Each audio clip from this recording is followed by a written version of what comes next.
All right. Yeah. We are Dude, buy clothes getting up. that And hang on. We're getting They up do fit. and going, guys, here. Give us a second. Hopefully you have audio, and I am going to bring in our beautiful studio. And so hopefully you guys can. We got somebody's phone is on playing Popeyes. Google AdSense ads. We got just a shit show already. Yeah, I was gonna say this is going. This is going well. This is going real well right now. So you guys should see video. Let me see. You guys can. Yep. So it looks good on our end. Let us know in chat if you're getting good audio and good video before we get started. Don't we have to like pause our stream? Yeah, you need to pause your stream. Scott Bogut says yes on audio and video as well in the chat. Thank you guys. We're running just a little bit behind. I am publicly blaming Russell Roberts. We already blamed you. It's too late. So yeah, you already. I am apparently blamed too. But excuse me, Russell. We're having some issues with his audio. He is on. I don't know if you guys can see that. No, you can't see it. He's on FaceTime with us, so we'll be bringing Russell Roberts in via audio, but he had to run upstairs and get a mic. Anyways, we will get started while Russell grabs that mic, and at some point we'll bring him in, and I appreciate everybody being here in the chat and being with us, and even though we're running about 9 minutes late here, we are up and going. And with that said, Jake Moritz, patron member Jake Moritz, would like to say he forgot to put the studio in travel mode, and now the battery's dead. Yeah, no doubt, dude. Yeah, awesome. We will get to good that. call, bro. We'll get to that. But That's what I love about the community, dude. That's just funny shit right there. So I love it. I love it when you take some digs there. That's good stuff. So what's Popeye just over here taking fucking selfies? He's got shorty shorts on, so he's taking some oh, photos. yeah. Sending Sending them a to the picture to ladies. Houston. Sending photos to the ladies. Ross Tomes wants to know if you have a smaller shirt, Lee. You take it off. We've seen that. Oh my god. All right, guys. This is a live broadcast with member only. And so many of you in there. I know it was late getting out the notification, but my God, look how many of you are in here. And it's going to be fun. And we're going to do at least episode 1 live, and then we'll kind of see where we're at. It's going to be a 2-part series. Either way, the second one will be loaded to your patron accounts. And if you're not catching it live, it will be in your patron accounts right away because it's already recording it, and we'll just put a link in there. So with that said, let's just go ahead and get started.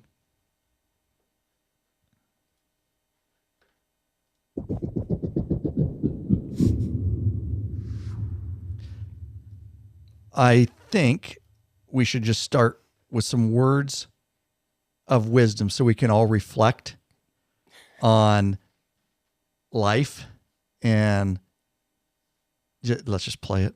Do it. I can imagine what can be and be unburdened by what has been. You know? What can be unburdened by what has been. There are those who are unable to see what can be, but there are many more who are able to see what can be unburdened by what has been. Remember Venn diagrams, those 3 circles, right? And then let's just see where they overlap. You will not be surprised because I have constructed a Venn diagram on this. Remember those 3 circles, how they overlap? I love Venn diagrams, so I just do. Whenever you're dealing with conflict, pull out a Venn diagram, right? And so, you know, the 3 circles. Ukraine is a country in Europe. It exists next to another country called Russia. Russia is a bigger country. Russia is a powerful country. Russia decided to invade a smaller country called Ukraine. So basically, that's wrong. That's wrong. Drugs are bad. My pronouns are she and her. I'm a woman sitting. Okay. That was a Wikipedia. Dude. Right there. What was? Kamala. We got to do this one. Culture is, it is a reflection of our moment and our time, right? And present culture is the way we express how we're feeling about the moment. And Whoa. Nailed it. And we should always find times to express how we feel about the moment that is a reflection of joy, because you know, No, it comes in the morning. Oh my God. Comes in the morning. I asked my team actually to do I love Venn diagrams. Let me just tell you, I really just love Venn diagrams. Oh, we So know. I asked them to do a Venn diagram for me. Who doesn't love a yellow school bus? Right? Can you raise your hand if you love a yellow school bus, right? Just, there's something about and most of us, many of us went to school on the yellow school bus, right? Joe loves what's And on the it's yellow part school of bus. our experience growing up. Culture is Okay. Enough of that nonsense, Lordy. guys. We're not political here. We are not. Crazy, That's crazy just funny. times. Crazy times. I will play. I don't care if you're ridiculous, if you're a Republican or Democrat. If you say stupid shit, I will play it. I don't care if you're Yeah, Republican or doesn't Democrat. matter. Doesn't Doesn't matter. matter. I've played all kinds of stuff. That's not a statement or any political statement. That's fucking stupid. And it doesn't matter how you look at it. That's just funny shit. So there you go, guys. Well, you So for have those what's listening- been, and Yes. then you have what's coming. And for those that are listening later, that Joe just got put out to pasture. Right. So that's kind of where we're at right now. Like literally at the time of this recording. Yesterday, he got put out to pasture. Yep, very true. So we thought we would play some enlightening words from Kamala Harris. There you go, guys. But in case you're wondering, Ukraine is smaller than Russia. I'm glad I got an education on that. Actually, I didn't know. So yeah, there you go, guys. We just thought we'd start it with something funny. Again, we're not being political. It's funny shit, no matter what. All right. Want to ride longer? You tired of a sore and achy ass, Popeye? Yeah. Well, stop getting drunk and hanging out in dark alleys late on Saturday nights. Yeah. There's a lot there. You can't unpack that. can't Just keep unpack it. going, Ryan. Then fix There's it a lot with a there. high quality butt buffer seat cushion. Head over to lawabidingbiker.com/store and check out our full line of butt buffer seat cushions. And you better believe I had that for our whole freaking East Coast trip. And thank God I did. All right, guys. So here's the dealio. The front suspension and rear suspension on a Harley-Davidson motorcycle and many other brands, we all know it's very basic. It offers only mediocre level of performance and comfort. And honestly, that doesn't matter if it's an adventure bike or street bike or Harley or Indian. It really doesn't matter, guys. Upgrading the suspension, in my opinion, should be your first modification, as it will make the most significant difference in comfort and performance on your Harley. I stick to that. I know we want to buy exhaust. I know we want to buy intakes. That's what everybody does. I've changed my thinking with just the rideability and comfort of a touring bike. Definitely suspension for me will be first before anything. Having ridden thousands of miles in various environments and tested many different suspensions here on the channel, this podcast, on the YouTube channel, I can confidently say that Wilbur's is right now the best choice for a touring application, hands down. It's really hard for me to describe. You guys will see it. I have a video out of Wilbur's, a few of them. But riding with Wilbur's kit feels like cruising down the road on a sofa. It really does, guys. Smooth and comfortable without any floaty feeling. All right. The rebound is dialed into perfection. While others stand to absorb shocks, like on this trip, I watched the group in front of me going over tracks. I can stay seated. And I really did. Thanks to the superior performance of the front and rear Wilbur's kit. It's so impressive that we obviously decided to feature it in the Law Abiding Biker store. And plus, the listing includes a complete free installation video, and we're selling the bejesus out of it, Lurch. Yeah, that's a lot, by the way. That's what bejesus means. Is that more than a shit ton? It's more than it. Bejesus is you can't get a higher number than bejesus. Wow. So, Not anyways, quite this. Not quite that. that's right. Maybe this. Huge. Exactly it. It's like a yellow school bus. All right, get Wilbur's in the Law Abiding Biker store, and we will take care of you. We have been contacting customers. We have questions. You're going to get a very personalized experience when you order Wilbur's from us. We will get a hold of you right after you purchase, like everybody's doing. We'll ask for your weight, your bike year. We'll ask a bunch of questions so that we can get it set up just for you. And it will be on your doorstep in like 7 days is the norm. Remember, guys, I know it's a big purchase. It's right in there with Ohlins as far as cost. We don't say this enough. Remember, you get no tax. If you don't live in Washington State, you're saving, what is the purchase price? Like 21 for Wilbur's kit? $22.49. So you're getting no tax. But if you live in Washington, we can't do anything about it. But outside of Washington, you're golden. So that's a huge savings that you won't get in a lot of stores, guys. So that's on all items in our store. Only Washington residents get charged tax. So take advantage of that. Plus your patron discount. Those are huge savings. And remember, We have listings in there now for multiple bikes, years, and models. Listings on the store. If you don't see something and you have a question, just hit the contact form. If we can get it, we will. With that said, I also want to say, don't forget, we are a Drag Specialties and Parts Unlimited dealer. If you see it online, all the stores carry a lot of the same stuff because we're all using Drag as our wholesaler and Parts Unlimited. What I'm saying is if you get the Drag catalog or you see something as a Drag part number, anything you need, just hit up our store contact form. We're custom ordering stuff all the time for people. We can't carry it all. We can't list it all, I should say. But we can get everything pretty much the big boys can. And you're supporting a bootstrap company of bikers, just trying to help as many bikers as we can worldwide. And we appreciate your support. We would love, I know it's a big purchase. I can't emphasize it enough. If you're going to tour, just do it because it is amazing. And everybody that gets a hold of us after we sell it to them and they get it on, they're just, nobody can really put it in words. So we do have Wilbur's available, and we, again, appreciate you guys taking advantage of it right in the law-abiding biker store. Hey, Cowboy, Zero 3D has a wide variety of innovative products for your Harley-Davidson and a brand new line for the all-new Honda Goldwing named Gold Strike. That's for Russell Roberts and Mark Arnold, who are running Goldwings. Like the gold.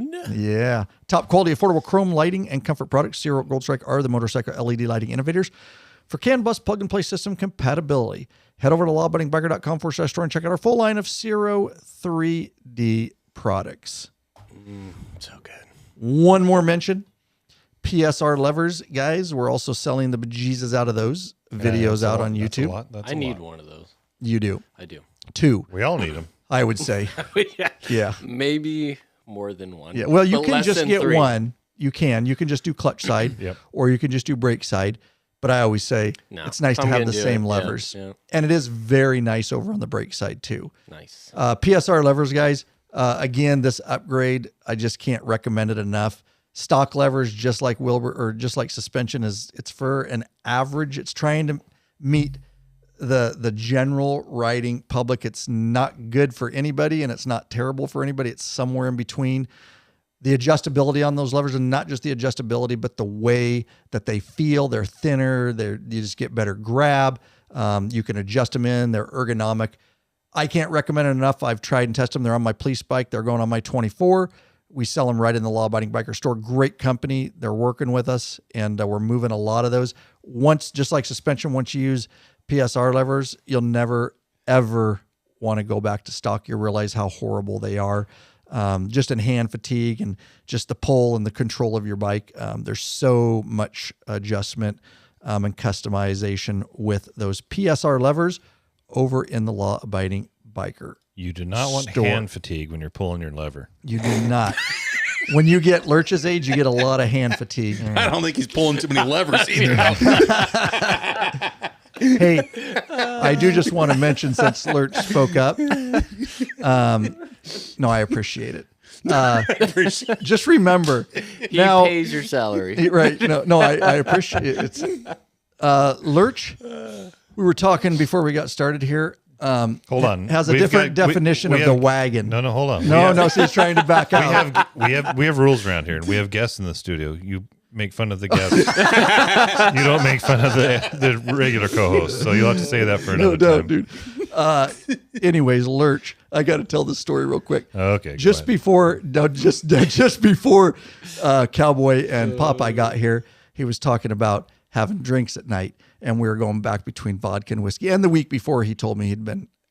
Actually, it was the night before. It was a weeknight, and he showed up here to do a project, and he was all grouchy that day. No, that was a Sunday.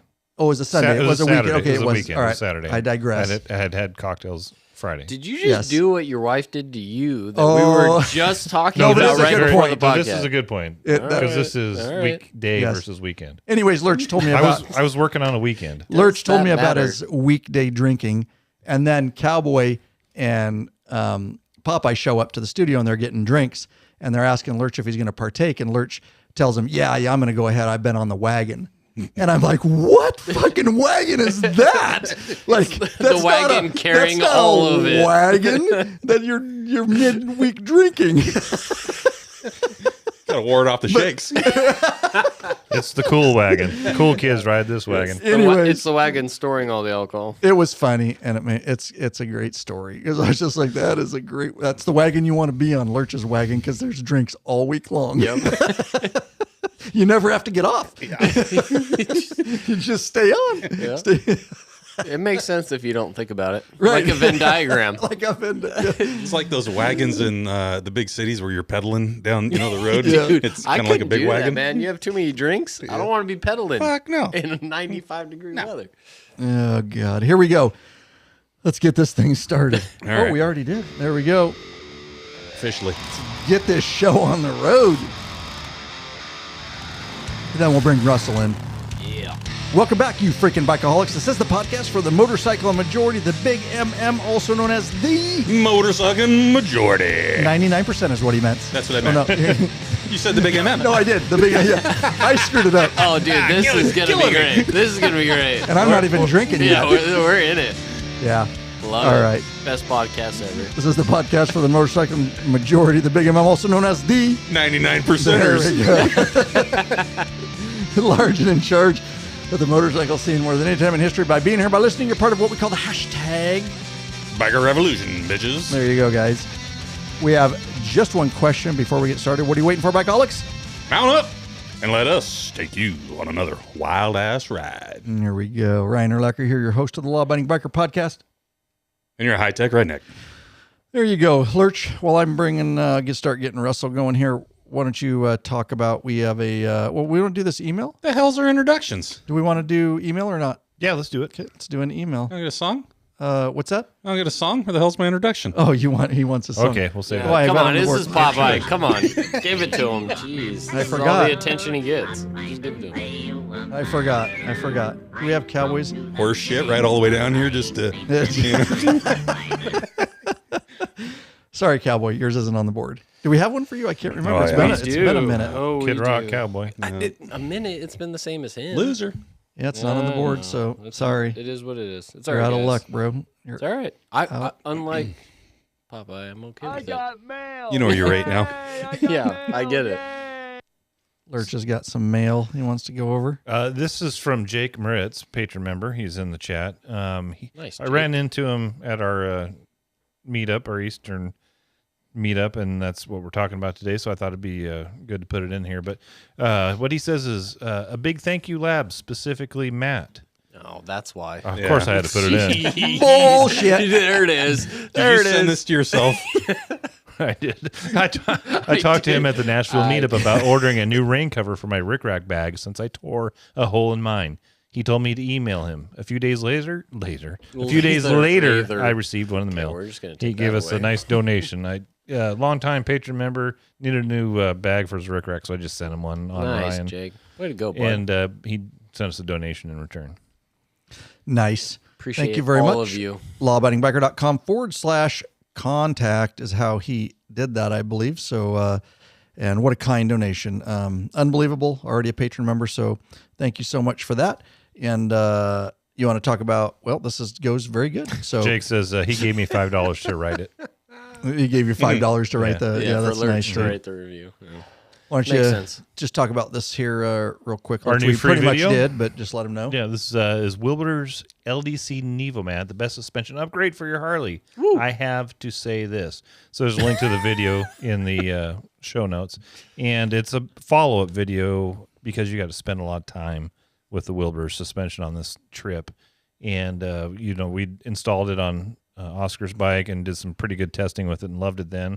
But after our, multi-thousand-mile trip. No, the other statement's true, I like too. that better. Yeah, you can say both. It's okay. After a multi-mile trip, you came back, and you're not one to typically get gushy about stuff. You got gushy about this. So Yeah. it's some legit suspension. Check out that video and get Ryan's honest opinion about it.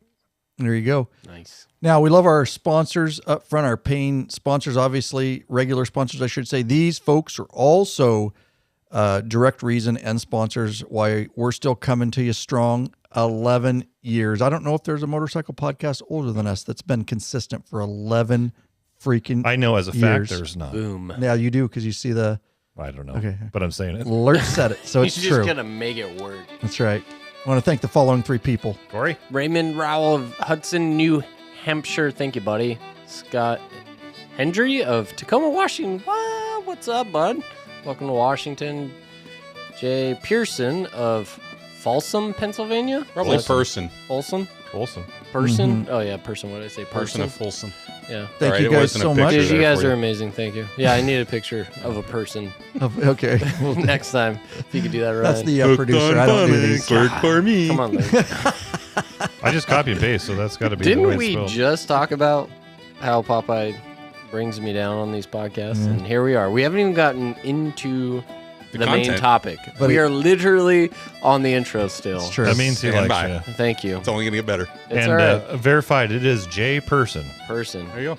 There you go. Verified. Lawabidingbiker.com/Patreon, Patreon. Pledge a certain amount per piece of content. No risk to you because you couldn't put a monthly cap. We understand those family budgets. There are a plethora of benefits such as t-shirts and stickers. You get access to the private Facebook group, which is a troll-free zone. It is nothing but bikers helping and connecting with other bikers in there and setting up rides and all that kind of stuff, guys. You get access to live video broadcasts and chat just like this right now. Access to premium videos and access to those ride meetup and events. Not only the sanctioned law-abiding biker meetup and events, but unsanctioned that are going on. We say that lightly, but they're going on in the group. And in fact, we're going to talk about one in this part 1 of 2-part East Coast trip documentary. And speaking of patron members, I do want to remind you guys, if you're listening to this in podcast format down the road, it'll be months later usually. This is a live broadcast. We've got chat. We've got patron members in the live chat. We're on video. You're only hearing it in audio, but if you want to experience that, we'd like you in the community. We have so much fun, as you can see, even back and forth bantering with members in there. It's just it's a biker community, unlike any other. And I say that truthfully. You won't find it. And in that Facebook group, guys, it's nothing but bikers helping bikers. There is no dumb question. People are in there for the right reasons, and that's the difference between a free forum and something that has a membership fee, because you're always, you get what you pay for, is what I say. So speaking of patron members, we've got Russell Roberts right here, and let me bring you in, Russell. If you can go ahead. Are you there, brother? Who the hell's Russell Roberts? Yeah, go ahead again. Can you hear me now? Oh, there it you go. is. But, There it is. But I will tell you right now, in your settings, it's not going off your mic. It's still going off your computer. So Dang it. you're going to have to go into your settings and force that mic. It sounds... Oh, yeah. Yep. I think so. It's a really weird, like you're in the... Well, I've got a Sony mic going here now. Okay, well, we can work with it. It's fine. It's definitely... You'll hear it back. It's weird. It's just like really much in the background. It's not like... Sorry about that. That's all right. It's the snowman, not Russell Roberts. I mean, is who the hell Oh, yeah, Russell it's Roberts Snowman. is. Yeah, there you go. Nobody knows Get it Russell right. Roberts. Get it right. All right, so Russell, you can see us here in the studio. You can see my back and shoulder. That's the best we can do. Yeah, buddy. But you don't want to see my face anyways. But you got the other 3 here.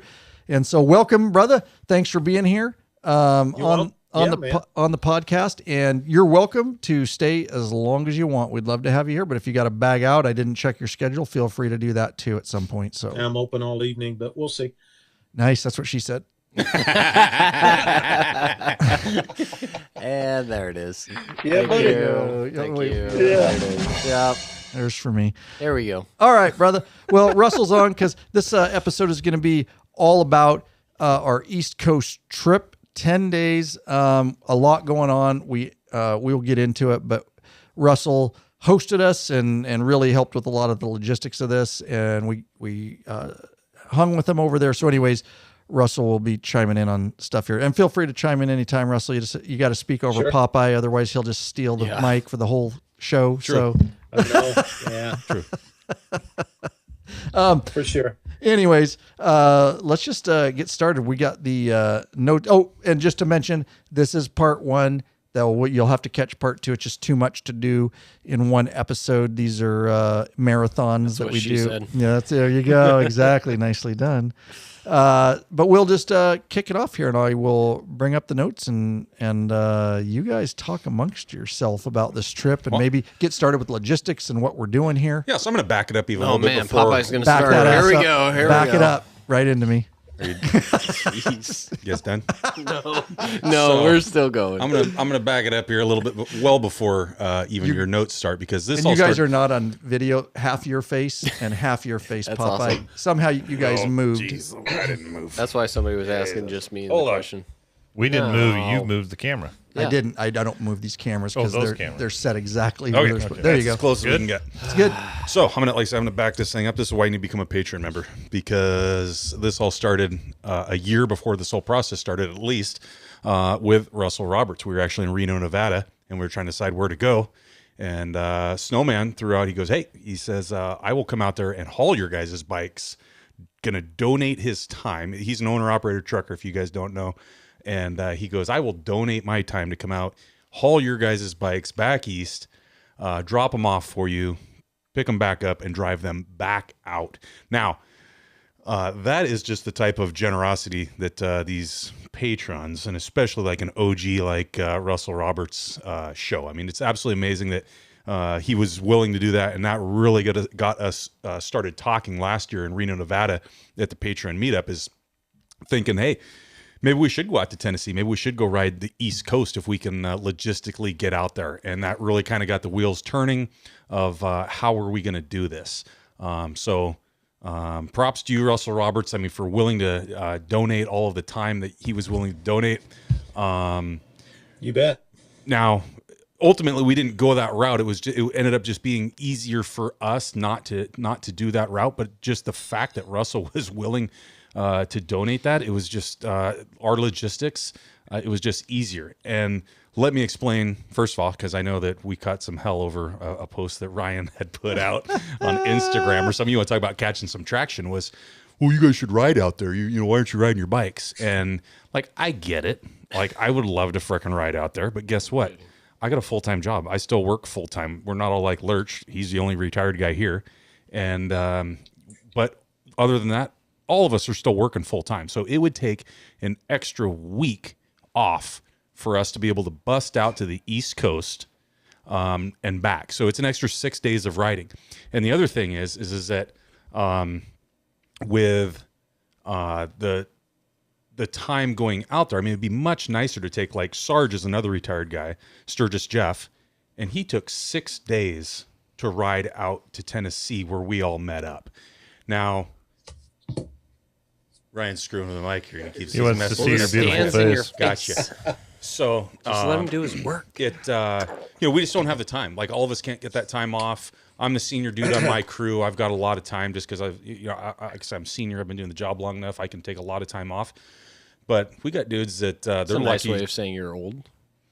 just to be able to go on this trip. Just ignored him. They're lucky. They're lucky that to get the time off of how much seniority that they've got. So just to get the 2 weeks that it takes for them to be able to do the main trip, it was a heck of a lot easier for them to fly out, meet us there.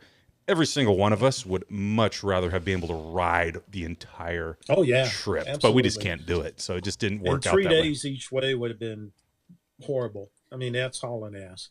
That's 12-hour days. It's 12-hour days of riding. So On top of the ride yeah, that you're doing, I mean, it would have been a full month almost. And most of the trolls on the internet, I've learned by now, they're the same guys making those comments are the ones that ride to lunch and back. They've never even been on it, like the East Coast. Anybody who would make a comment like that based on a picture, not understanding logistics and time off, that's just unfortunate state of our internet. 100 miles is keyboard a long deaf day. guys. Yeah, exactly. Yeah. Keyboard, which is why we have a private Facebook group that is a member only, and it's a place where that's not going to go on. So Russell, We're gonna have what's to- going on in your We're house? gonna have to mute you, Snowman. Yeah, what are you doing over there? Sorry, man. Sherry took the dog out. I'll mute the mic.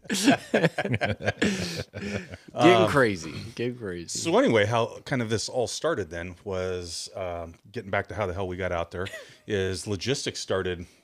These things start, almost a year in advance. Like I was just saying, the Snowman offering to haul our stuff out. And then was how do we get out there? How do we get everybody's, with the time off that they have?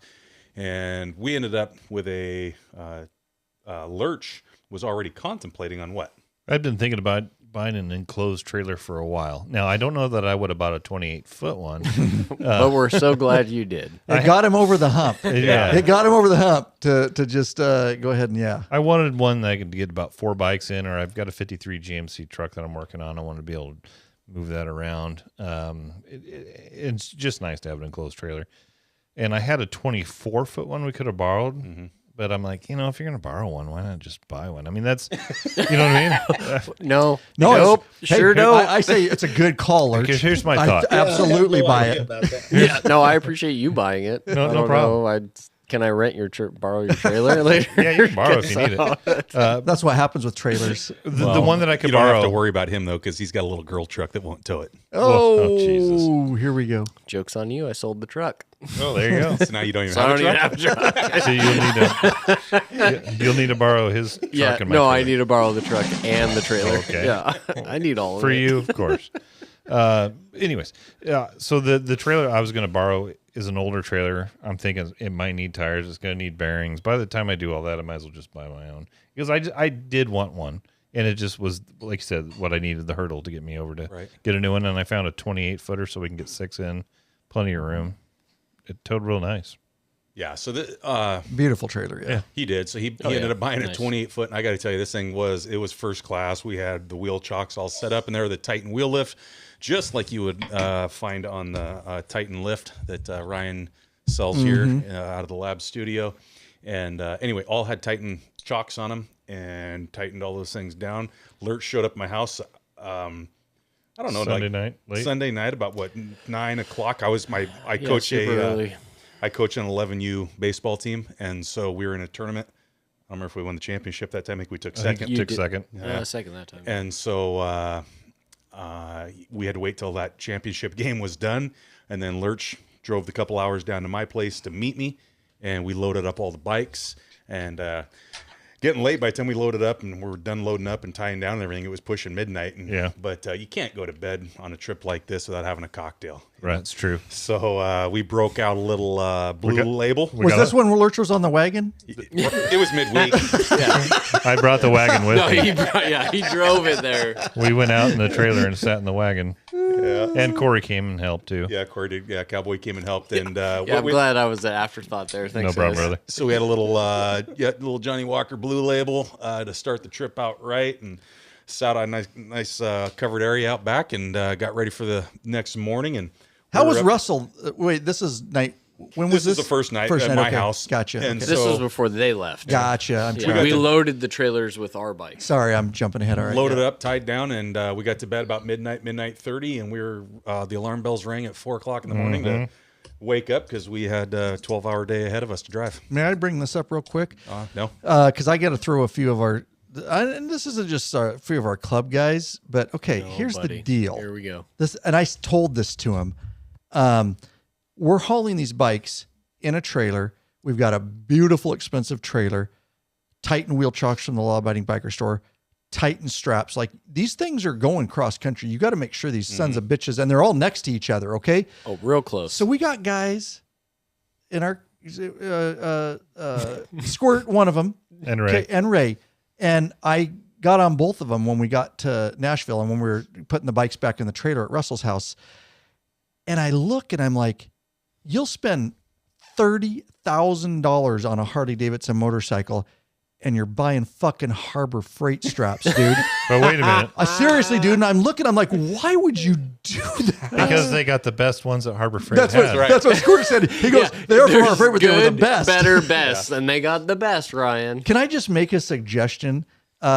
Don't cheap out on straps, guys. If you're going to tow your bike across, I think if you can afford a Harley, you can afford some decent straps. And those came loose. Those are the only two that moved. Correct.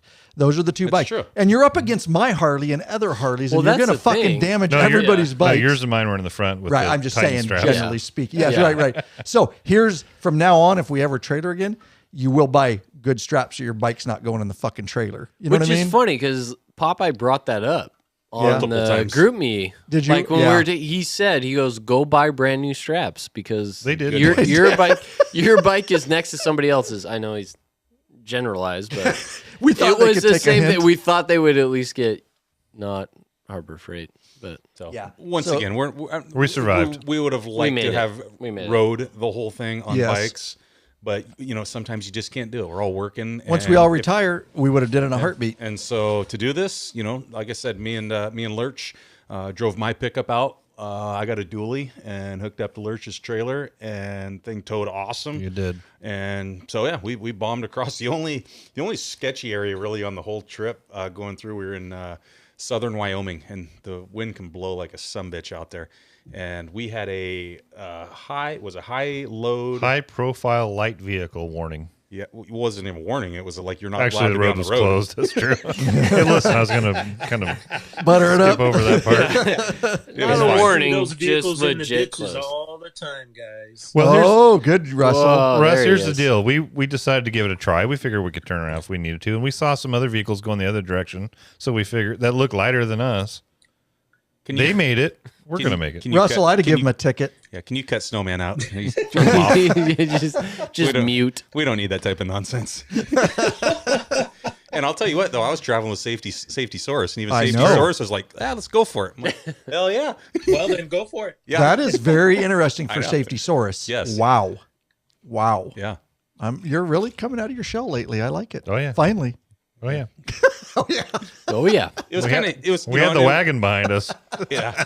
It was kind of hitting us on a 45. The wind Yeah, it was. I mean, it was wasn't too bad. howling. It was howling, but it was hitting us like at a 45. And so, wasn't too bad, but I talked to some old boy at the gas station right before we entered the do not go zone, and he was driving a big old motor home, and he goes, it wasn't too bad. So I figured if he made it, we could make it. Mm-hmm. I got anti-sway bars, and I had a low leveling bars. We were locked down. And it was Popeye's truck. Pretty much a professional So what do you driver, Russ. care? Yeah. Pretty much. But what was funny is we're going down the road, and Lurch is literally putting insurance on his trailer. He's on the phone and on the computer as we're going down the road. He didn't tell the agent, by the way, I'm about to go into the bowels of hell with this thing. No, I need it down to the minute of when the insurance it actually covers. I need that right now. Well, I learned about enclosed trailers. They are covered by the towing vehicle. And I didn't think it was fair to insure, basically have my trailer covered by Popeye's insurance. So I was able to put some additional insurance onto Were it. you worried about how good my insurance was or something? No, I just didn't think it was fair to you, Well, Something Popeye happened skips to out it. on his insurance, so we Vern don't need Falk that. Insurance Right. over there. Yeah. And if Hey, you're the- wondering about the route that we took, we kind of took off out of here, like say Central Washington area, and then we bombed down just north of Salt Lake City. My sister lives down there. I've talked about that numerous times in the podcast, staying at her place. When we go through that area. So me and Lurch crashed at her place. Great family, by the way. That's the Good sister that kids. Lurch always says is hot. That's the one. Doing this to me. What? I just always saying it when you're not here. Yeah, now I've you're never here. seen So her. why not? I've never seen her, but Lurch says.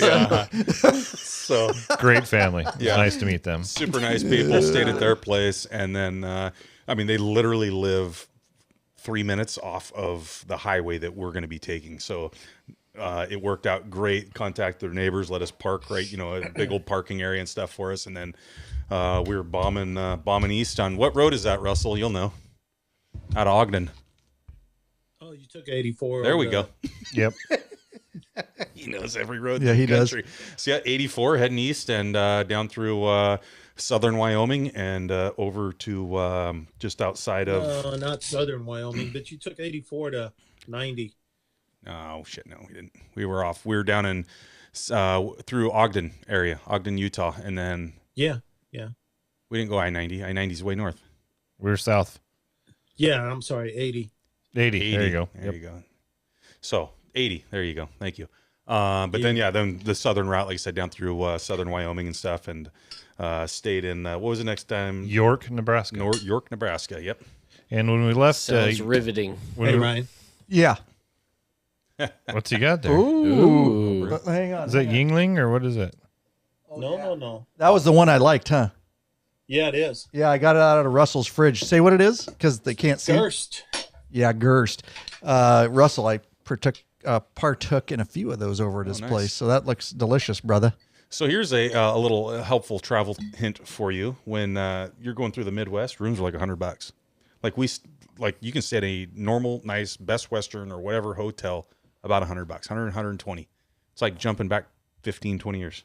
Yeah. Also, put your bike in tow mode. Oh, we're not there yet. We haven't got there. Shut up. Quit jumping. Jesus. That's why we cut your mic. Turn him That's off. what I'm saying. We'll get to that. Hilarious. No, we're killing it. But we were going to just follow base. I just muted him. That's it. I'm going. I'm out. I'm gone. We were basically just going to follow Google Maps all the way down into Russell's house, and he sent about a paragraph on the directions that we should take when we left York, Nebraska. And I'm glad he did, because we were just going to take the Google route, and he says, Google's going to tell you to do this, but you should do that. Now, Google's going to tell you here to do this, but you should do that. So I went through and kind of cut it all up and took out the Google tells you to do this and put it into a document. And as Lee's driving, I'm going through and giving him directions. And it was a beautiful route, by the way, Russ. I appreciate it. It was a really nice drive. You're cutting out there. Oh, sorry. Go again, Russell. Well, I was saying it was about 10% of the traffic you would have gotten. Yeah. And it was a little bit longer, but I don't think that it took us much longer. Yeah. 14 miles more. That's all. I appreciate that. It's nice having a professional driver give you directions on in there. Tell you, he routed us around. We came through St. Louis, went right by St. Louis Cardinal Stadium, the St. Louis Arch, stuff like Busch that. Stadium. Yep. And then we ended up coming down through Kentucky, dropping down to the Snowman's place, and that was our third night of the trip for me and Lurch. Night 3 nights, 12-hour days of driving. Brought us into the Snowman's house, and he was a bad influence, as I recall. He was a terrible influence. No. I think Russell's got a wagon. I'm not the only one towing a wagon. Russell's got a big wagon. Can we just sum up the last 20 minutes? You went from Washington to Snowman's house. Yep. Done. Perfect. Okay, perfect. Yeah. And moving on. So, backed into his place. It was kind of starting to get a little dusk and stuff, and had the I'm old surprised how fireflies. good you, Papa, I'm surprised how good you backed that in there. Not my first rodeo. I get it, but it was tight. I appreciate it. Russell, stop. Yeah. Look at him. He's already big. Just stop. Yeah, we don't need to inflate that anymore. Yeah, the only thing was Russell's trying to back me up, and he's like, "Do that, turn here, turn here." I'm like, "Where do you want the trailer?" And he's like, "Over here." Oh, roger that. I'm like, I didn't really know where he wanted me to go at first, and so once he told me that, just whip it right in. But it was great, like getting back there. Russell's there waiting for us, and pretty cool. The fireflies bouncing around, his yard and whatnot. Oh yeah. And, I mean, it's just pretty cool experience. You don't get to see that a lot of places in the United States, those fireflies and stuff. And so it's kind of you pull up and fireflies bouncing around. And it was cool, huh? Yeah. We missed the cicadas, which was nice. Yeah. They're a loud ass bug. Yeah. We had a storm come through. We heard those before. A little bit, yeah. Yeah. In the meantime, the rest of us were gearing up and flying. And if you guys wondered, everybody else besides those two flew in to Nashville, and we timed that so that they would be down there, and our bikes would be at our whatever it was, Airbnb or Verbo. We had both throughout the trip, but one of our rentals, the bikes, you guys delivered them from Gallatin, which is about 30 minutes north of Nashville, right? And you guys delivered those down there the next day, right? Yes, we stayed at Russ's. He was gracious enough to host us overnight. Heard you guys got really liquored up that night. Well, Russell, how'd that go from your? I mean, can you give us some perspective on this? Because I heard stories. I think it was his daughter Jody's I don't fault. remember. Yeah, I was gonna say I think he was the problem. Yeah. This is what I hear. This is what I hear. Well, I'll tell you what, there were a lot of this one more. There was a lot of one mores, but there was a never. This is the last one. One more. Never. This is the last one. So that was one of those. So I think we were 2 bottles in, and I don't know how many beers, and some good old Tennessee whiskey, which you say you don't like, but you did. Yeah. Well, I said that whiskey. I like whiskey. He doesn't like it until he starts drinking. I like whiskey. Whiskey doesn't like me. Like it hurts me the next day anymore. But I did ask. I was like, "Hey, I'm in Tennessee," and so Russell's like, "Hey, what do you like to drink?" And starts kind of going through everything. Hey, you got any Tennessee whiskey? He's like, "Oh, hell yeah!" So breaks out a bottle of some good Tennessee whiskey, and we proceeded to go round and round. We had some good 15-year-old George Dickel. God, I thought you said joint for a minute. A 15-year-old joint. Jeez. Yeah, no, George Dickel, 15-year-old. That stuff was pretty smooth for Tennessee whiskey. Nice. When in Tennessee, is it Tennesseans? Yeah. Do? Yeah. Okay. Let's make sure I say that right. So All right. Yep. it was funny. I'm gonna talk now, if that's okay. So we'll see. Yeah. It's not if you have to announce it. It is with Popeye, apparently. You have to announce yourself. Yeah. Fair So enough. Squirt ended up coming to my house the night before we flew, because we flew the next day. So, and then we're sitting on the couch and Popeye starts FaceTiming me. So I knew, well, he called me and then all of a sudden it started FaceTiming. So I knew it was going to be good. And it was them on the porch, probably 2 bottles at that point, because I saw a lot of empties. I didn't see a lot of fulls. But we had a great little conversation. And then me and Squirt had to get up the next morning to go to the airport. Good story. This is why you're not allowed to talk. Jesus. Also, God, just so Damn. Sunshine and Boner would like to mention that they didn't fly. They also drove. Oh, that's right. So not everybody flew. Okay. So are they in chat saying that or something? Sunshine. Or they text you? Yeah, we're gotcha, because I don't see that in chat. Must be a little side convo We're going communicating. Just of note, not all of us, the Cali guys ended up having to drive as well. Why didn't they ride? Yeah, it's a good point. I asked them that too. They didn't really have an excuse. Probably the same reason. Lack of I'm just going to stop time. talking. Is the Well, if bathroom they door drove shut? I out- just want to make sure. Yes. If they drove out and back, then didn't they have the time? I don't know. Correct. No, Please. I actually asked Haywood. I asked him. I can't remember what they said, but they just decided that. Yeah, there was no real excuse other than they just decided to drive. Yeah, like they said, it was Yeah. you know the And the extra long miles, days yeah. of the interstate. Oh, The yeah. same by the time Yeah, you yeah. get there, you're just tired. Yep. You know, and like it's We still rode many miles. Oh yeah, you're 12-hour days to get there. It's not that great, and kind of what they were saying is it beats the shit out of you riding 3 12-hour days on the interstate, and by the time you get there, yeah, it's like Right. kinda tired. Get there and then do the enjoyable riding. I just want to add to what kind of good guy Russ is. That trailer that the Cali boys brought had a tire that was a little suspect, and while they were gone, he took care of that tire and went and got it mounted up for him and put it on there. So very nice. Nice. Let's do this real quick, guys, and then we'll get right back into this. Boy, we got a lot of notes for this episode, don't we? I know. Gonna We have didn't even a get 5-part started. episode. Oh yeah, dude. Who wants to do this? I think Corey should do it. Cowboy should try. Nope. I'm tired of talking. I'm just getting in trouble. Hey, bikeaholics, searching for new and exciting motorcycle products? 03D has products you dream about for your bike. Check out their wide variety of innovative products for your Harley Davidson and Honda Goldwing motorcycles. 03D's got your back with chrome and black parts, lighting, and other comfort products. There's no modifying, cutting, grinding, or welding for an easy installation. That equals less time installing and more time riding. 03D has a design team with over 40 years of experience with a passion for design and innovation. Zero and Gold Strike are the motorcycle LED lighting innovators for CAN bus plug-and-play system compatibility. They pride themselves on great customer service. Got a question? Get in touch with them via email at sales@03d.com or give them a call at 715-808-0027. Check out your local Harley or Honda dealership and ask for Zero or Gold Strike parts. I like the gold. Yeah. A new leader has emerged, so check out 03D's custom line of Gold Strike products for the all-new Honda Goldwings. Better yet, help support us and head on over to the Law Abiding Biker store and check out our full line of 03D products. So good, Lurch. Thank you, buddy. Thank you. There you go. You actually copied all these notes in here, but I did. because they're not bulleted or anything. That's okay. Yeah, it might be easier for you Yeah, just to go out to the. that's what I go here. Yeah. Alrighty, that's so we're into Nashville, which is June 6th. I don't think we even got there yet, right? No, but that's why these are two-part they go long. episodes. So many memories that they just tend to go along, these podcasts. Yeah, why don't you talk a little bit, and we'll keep it fairly succinct. But a lot of you saw the posts, and we'll get into that a little bit debacle more. number 1. Yeah, debacle number one. Number one. So, in typical fashion here at Law Abiding Biker, we are doing a million things at once.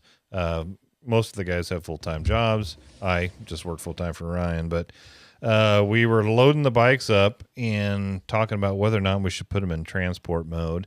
And the decision was made, not just by one person, by you, me, and Lee, that, we'll just throw the fobs on the bikes. They'll be fine. And I have to tell you that every time we checked the load, the lights were not flashing.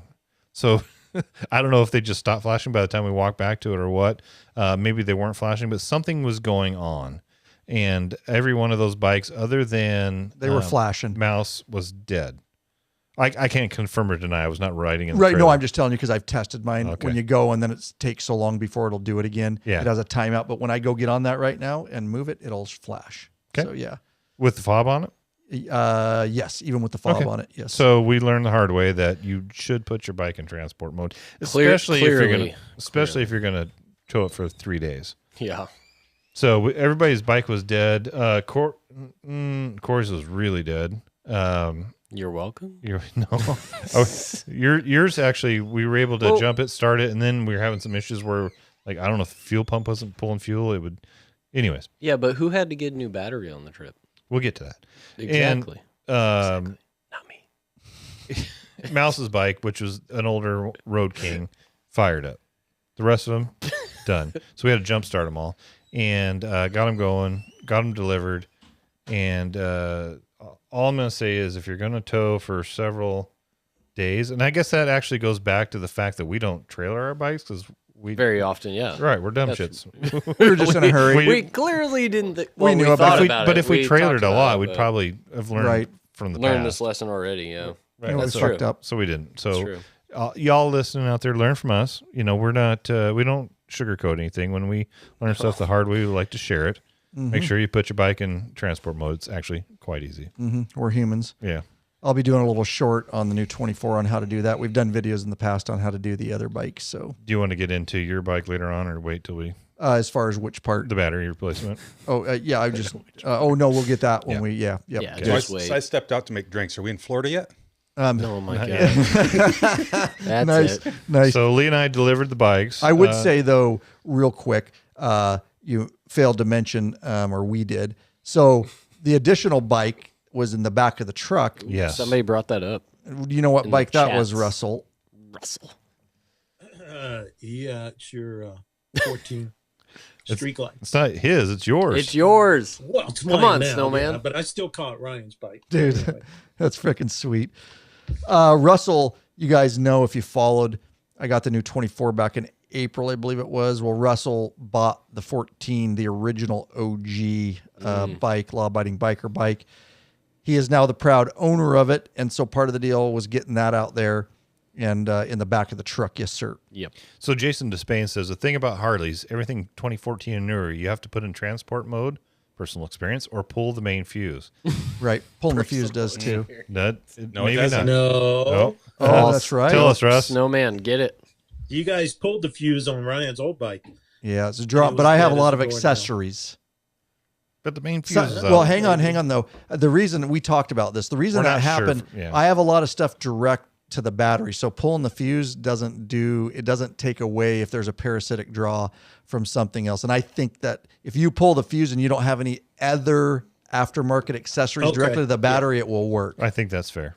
Yeah, I definitely, that bike has a parasitic draw for sure. Yeah, and so Russ's bike was dead as well.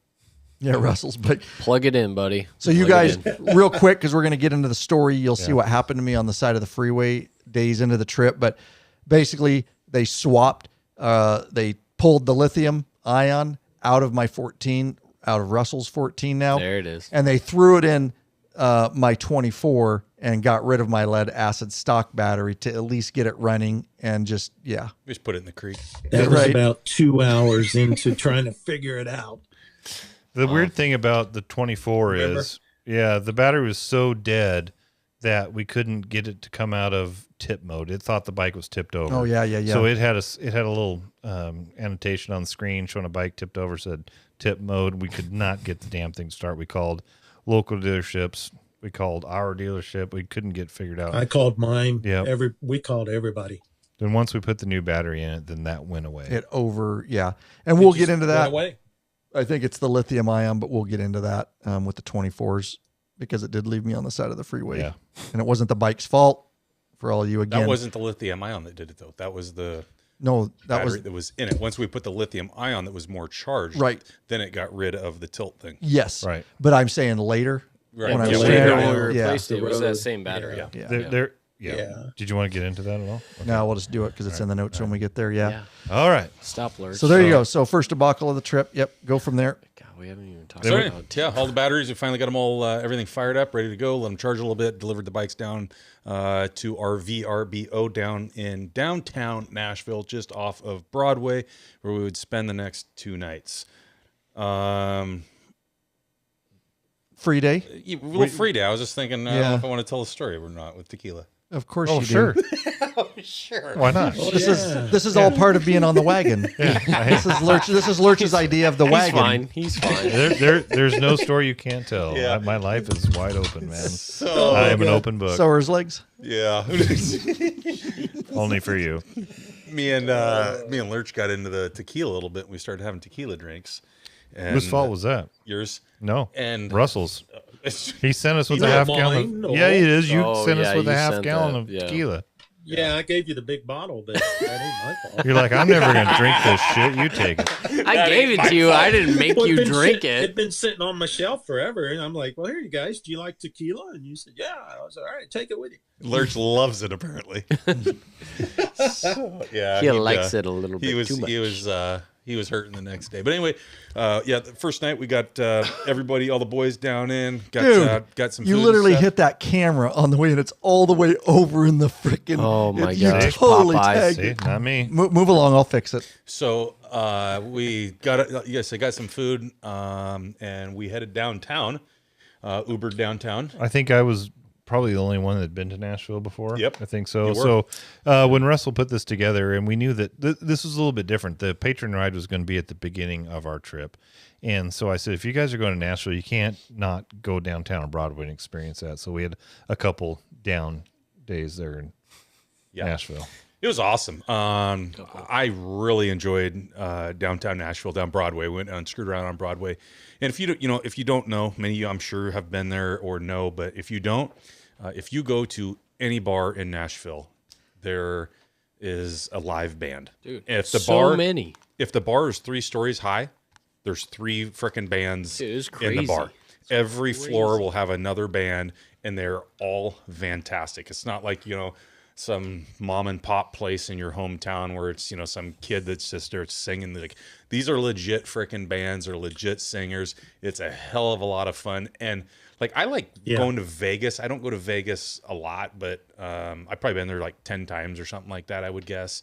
And it's fun, but the vibe of Nashville to me is much different. Like, you walk in and it's way different. It is. It's like, these are my people type of thing. It's like, these are people I would hang out with.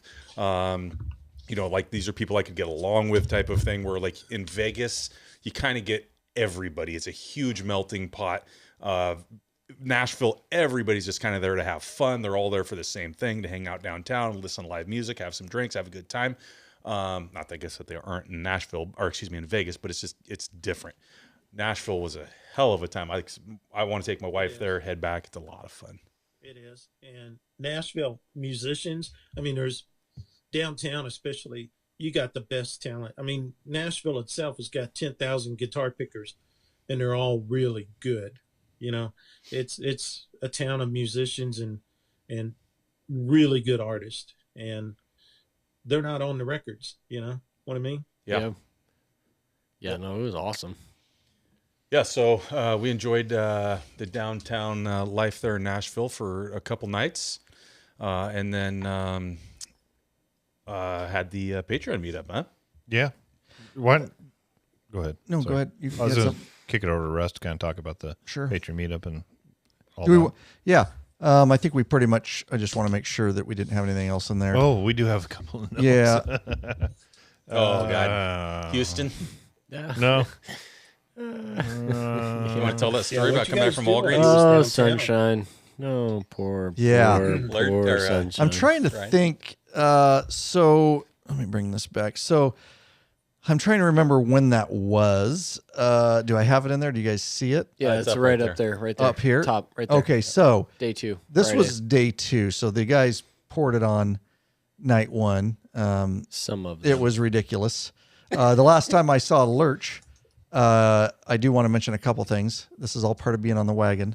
The last time I saw Lurch, me and Cowboy were sitting in a bar listening to music, and I called Lurch, and we, because we were trying to find each other, And I said, hey, dude, you just walked into the bar. You're at the front right where we are. He goes, okay. And he hung up his phone and he proceeded to do his lurch walk staring at the ground. Because that's what lurch does when he gets loaded. I didn't know that. I've learned he that. He just walks and he just stares at the ground while he's walking.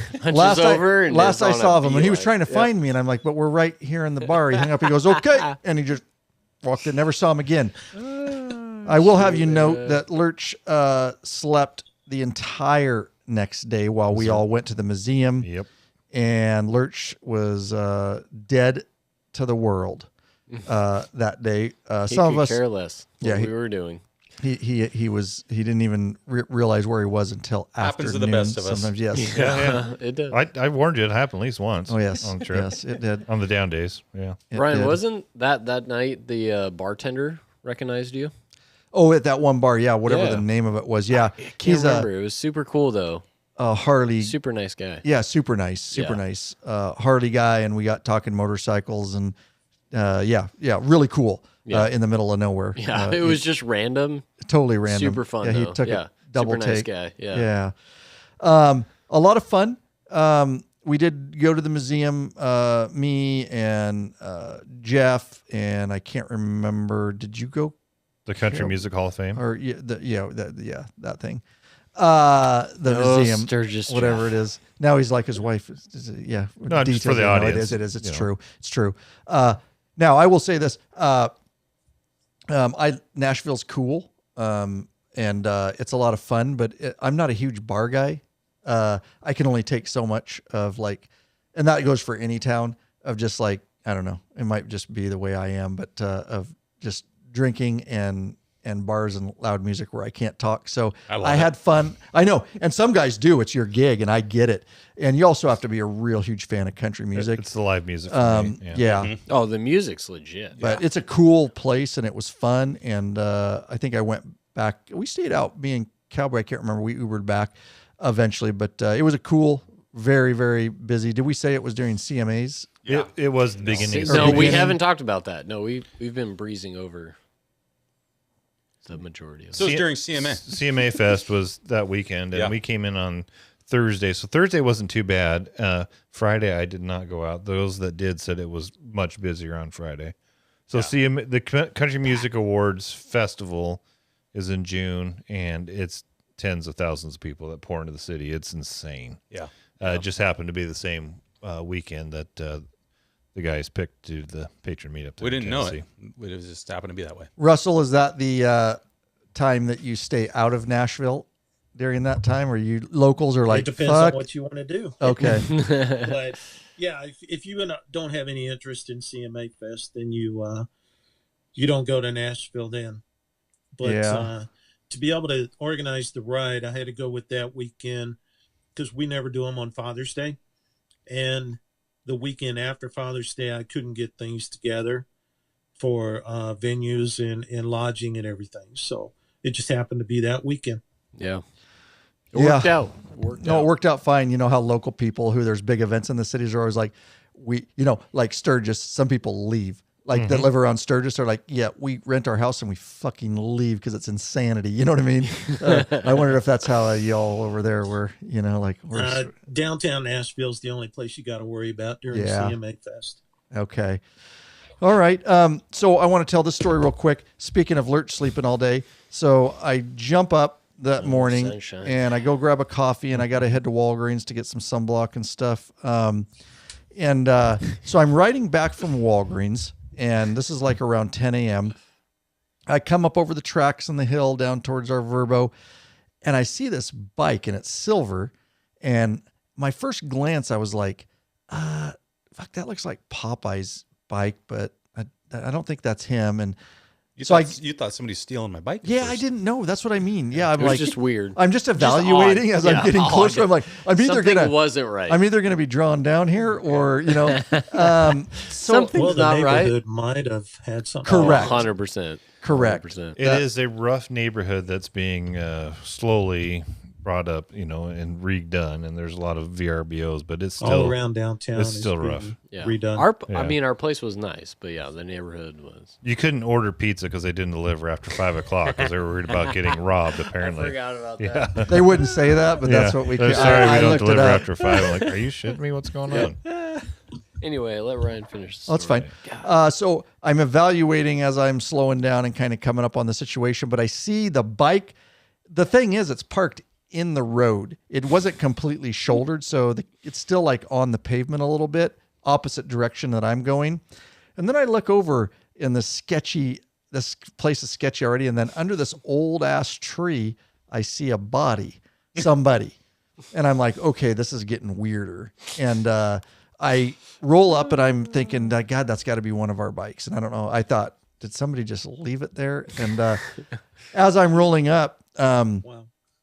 yeah, right. As I'm rolling up, I realize this guy's coming out from under the tree to walk across the street. And I look, I said, fuck, that's Houston. Oh, sunshine. Yeah, sunshine. I'm like, what the hell is he doing? And I pull up next to him, and he just has that look on his face. He's kind of pale, and he looks at me, and he just shakes his head. He goes, "Yeah, bro, I'm sick." Oh man. Yeah, and he goes, I had to pull over. I just need some time. I go, do you need help or water, or can I do anything, or do you just want me to leave? He goes, I'm good. I just need to work this out. I go, I've offered, bro.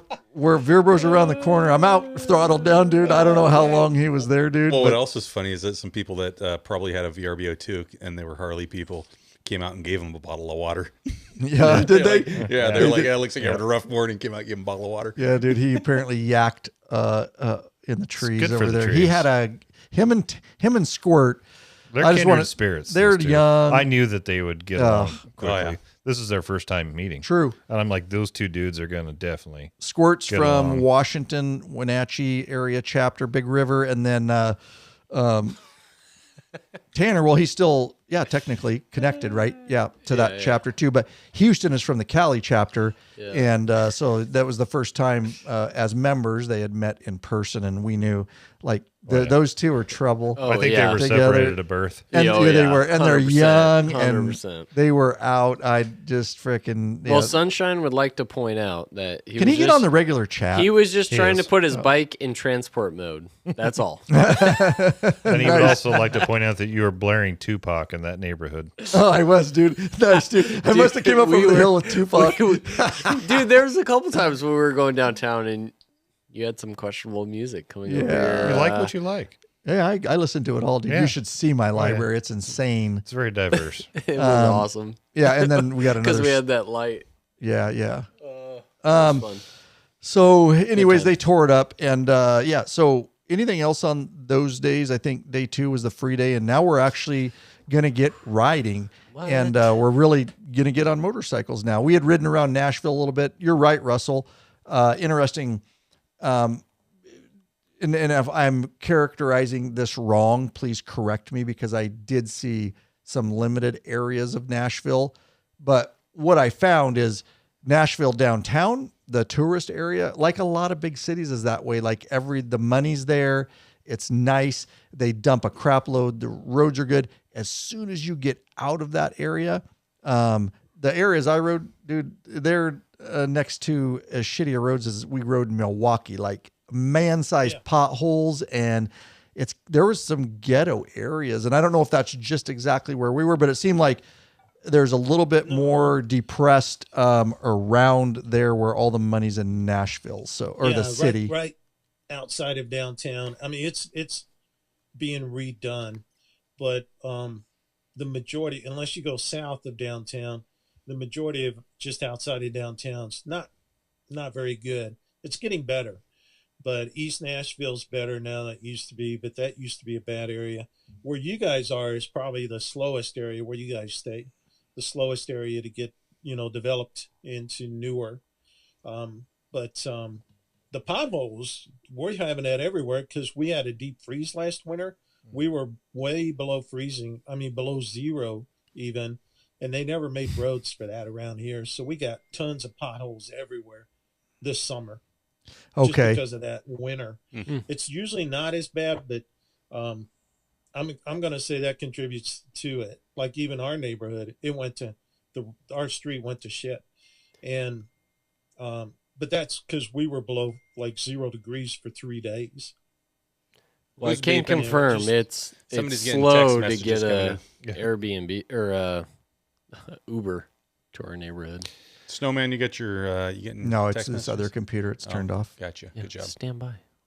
Oh, sorry Figure guys. it out. What? You're No, not. it's not not you. You're good. There's Ryan. He Okay. doesn't know what he's doing. First time? Yeah, it's First more time? on my end. Everybody's used to text Oh messages my these days. Yeah, I didn't get my Road Pro Roadcaster out or anything, so we're just winging it here with the. Sounds cheap great, ass buddy. mic. Don't, Yep. Don't, No worries. Don't, No, try- it was- don't apologize. They about were that. referencing He's some text fine. messages that were going off on one of my laptops. Oh, I here. didn't even see all that. What are Yeah. they He's saying fine. about it? Nothing. It's No, it was just the sound on my laptop. Oh, okay. That was. Yeah, I've got echo in here too. I don't have, you know. No, it sounds fine. We're So good. We're So good. we're up to Patreon Day. yeah. I was gonna say I just love that we an hour and 15 minutes somewhere into to be? this, and we haven't You even got talked somewhere about to be. No, I'm just saying I don't we're even an feel hour like and we've been 15 on here minutes that into the long. podcast, and we haven't talked about writing. There's a lot It's going all right. on. That's why it's a That's two-part what- because yeah, there's a lot absolutely. leading up to this, and yeah, A lot of You guys ins, a got lot of here on outs. Wednesday, and now we're just getting to Saturday. So you got right. Wednesday night, Thursday, Friday, and Saturdays. So basically, what you're saying, Russell, is cowboy, shut the fuck up. Yeah, I was gonna say this, the reoccurring theme is my opinion doesn't matter. Stop talking. It's just fun to tease Let you. them go. Are you Yeah. in Evernote, Lurch? Yeah. Oh, I see stuff moving around. Okay. Oh, yeah. Why don't we? So Sunday, this is where we're going to get going. This is one of the highlights Saturday. of the trip. Saturday, excuse me, June 8th. This is the official patron day, The unsanctioned. unsanctioned, totally. And Unofficial. I'm gonna let Russell kind of talk about this and kind of how it was organized. And the reason, so let me say this: a couple of our guys couldn't go because they chose to retire and maintain a job that requires them to be there every day. It's a good retirement. It's a good retirement, and I'm busting. Makes sense. Big Daddy Kane, Makes sense if you don't think Indian about it. John. They decided they were going to work for schools. Well, schools that you get off in summer, and you got to work the rest. They're not working. Yeah, and Everybody so else isn't. this was prior to school being out. The reason we pick these dates, we want them involved. We usually pick a little bit later in June, but Russell had already really put a lot of investment into a patron meetup in the Nashville area.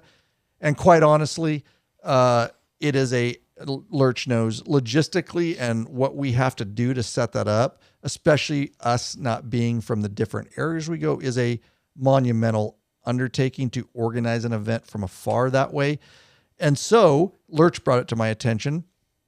We had a meeting and he said, hey, Russell's doing a patron member meetup. You know, what do we think about jumping on that? Russell being a long time, one of the OG supporters and still obviously here supporting us. We're like, we have to take that opportunity. And thus the trip got bumped up a little bit in June.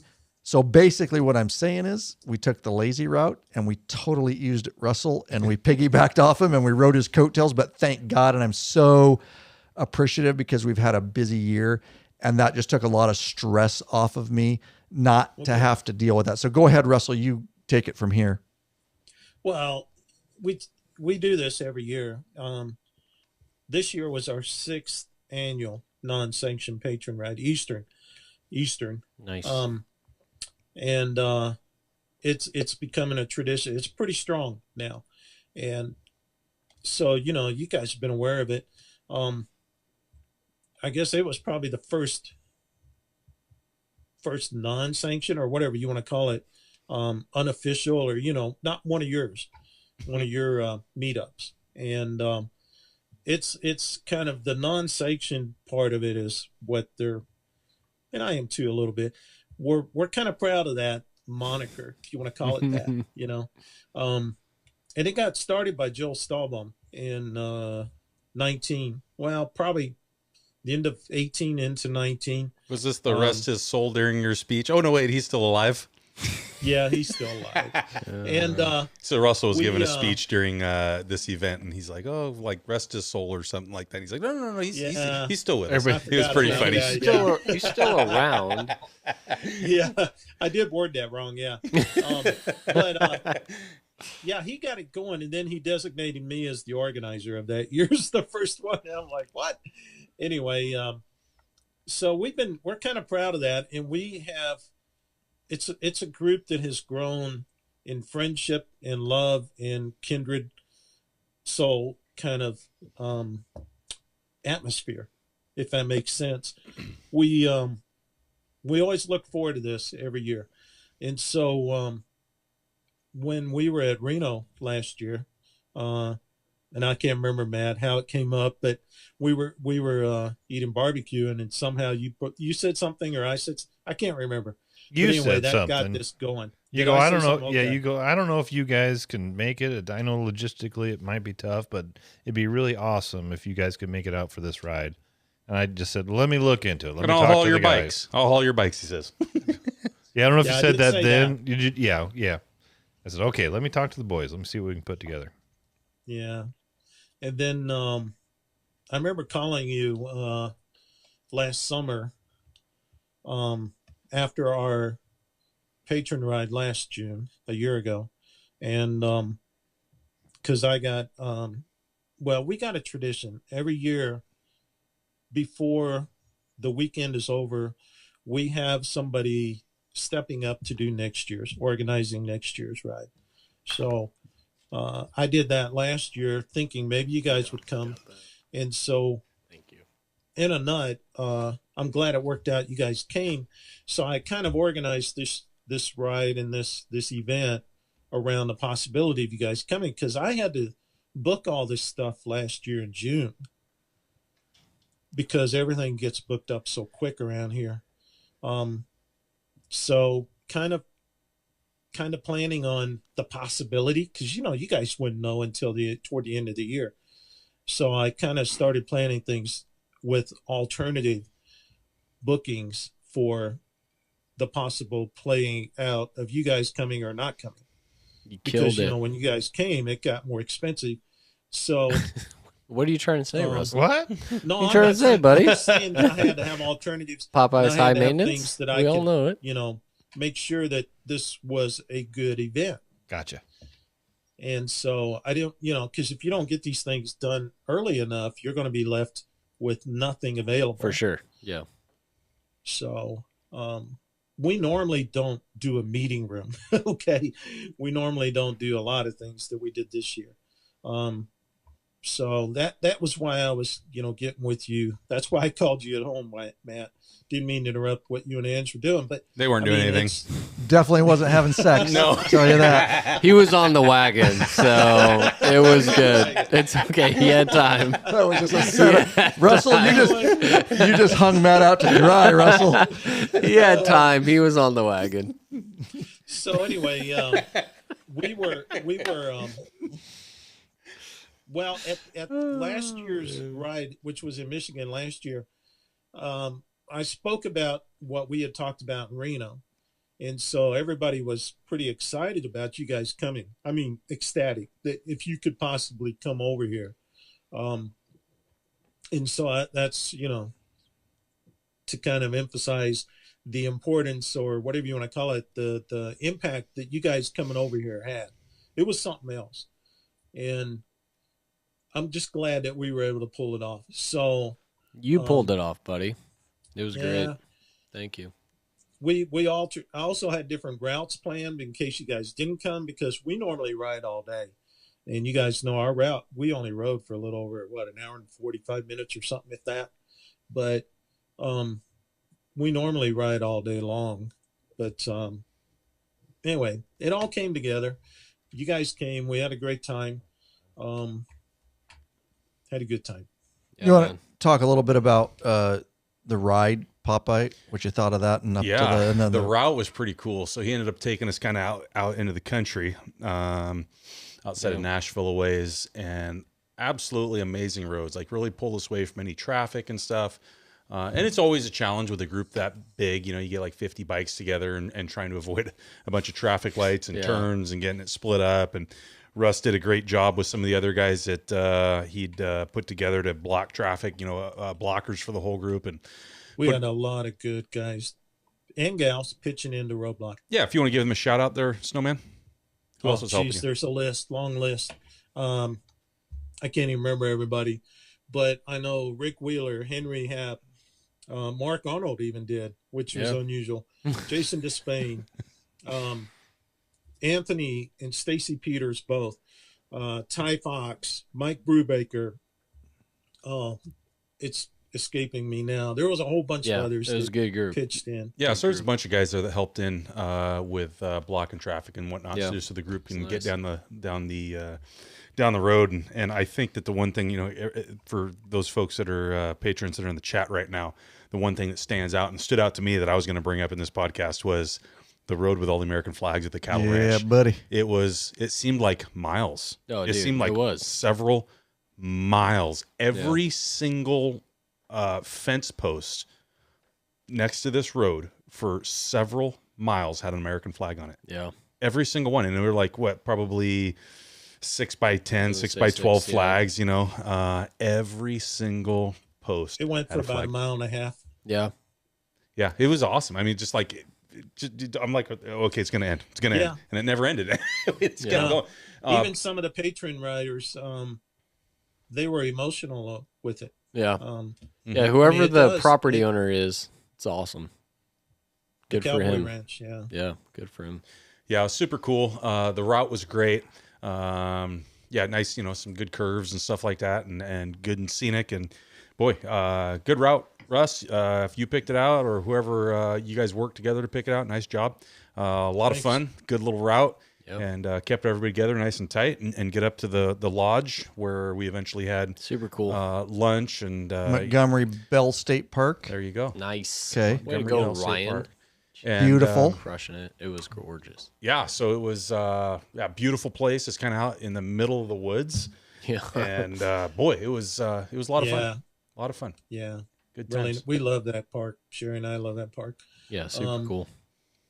So yeah, we were able to get in there and like Snowman says, they had a meeting room there that able to say some Snowman give a nice little speech in there, and Ryan was able to talk, and we had lunch, able to sit down, folks got to meet, and then after that, the hotel had a bar attached to it, and so if guys wanted to get drinks out there, they could do that and kind of meander around, and you guys were staying right there. Good place to just relax and enjoy company. Yeah, exactly. And you guys were really camping right there with either people who were in tents, or they had little cabins and stuff if they weren't staying in the hotel. And neat little area. Yep. Beautiful, like I said, pretty fun. And then Cowboy put together a nice little deal. You want to talk about that? Talk about that, Cowboy. It was awesome. He took some pictures. It was a thing. It was a thing. Now he doesn't want to talk. No. Yeah. Now that Popeye's going to let me talk, I don't want to talk. No, So I've been a part of this for several years now, and all right, good story. So, go ahead. So messed up. So wrong. I know. So he used to do this to Sturgis Jeff, and now he does it to you. I accept it. Yeah. So I've been a part of this for a while, and most of you know that I have my own photography and videography business where I make videos. I've take photos and that kind of thing. So I bring that on this rides and help Ryan out, film for kind of a B cam for his documentaries, that kind of thing. But also photos is kind of my passion. So Lurch has shown me his photo that I took of him at the we rode down to San Francisco, down the coast, down to San Fran, down the redwoods. Yeah, redwoods. I blew that one up and put it in my man cave. It's a badass photo. It's something I do, and that's on these trips. It's my passion to kind of do this for these guys. Because they're my brothers. And so I was thinking through the year kind of how I can help, because Patreon, I usually take the big group photo and then I put it out to all the guys. They can download it, print it, do whatever they want. But I was something was just nagging on me to do something different. And I came across this idea of taking photos, editing them on my iPad, and then printing them there. So I have a Canon little printer that I can actually print like a 4x6 photo So I reached out to Ryan. I said, hey, this is my idea. I want to do this. And he's immediately just said, go for it. Sounds badass. Yeah, it was a bunch of exclamation points. It was awesome. Said, go for it. So we found a spot, and I took photos of everybody if they wanted to with their bikes, families, with any of the lab personalities if they wanted to. Hopped in the... I think a lot of people loved that. You guys stepped in and got your pictures done. Yeah. I think Lurch, Really? Ryan, and Popeye all were in a vast majority of the photos. Hopped in the lodge real quick, edited the photos on my iPad, and then I actually printed them out, put them in a little bag, and was able to give them to people that day. So it was less than an hour turnaround. So it was a lot of fun. Well done. Thanks, man. I appreciate it. It was a lot of fun. It was interesting trying to fit a printer, cartridge, paper, and all that in, because we're riding and flying there. So I had to fit everything in my bag. So I ended up having to leave some stuff behind. Like I didn't bring a drone this year because I replaced the drone with the printer. So you got to make those decisions. But I thought it turned out. Launch it off your bike again. True. Yeah. Glad that didn't happen. I'm still dealing with that, dude. Yeah, he is. Thanks for bringing that up, Popeye. Anyway, That on the was good awesome. story, at least I didn't lay my bike down this trip. No, I laid your bike down though. It's always better to lay somebody else's bike down. I didn't lay my bike down either. I didn't see it happen, but I heard it. Oh, I think everybody heard it. Yeah, no, it was really fun. But guess who and- picked it right back up by themselves within a couple seconds? It's bound to happen. We do it all the time. Yeah, I think so. I was Didn't actually even do it gonna the proper way either. Right. No. Yeah, exactly. I was gonna actually because I was filming, taking the photos and stuff. I was gonna make a video or a little short about that, and you have Popeye dump my bike, and You got video of it? Yeah, just I did, but Insta out there, I had my Insta 360, but all my files corrupted Yeah, when I got home. Didn't happen then. Didn't happen. I have no idea why, no. but We've they had were that they happen. were fine on the trip because I started to make the video or a little reel of I the thought you were patron backing meetup. up every night. I was, And they all corrupt- of the files are That's corrupt. something I with can't your hard open drive them. then. Yeah, I can't open them. That's a hard drive issue. Whatever drive you were putting them on, that's dude. I've had that, well, and I left them Man, on that the sucks. SD card though.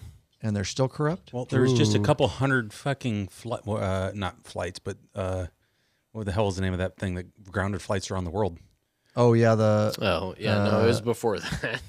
No, yeah, I'm just- before I'm the just saying- update. Yeah, I'm just before saying, the update. if your shit can Yeah. crash, you Crowd- know, No, if yeah. your shit crashes. No, it was- crowd. Yeah, it was strike. it was Yeah. really weird. I tried to last week or the week before, I tried to bring all the files back, and I was gonna make a little reel or short about it, and because I had started it on the trip, and I can't open any of them. It says all the files are corrupt. So none of my that's horrible. none of my 360. I feel your pain. I've photos, had so that in the past. It's a pain in the ass, Deal and I with. even backed it up on a hard drive, but the hard drive says they're corrupt. Well, too. if they were already corrupt, So, yeah. you So- backing them over. Yeah. Anyway, SOL. But it was a fun time. I really enjoyed it. I thought it was a lot of fun. So I hope we can continue that and maybe make it a little better.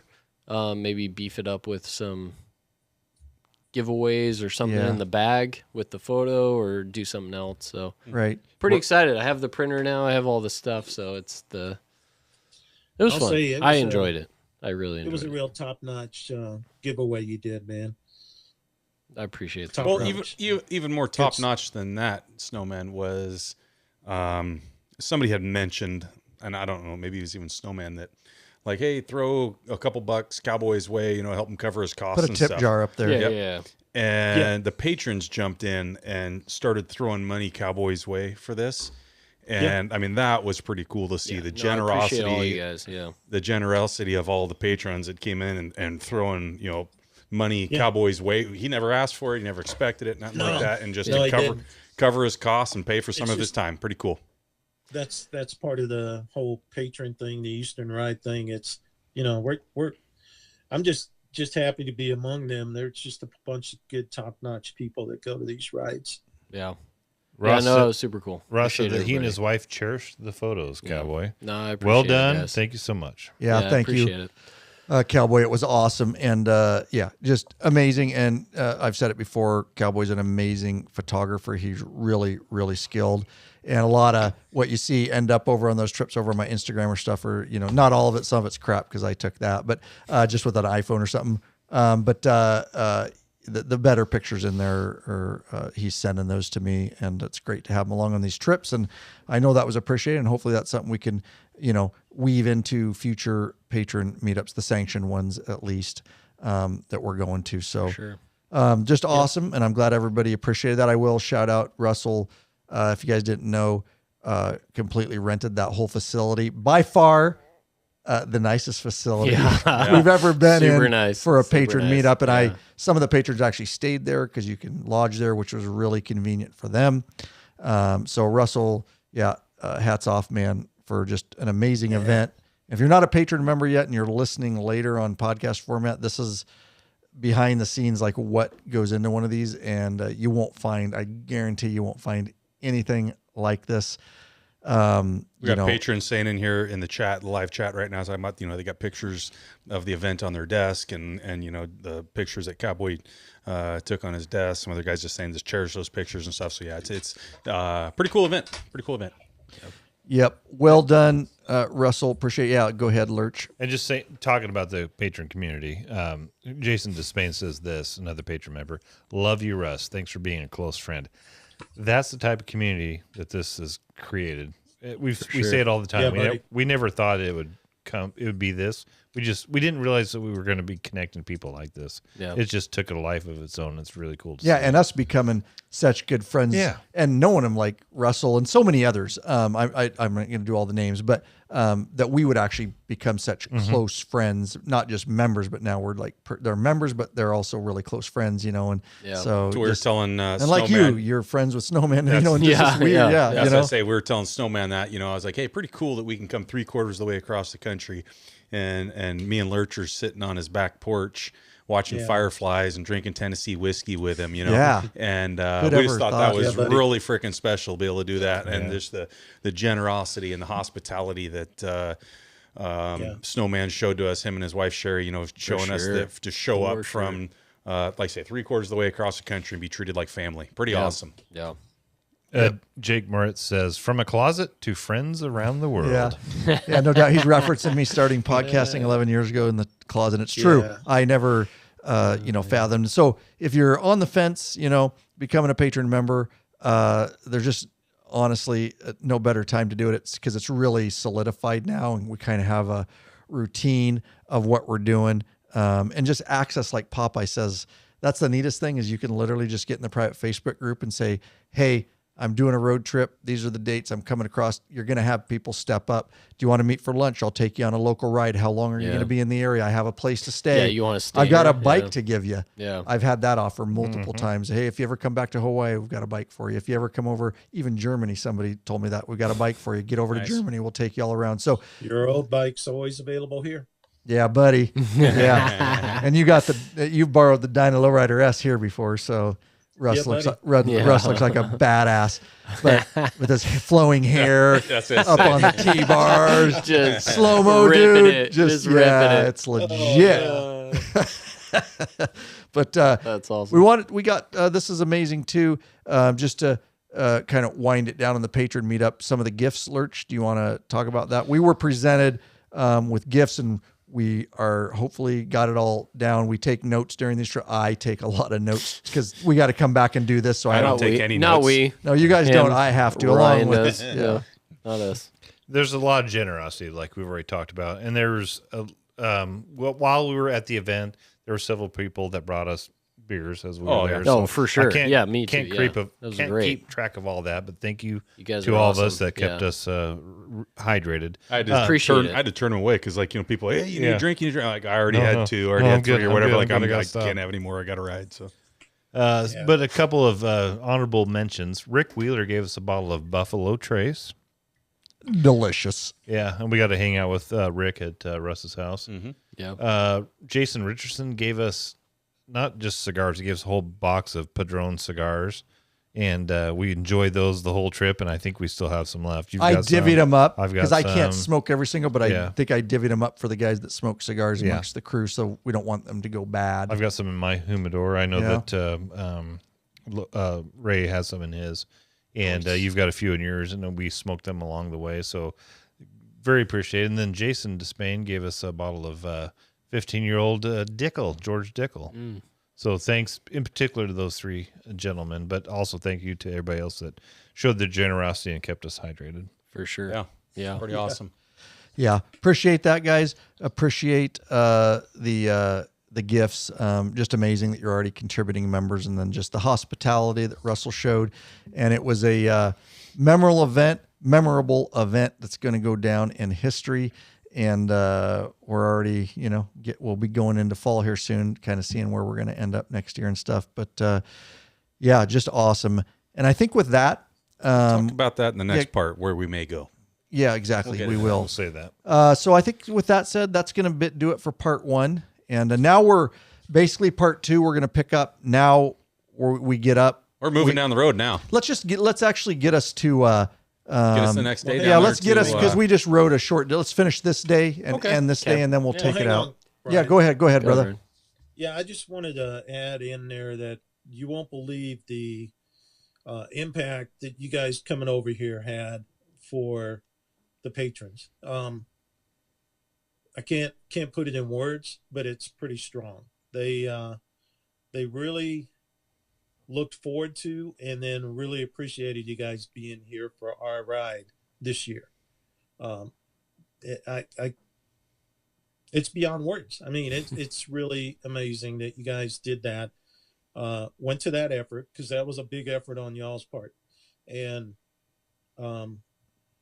it really had an impact on a lot of your patron members that thought they'd never get to meet you guys. Yeah, that's awesome, Russell. And yeah, man, to add to that a little bit, that was the whole reason, like Popeye talked up front, we weren't able to get to the East Coast. We've ridden a lot of all the way, into Kansas, and we've kind of stretched out as far as we can in 10 days. So being able to trailer, we really wanted to make it happen. I know a lot of our East Coast people can't get over here. And so that's how this all, like Popeye was talking about how it came together and why we trailered over there. So then we could actually be over there, ride, and finally be able to participate with a lot of the East Coast patrons and meet them.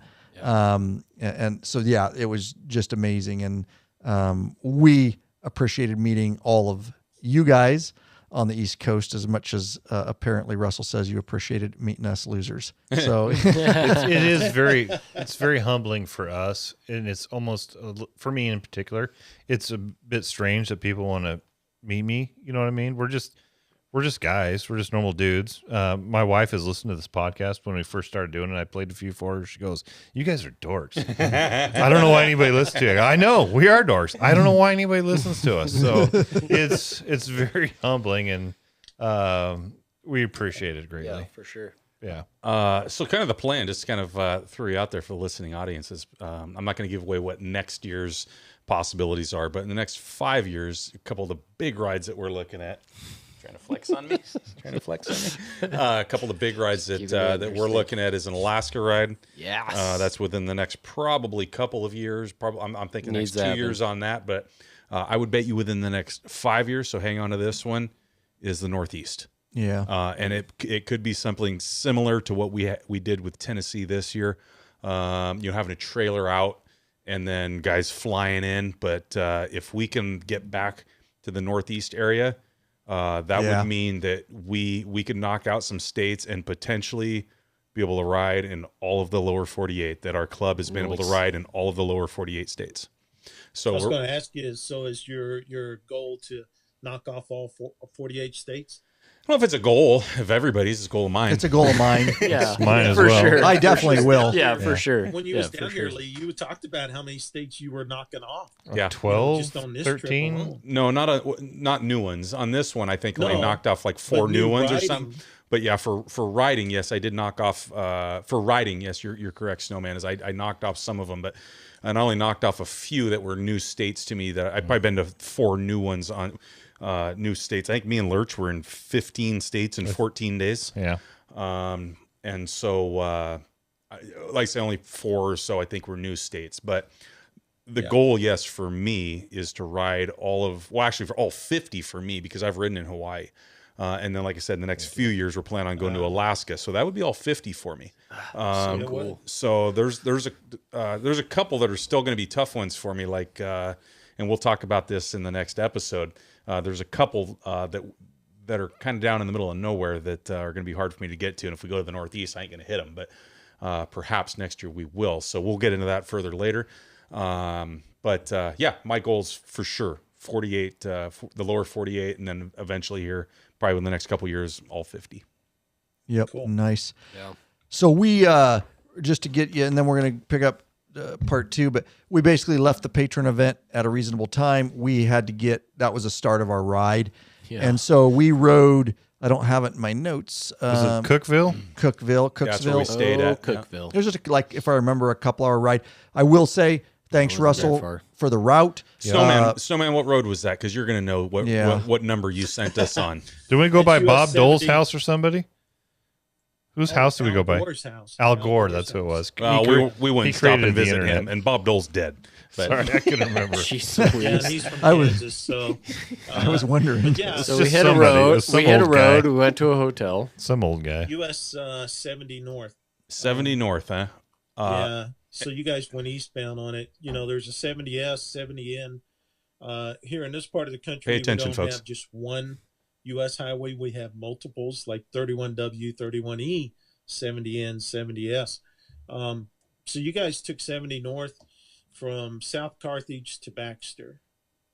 Noise. Yeah, And so I got a text from Popeye that night saying, that was a badass road. we may have been ripping it pretty hard. Dude, Little we bit. were, May have I hope left. you were, man. I hope may have you left were. some metal That's a on that good road. to Yeah. do it on. I don't ride That too is- hard like I. what? Since when? As much as I used to. Right. I agree with Okay, that. there you go. Yeah, you got to caveat it. Ryan can tell me, like the Jeez viewers, yes, Louise. I've slowed down. I think that's fair. We've all got smarter in our Yeah. older But you age. put me on some of those roads like that, and Yeah. I'll still rip it. And I was dragging a bit on. So you were leading the pack? about Always. 99% of the does. time. Yeah. He's usually the leader, yeah. Always. Yeah. But so we were And ripping. technically, curves. slowing down is 1 mile an hour less than what he was doing previously. So It's a little bit. It's enough. It's noticeable. But that was a cool road. I'm telling It you, was folks. fun. If you Lot of fun. get into that area, follow that road that Snowman just said, because it's a good one. It's nice and windy, gets you off the interstate. It was a badass road, nice Yeah. and curvy, some Good beautiful pavement. country, Yeah. beautiful country. a lot of fun. And Did while you get we're that on this, video, Ryan? Oh Yeah, I have some of Oh, that you for know it. sure.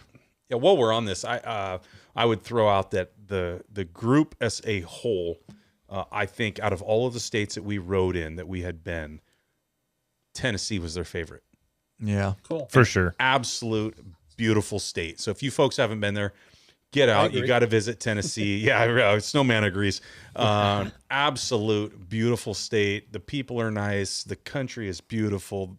I could do without some of the humidity, but Yeah, you know, we're if you get stuck with that. probably right now, it's probably worse than when we were there. But it wasn't It too is. bad really when we were there. But I mean, just an amazing state, really. Yeah. And I would bet you half of our crew was like, "I'm going to look at retiring here."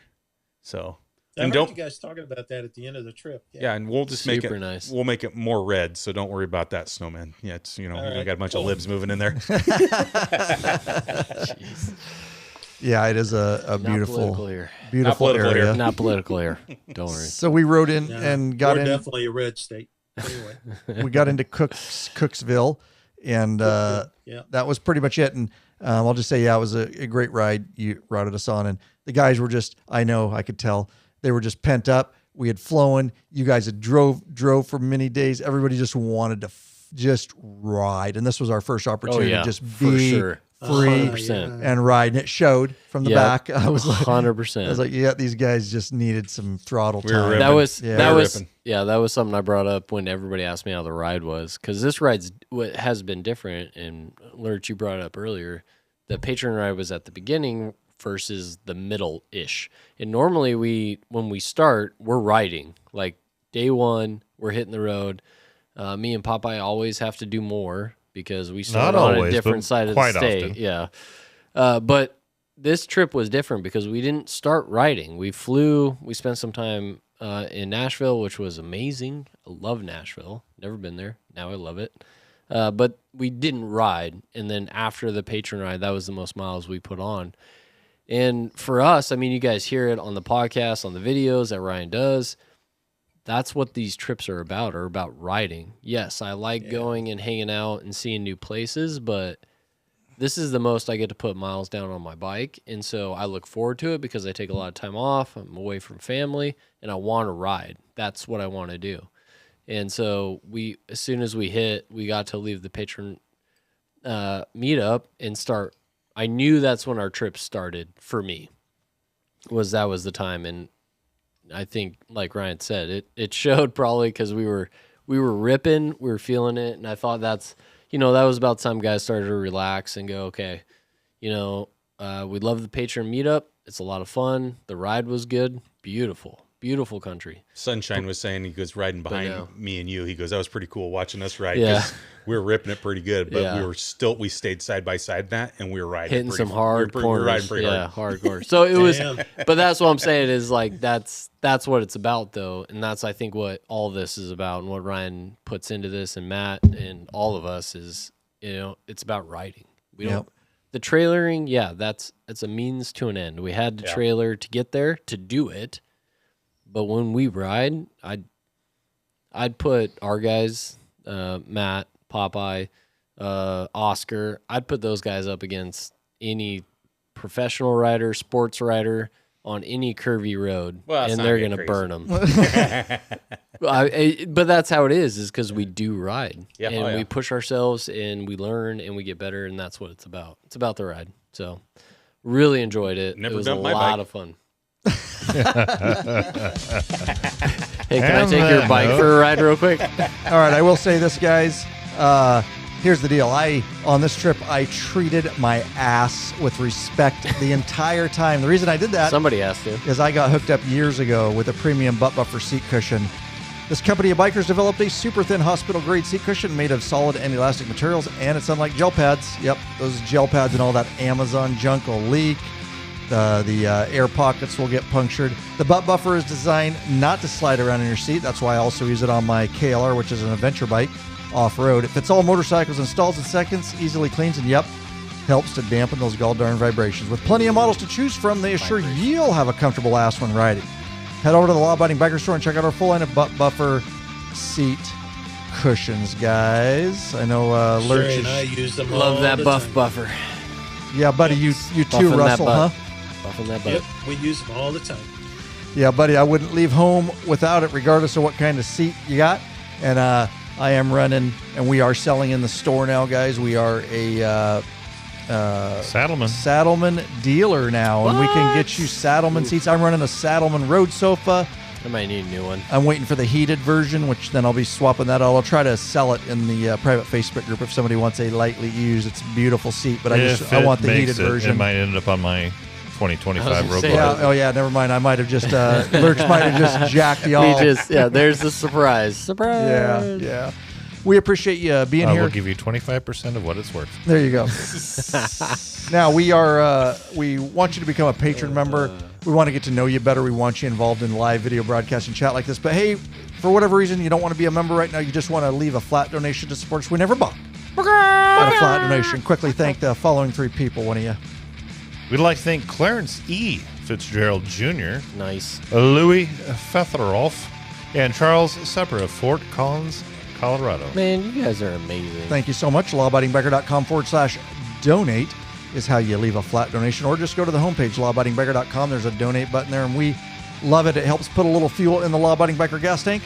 Help this bitch keep rolling on down the road. There you go, guys. Thanks for being here now. Hang out. Stay tuned. We got number 2 coming up. We got a lot of miles still to put down. Oh, Good times. Now we're just getting going on the miles. And I will say, guys, that are here live, as soon as that's a lot of time investment for you guys, so we get it. We're not going to do the second one live, but have no doubt it will be loaded within the next day. Lurch will load it into your patron I don't think that's fair. I don't know. I got a busy He'll day actually tomorrow. do it today. Maybe the next couple days. Before midnight tonight. It'll be done. I got shit to do. I'm running the store. I'm running the needs some business. notice to drop I a might need load. a couple days, my friend. He needs a notice to drop a load. Because it's so important and it's part 2, Lurch will have it to you by tomorrow. Good Lord. The boss has spoken. That's right. Done. Done. Just going to mute him. You don't even have to fake not talk. Just talk. He legit. Oh, did he actually? No, he didn't. Off the hinges, guys. Off the hinges. Thanks, guys, for being here. We appreciate it. Love y'all.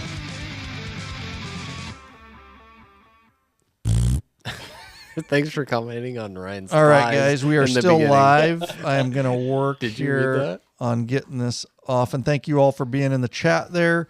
And again, we'll have it uploaded soon.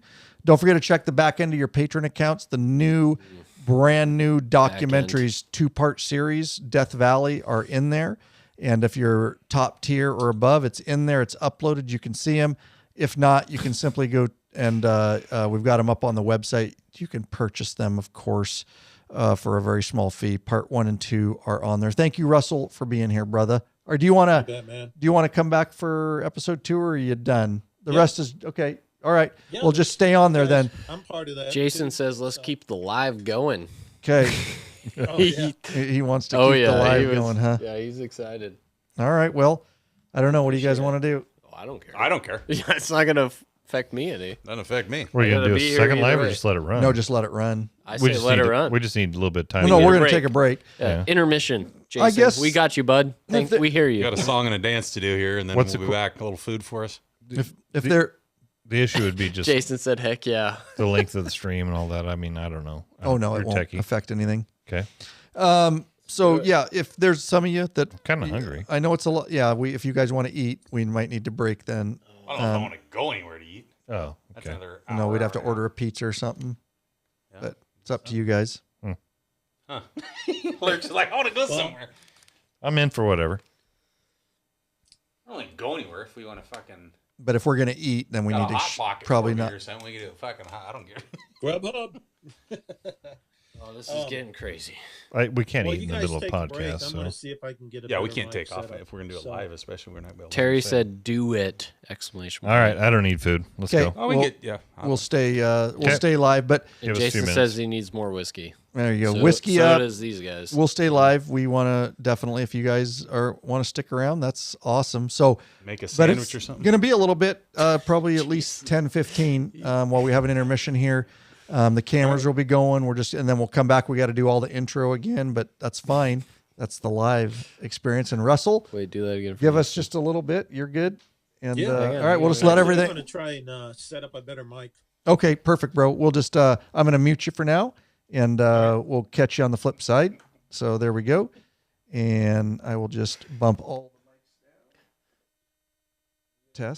Test. All right, guys, we'll be back with you. We're going to mute everything, leave the cameras running, then we'll pick it back up. Go get a drink, for God's sake, already.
I know. There Mics we are go. coming up. All right.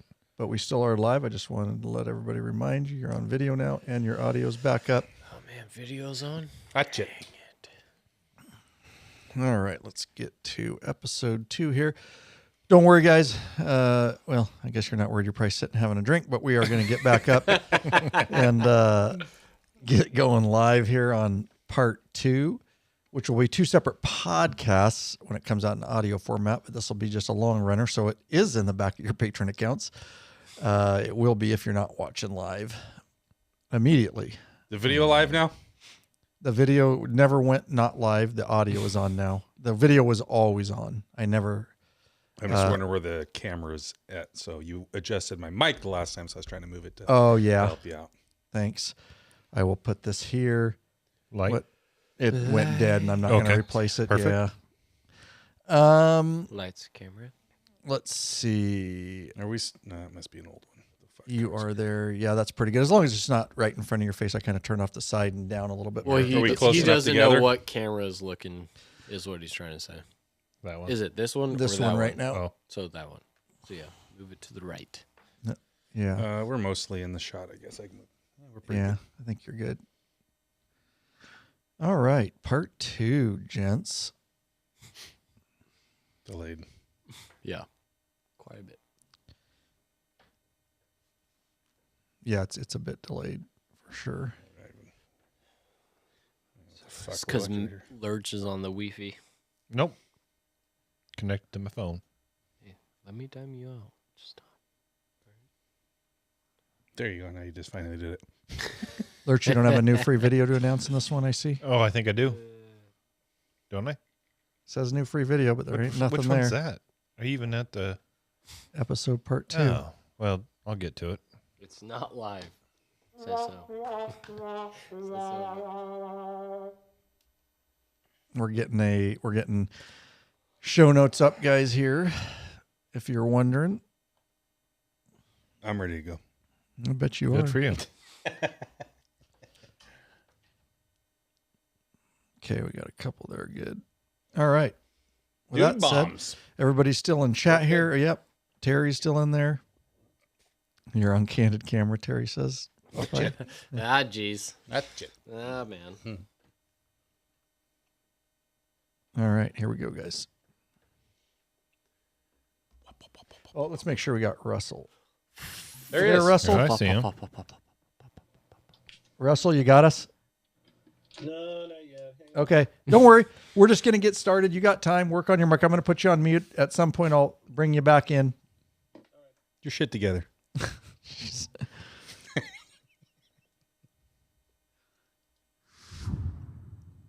Stand by. Here we go.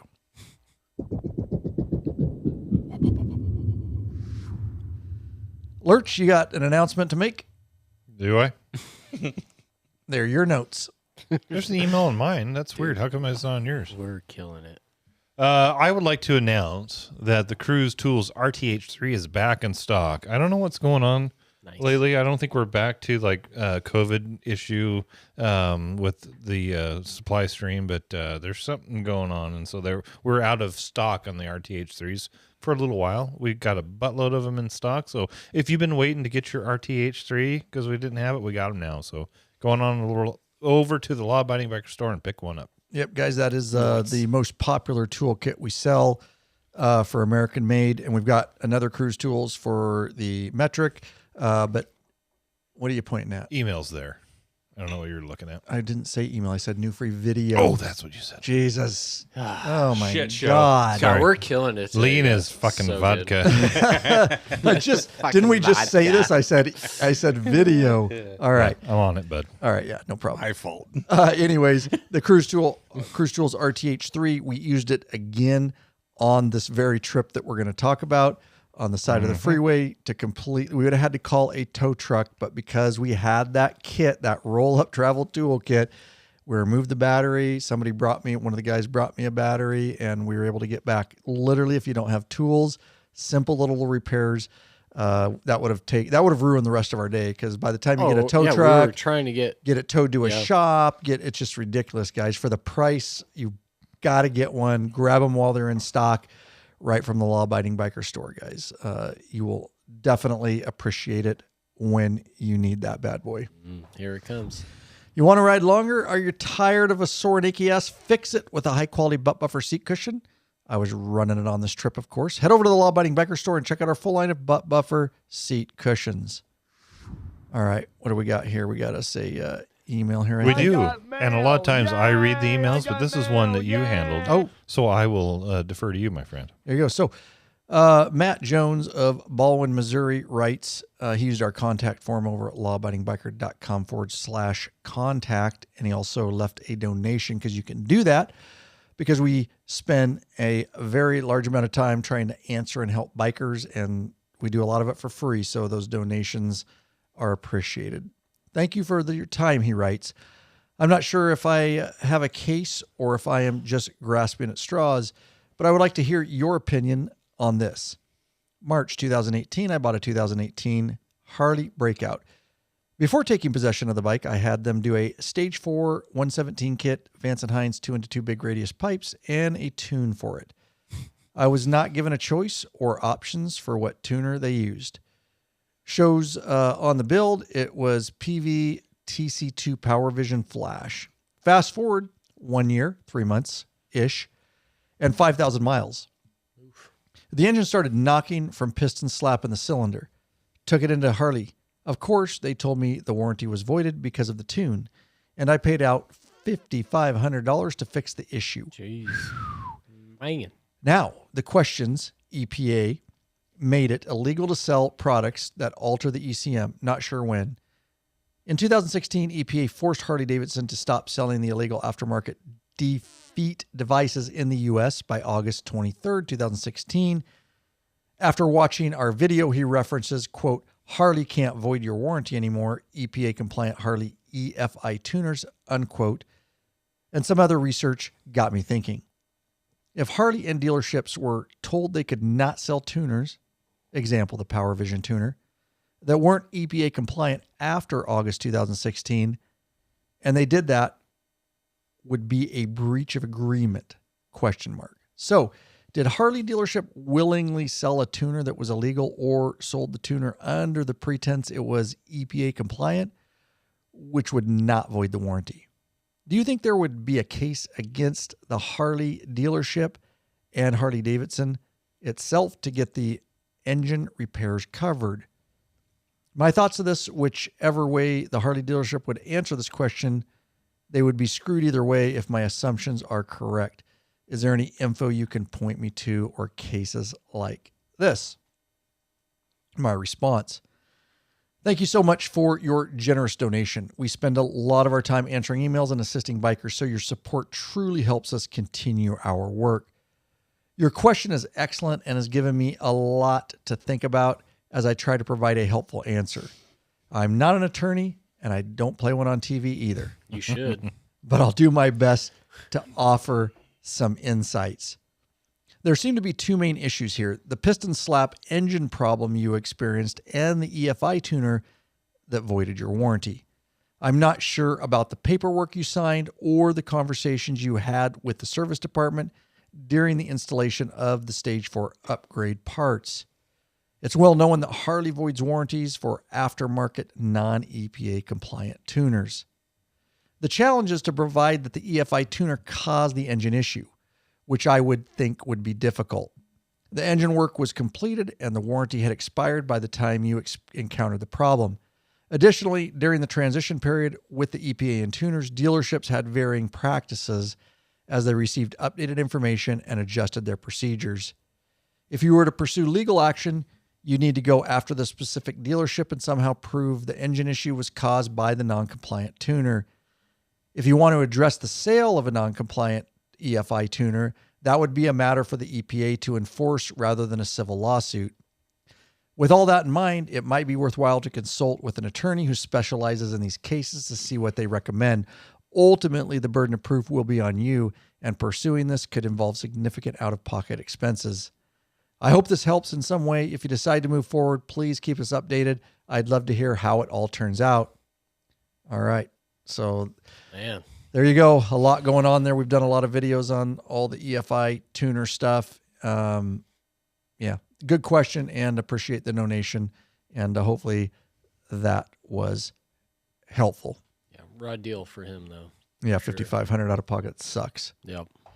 Hey, Bikeaholics, 03D has a wide variety of innovative products for your Harley-Davidson and a brand new line for the all-new Honda Goldwing named Gold Strike. Top quality, affordable chrome lighting and comfort products. Zero Gold Strike are the motorcycle LED lighting innovators for CAN bus plug-and-play system compatibility. Head over to lawabidingbiker.com/store. Check out our full line of 03D products. Yeah.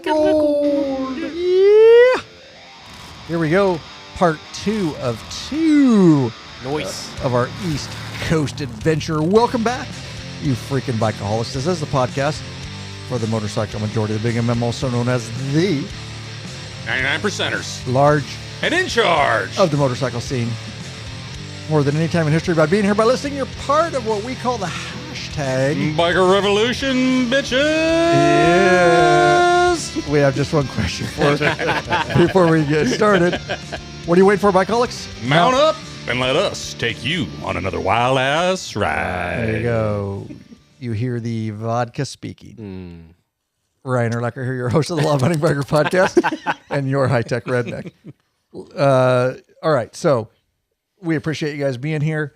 Our patron members, if you're listening to this in audio format later, much later, I just want to let you know that after we went off part 1, a lot of the patron members, which is just complete dedication, and we appreciate it. They're like, stay live, stay live. So we literally let the live run. We went, took a break. We're living on Cliff Bars and some meat and cheese packs I had in the freezer and vodka. A little beef jerky. I'm not living on vodka. I'm living on a Guinness right now. But Does the body good. we appreciate that. And Figure it we out. want to they support us, and we wanted to support you guys. If that's something you requested, we made it happen. Yep. And we took so we just chowed some trail mix, whatever Cliff Bars I had in the shop here. And here we are back for part 2 of 2.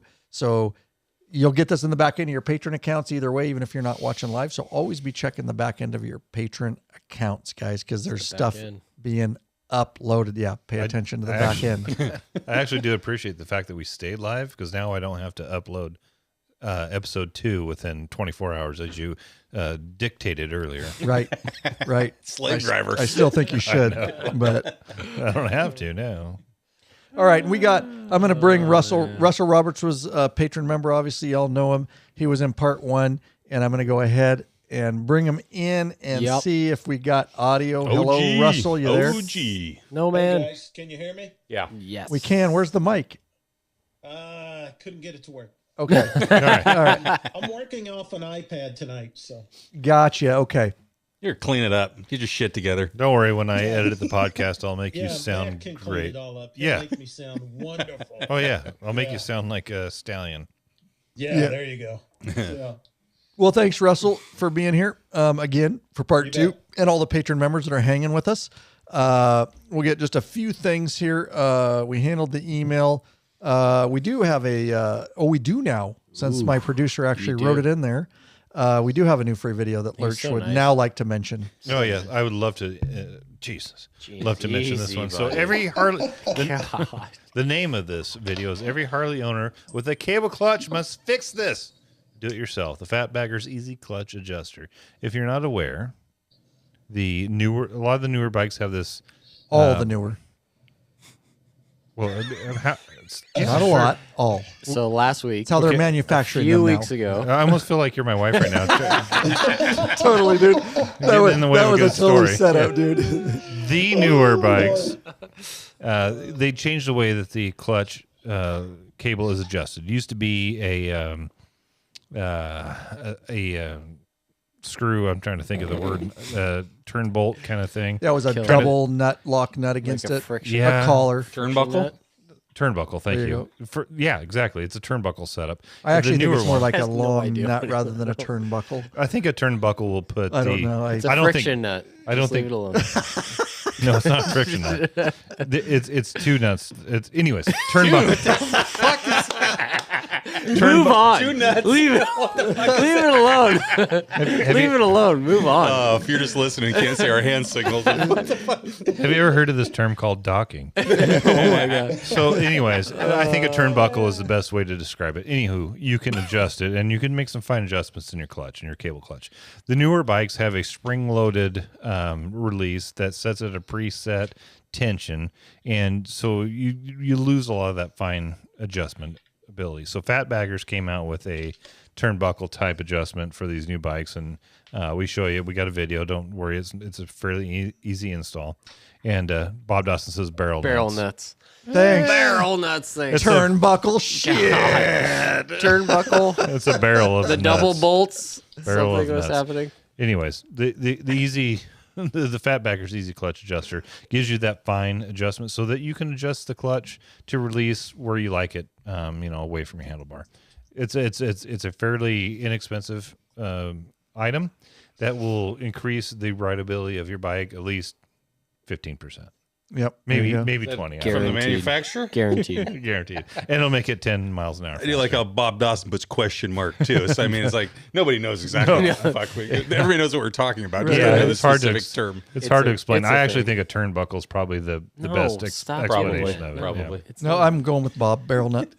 He's got nothing. He's definitely smarter than all of us sitting here. So, it's a must, guys. If you have the cable clutch 21 or newer, you got to just 18 or newer, depending on yeah, softail depending models. on softail models. So thanks for being my wife.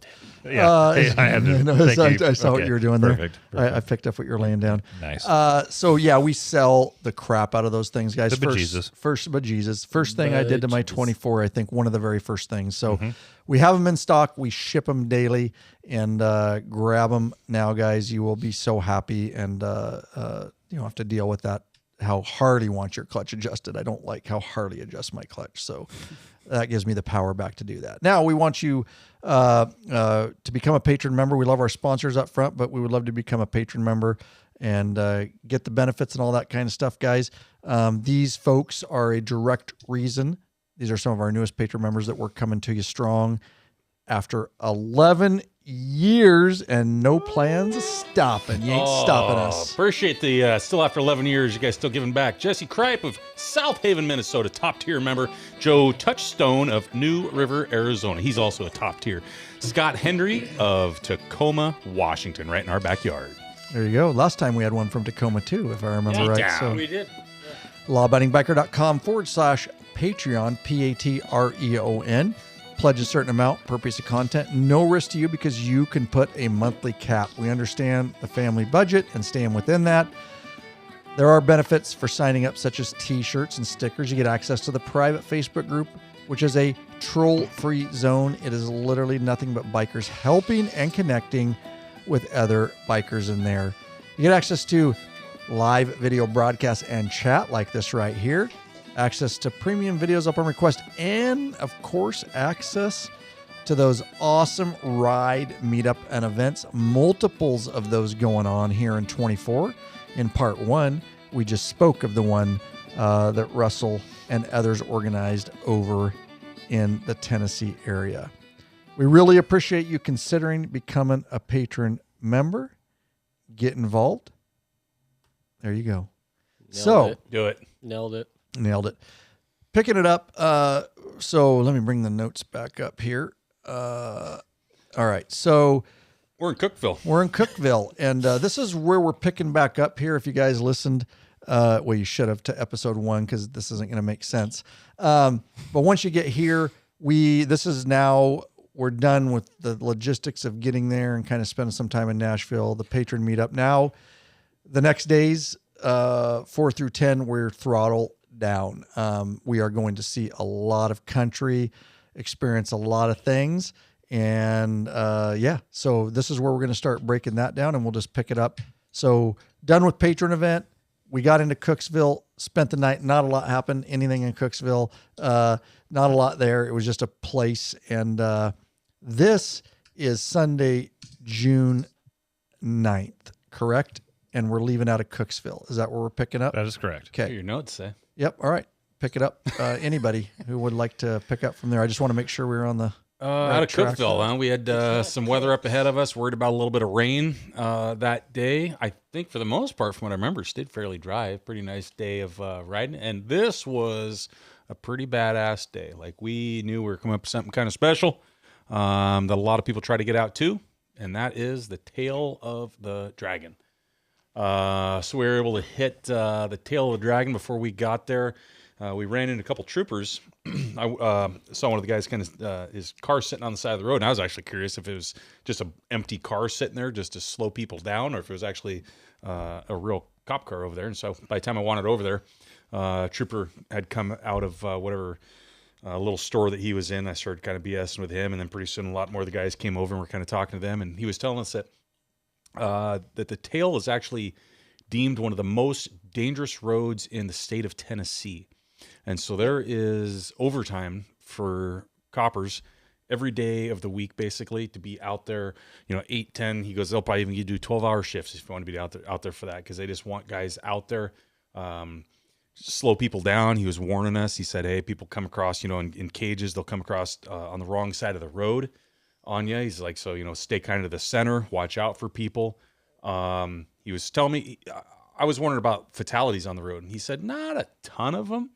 And this is me guessing, is just simply because of the speed. It's not a road you can go ripping on at 60 miles an hour. You might get up to 40 or something. You hit 50 or whatever on a Harley, but it's not a road that you're going to come into a lot of these corners really ripping at. So if you do go flying, you're just going to screw yourself up. You're probably not going to kill yourself. But yeah, he was warning us, like I said, stay on your own side of the road. And then the other thing we got really lucky with here is before we had left, they were paving the tail. And so he had also warned us. He said, hey, he goes, with the rain last night, he goes, a lot of that oil is coming up through the asphalt. And said, hey, make sure, you're careful on the corners. He's like, you can probably rip some of them. What he tells 40 or something like that. He's like, you'd probably be all right doing something like that. But he goes, you keep it slow, because he goes, your tire's going to wash out with the new oil on the road. But yeah, it was brand new pavement, and I was glad, because leading up to this trip, I had been emailing Department of Transportation, and I went to Tail of the Dragon site. It was really misinformation, so to speak, because it wasn't always up to date. And I was just like, I just want to know if it's going to be open when we're going through, because I was going to be devastated. Yeah. But to travel that far and not be able to ride correct. It. That would have been for horrible. sure. Yeah. And so leading up, it was like a week before, or not even quite a week, they put on their thing that it was officially repaved. I saw some guys had ridden it. They said it's done. It's completely repaved and you're good to go. So I was stoked about that, because that would have been good thing it was repaved, because before there'll be a lot of with a mountainside. You've probably seen them out there where you guys are, where one side of the road, downhill side, will dip. It'll drop. The pavement will drop. You know what I'm talking about? Yeah. There was a lot of areas like that on the Dragon. Yeah, I just saw. I think yesterday, one of the photography places that sits on the hard corners, and a car had gone from the right lane. It was making a sweeping left, and it was completely off the roadway. So the photo was the car into the trees and into the mountain, into the hillside. Yeah. It was a full-size car, just completely off the roadway. Yeah. But, I mean, that just goes to talk to what Popeye was saying, is cars, bikes, they come across the lane, because they would have went across the up traffic on that corner. That's the biggest danger. Yeah. That's where I think you're going to get most of your accidents, is just other people crossing their lanes, not holding their line. Yeah. And one thing to remember about this, and I never thought about this as a younger guy when I used to go, I used to do a lot of snowmobiling. I used to be kind of a crazy son of a bitch up in the mountains on snowmobiles. And one thing you never think of is how long emergency services may take to get to you. So I was talking to this troop, and he was saying he was on one accident, husband and wife, they're on a Harley, went down, and the husband, I didn't ask what his injuries were, but he goes, he's basically dying in front of me. And he goes, he's laying out, he's trying to help him, and the wife is like, where in the hell is the ambulance at? Where are they? And he's like, well, about an hour out. Be here in about an hour. Yep. And then after that, then you got to get you back down to a helipad to fly you out. The helipad's another 20, 30 minutes down the road. And so, and I don't remember if the guy ended up dying or not, but it's like, you're out in the middle of nowhere. You're not, There's no landing a helicopter out there. Well, there is a helicopter pad, but it's at the probably like base. 20 or Not on the highway. not on the highway. It's No. 20 Yeah, or no, 30 you're at the minutes back base. down the road. Yeah. And so it's a, if you screw up and you go down, you hurt yourself bad out there, you are waiting for an ambulance. I mean, you're looking at a good 45 minutes to an hour. In fact, shit, we did the same thing here in Southeast Washington damn near 10 years ago, remember? We had somebody riding with us go down, broke their femur, and it was a good 45 minutes easy. until we got an ambulance with a crew out there that actually had ALS. yeah, advanced life-saving. So it wasn't, like your EMTs and stuff may show up first, and the best they're going to do for you is take a pulse and take a blood pressure, and they're not No giving you any meds, pain meds, nothing. anything like that. And this person that had went down, I said, broke their femur. When that first ambulance arrived, I looked at the ambulance, and just because of our jobs, I go, they ain't going to be able to do anything for you. I'm like, you're still waiting. Yeah. So it's the same thing here. You may be waiting a good hour until help arrives. So it's one of those things is take it easy. Don't be stupid. You can really ruin your day. Yep. And the tail of the dragon itself, guys, just to, I know so many of you have been on it, but it's not like a road that you can't find other places. As far as corners go, the reason it's a high fatality rate is because it's a tourist destination now. Yeah. And so you've got all these race cars and you've got all these guys that are riding bikes that don't know how to ride. If that wasn't that case, it's not a dangerous road. It's dangerous because people make it dangerous. For sure. Yeah. If that makes sense. High volume. High volume. And then that goes into the fatality is the, time it takes to get, if you look into all why that's the highest fatality road, there's a lot of factors that go into that. And that brings up, like, I think it was 2 years ago when we did the 101 down to San Fran, and that was my first ride on my street glide, and we had a curvy road, and there's just, even us trying to be safe and doing it right, I ended up riding the center line as a car was coming around a hard pin turn, Trying to keep up with somebody. And they were on the center line, and I thought for sure we were going to collide. And I'm not the best rider, but I feel pretty competent. But it's just those moments you never know. Like, I go, I can go a little wide here, but the car coming the other way is probably doing the same thing. So we're both riding the center line, and I almost T-boned a car on my street glide. That fucked him up. That car would have been upset about that. They'd have been sorry. They would have ran their windshield wiper and kept driving. But that's Tail of the Dragon. Same thing is, you start getting in those corners, you're concentrating on every corner. There's not a moment. As soon as you lose focus, you're going into the other lane because you miss your line. You miss the balance of the bike or whatever it is, and that's where on the Tail of the Dragon, there's so many corners back to back. That car coming up, you go into their lane if you're not paying attention, and now you're doing a head on with them, and it's your fault. So we were talking about in the last episode on a road that Snowman had given us that was badass road on our way to Cookeville, and we were ripping it pretty good. And then on this particular day, what was funny is we actually had some guys that had missed their corners a little bit of where they should be and kind of put themselves in a real bad situation. So it just goes to show that, like I said, competent riders, guys that ride a lot, if you're not paying attention on this road, you can find yourself in a bad spot and really put yourself in a position that you should not be. Right. One of the other guys, actually, to no fault of his own, that we're riding with, he was taking a corner and he framed out. Remember, he changed some aftermarket highway pegs and came down, and he's lucky he didn't high side. He came down, hit his new highway pegs that he had put on, and it popped his rear tire up because he framed it out, popped it over, and luckily he saved it. Luckily it grabbed because they won't always grab. Yeah, well, high side you. Yep. Yeah, and so, because I remember I looked in my side mirror, and basically he was in the wrong side of the lane. I was giving him shit later. I'm like, dude, what happened? How'd you miss your corner? And he's like, and he told me the story like I just told you. It framed him out, popped his rear tire up, shot him into the other lane, and luckily he was able to save it. Yeah, he talked about that when he got back here. He was getting them off of there. Yeah, exactly. Yeah, he's like, screw that. If it's not going to fold in with the bike because it didn't allow any more lean angle like he was told, and he's like, yep, those are gone. Yep. Yep. I will say, just here's the deal. everybody has their different levels of experience. That's about motorcycling, guys, is you have to know your abilities and limitations.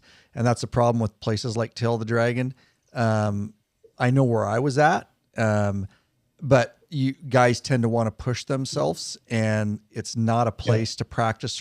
So just if you're the way you stop being in so much danger, just slow the fuck down.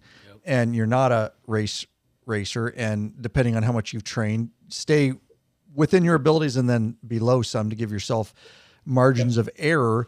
The other issue I see is the photography people. Yeah. And I'm not saying that's their fault. I'm just saying, unfortunately, they're set up on corners and they're totally, guys are getting sucked into that. Like, I'm going to get the badass shot. Cool I'm going to go way cool faster than I shot. should on this corner. And I don't know that that's safe for them to even, they're in the glide path. And I'm like, do you realize you guys are in the glide path? Like if somebody slides here, they're sliding into your fucking booth. And I know they're trying to do a job. I'm just saying, it's not the photographer's fault. They're doing a job. But it inspires stupidity. It does. Right? It does. Yeah, the ownership's on the rider, right? Yep. Ultimately, your life's on you. Yeah. You ride your ability, but that is causing a distraction in the corner where they're going to try and outperform themselves for the shot. Correct. And even part of that is, I think people look over at that photographer, and you taking your eyes off of where you should be. You know, like I always talk about head and eyes and where you're supposed to be going, and they look over at that photographer to see, ooh, is he getting that shot? You know, and then it takes your eyes off of you should be maintaining through that corner. Right. For sure. Yeah. There's a lot of stuff going on it. I'm glad that it's fun, and we wrote it. We're not going to go over that. Check. It's a lot of fucking corners. But now you can claim you did it. Yep, I said, right? check, done it. Probably don't need to do it again. Yeah, I will tell you right now. I'll be honest. I don't care. If I never do it again, I'm happy. Yeah, there's way better roads to ride. Yeah, we'll get into that. Way better. Yeah, stop jumping ahead, snowman. Calm down. Sorry, man. So what was thinking about what you guys did? I'm just talking about what I did. Anyway. So it was very cool. At the end of this, we came in. Was it Pigeon Forge? Was that the name of that place? Yeah, Pigeon Forge. Nope, that was a different one. That was at the end of what was the name of the town that we stopped in at the end of? Deals Gap. Devil's Gap. Thank you. Deals Gap. Deals Gap. Yep. Deals Gap. You're right. Yeah. That's the whole. Did you see the Tree of Shame? Yep. Tree of Shame. Oh yeah. Might be some law-abiding biker stickers on the Tree of Shame. Likely. All right. And about 4 of them. Yeah. So kind of cool. We went in there and grabbed a beer, at the end of the road and sat down. Hadn't had a break in a while, so kind of neat. Sit down and have a cold one before we continued on. And the other interesting thing was approaching. Remember how many different directions there were that we could have went? Harley Ride Planner, Google on the Maps. way there. I had 3 different maps up. I had Google Maps, Harley Ride Planner, and Rever. And all 3 of them, like we would literally pull up to a T intersection, and one would tell me go right, one would tell me go left, and I'd look back at Ryan and be like, which way does yours say to go? He's like, says to go right. And I'm like, well, 2 out of the 3 say we're going left. We're going left. And so it was interesting how many different, even when we'd already pre-planned which way for it to go, and it kept rerouting itself. But it got us there. And I don't know what the other route looked like, but the way we went was pretty damn scenic. It was very scenic. Which way'd you go? That way. We came in from don't know. When we came in from the north, obviously, but it just takes you through all those different county roads, and it takes you through shortcuts, and that's all it is. If you look at that map, there's a billion different ways you can go. It was just choosing for us depending on which application you were using. So I don't know the answer to that question, Russell. I know those roads. I was we know you do. The moonshine, or where'd you end up that night? Slow down. We're not there yet. We have a major story in between then and the night. Okay. So anyway, we continued on. We had lunch in Brayson City, North Carolina. Mountain Layers Brewing Company, pretty cool place. They had a food truck outside. You go out, you get all your. That was cool. Yeah, you get all your eats outside, and we went up on the patio upstairs, and they got pretty good beers. They had quite a good beer selection, good food selection. It's a beautiful little city. You come down into it. It reminds me of Ouray. Too. Remember Ouray? Ouray. Or Ouray? Is it Ouray? I thought it was Ouray. No, it's Ouray. It's on the $1 million highway. Yeah, we've been schooled on it many times on YouTube because I called it Ouray. You kept saying Ouray. It's Ouray. Ouray, yeah. I know it's weird because it's not spelled that way, but we've been schooled. Yes. Hey, Ryan, I think it's Ouray. Ouray. That's what it kind of reminded me of. Beautiful little city that you come kind of down into, and it's just surrounded by mountains, and Right. Yeah. Well, and it was random too, because we came in. I mean, we had nothing, and then all of a sudden it was a town that was busy with tourism and stuff, and then when we left, there was nothing. Yep. So it was kind of a weird Very much spot. Ure. Yeah. Very Yeah. much Ure. So pretty awesome. And then the hell did we go from there? We went up through the Great Smoky Mountains, right? Great Smoky Mountains Parkway or something. Went up through. We got up to what was? You have it on your notes here of. Russell will probably know it. The lookout Klingman's Dome. Klingman's Dome. Klingman's Dome right there where we got fogged out. Klingman's Dome, and so we tried to get up. Klingman's Dome, all that. Yeah. Yep. So we tried to get up in there, and it was fogged out, and Right at the top, unfortunately. Yeah. And so you couldn't see a thing. We got up there, and it was just thicker than snot, and so it was like that there this weekend. Yeah. We was up there. Yeah. It gets that way a lot.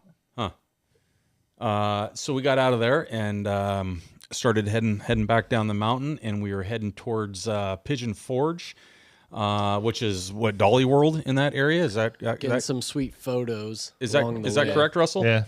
Yep. Okay, so it's right outside of Dollywood, and so anyway, we pulled over on the side of the road. We got in Dollywood, but we pulled over on the side of the road. It was starting to get a little bit of rain. A little bit. And, well, not at that point, but it was funny because I turned around and like, hey, you guys want to gear up or what? I was wondering when you're going to make the call because we were already starting to get wet, so it's either do or die now. Yeah. It's either gear up or we're just going to get fucking soaked. So I'm like, you guys want to gear up? Nobody says anything. I'm like, you want to gear up or are we just going to go? And somebody said, well, let's check the Doppler. Okay, check Doppler. And then somebody jumped on the Doppler like, we probably better put gear on. I'm glad we did. It was the fucking skies opened up, and we were riding down a river. Down a river. It was scary. Yeah. We were doing probably 20 miles an hour because all this. Yeah, but it wasn't our fault. We were doing This is 20. coming out of the hills. This is coming from Klingman's Dome down into Pigeon Forge. In between. You went through Gatlinburg, Pigeon Forge. You're on the worst traveled road for tourism, man. It's stoplights, traffic. Well, that was the thing is we didn't want to be doing 20 in downpour rain, but the cagers were all doing 20 in the rain. Like they had no idea what was going on. And we're crawling along the rain, and I'm like, I don't need to go this slow, and I'm on two wheels. I want to get past this. Well, but they could not figure it out. Safety source thought that was fine because there's literally a river running down the middle of the road. I don't care if I go straight. It's not going to do anything. Don't say that. You should have called me. I could have given you. Ryan was going straight when he got hydroplane you can last hydroplane. Yeah, I get it. 20 miles an hour is a bit excessive. Sorry, Russell. What were you saying, brother? Oh, you should have called me. I could have given you a different route. Yeah, dude. Gotten you out of all that. I thought you were saying we should have called you. You could turn the rain off. Yeah. No, that would have been awesome. I could have given you a better way to go, man. There's a way to. It was fine. It was a great story. You got to quit talking over each other. Yeah.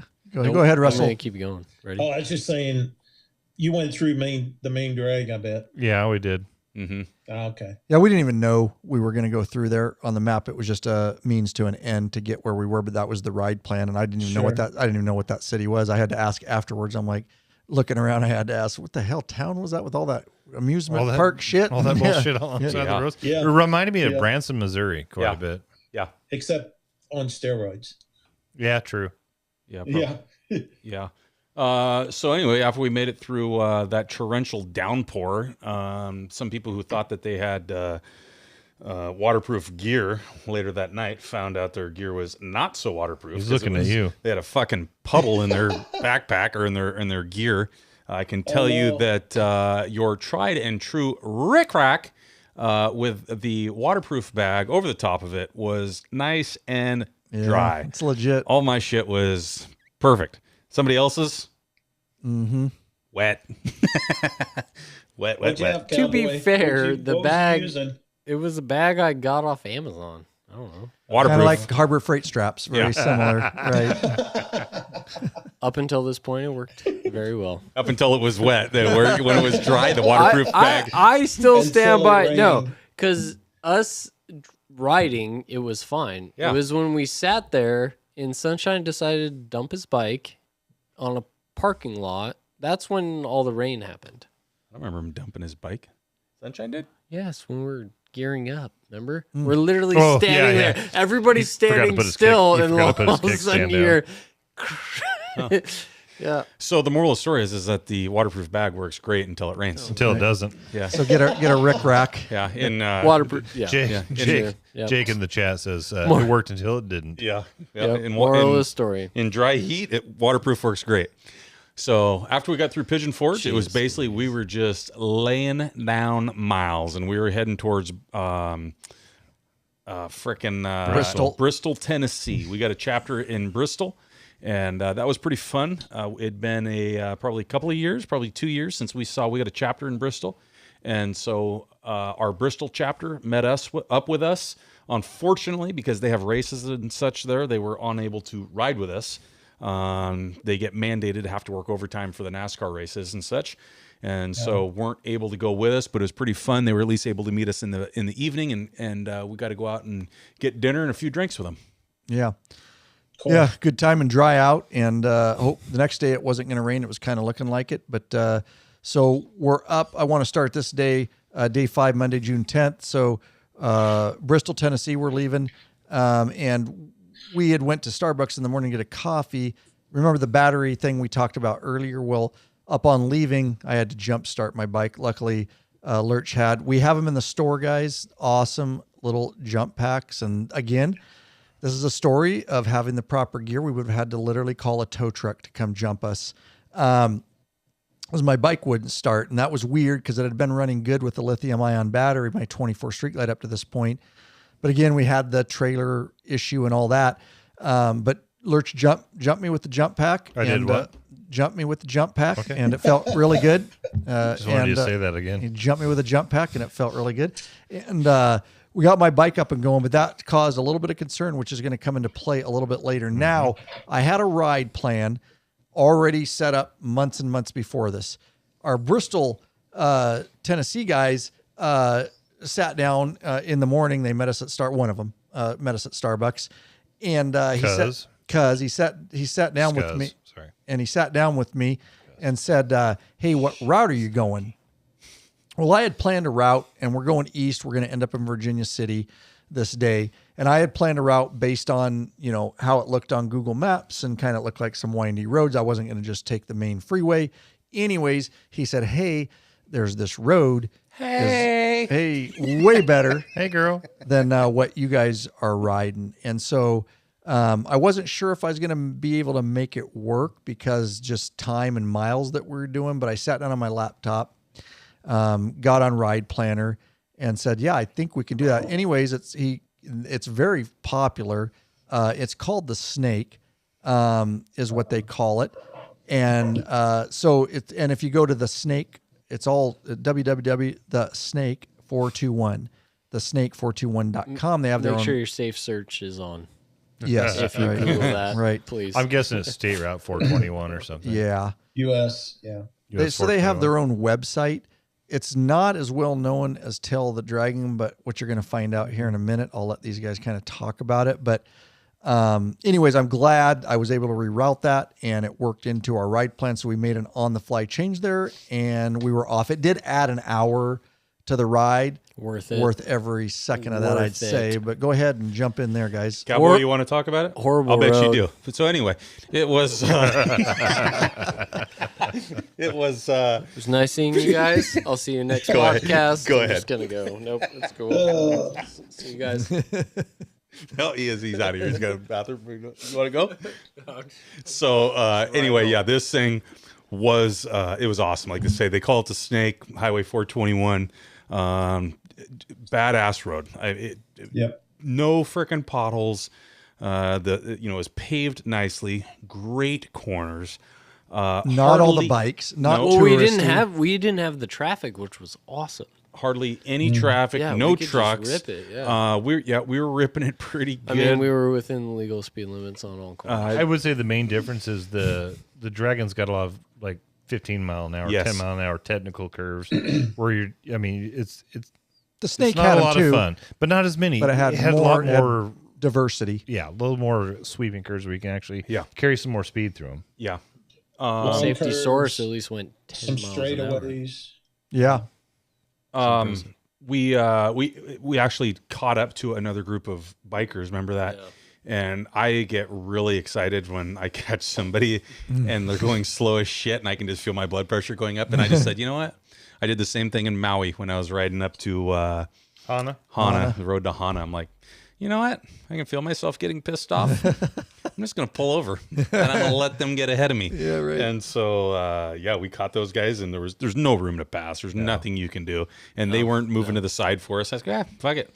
I just pulled to the side, and everyone was like, what are you doing? I'm like, just we're taking a break. We're taking a break. We're going to let these guys get in front of us. Yeah. And then we could take off, because they were putting. It's kind of like when you're in Sturgis and you're riding the Black Hills or something, and you get behind a billion people and they're all going 15 miles an hour, and it just drives me nuts. But so it was nice. We just pulled over, took it easy for a bit, and then got back on it. And this road, like Lurch was saying, a lot of diversity to it. You can carry some speed. You had some technical corners.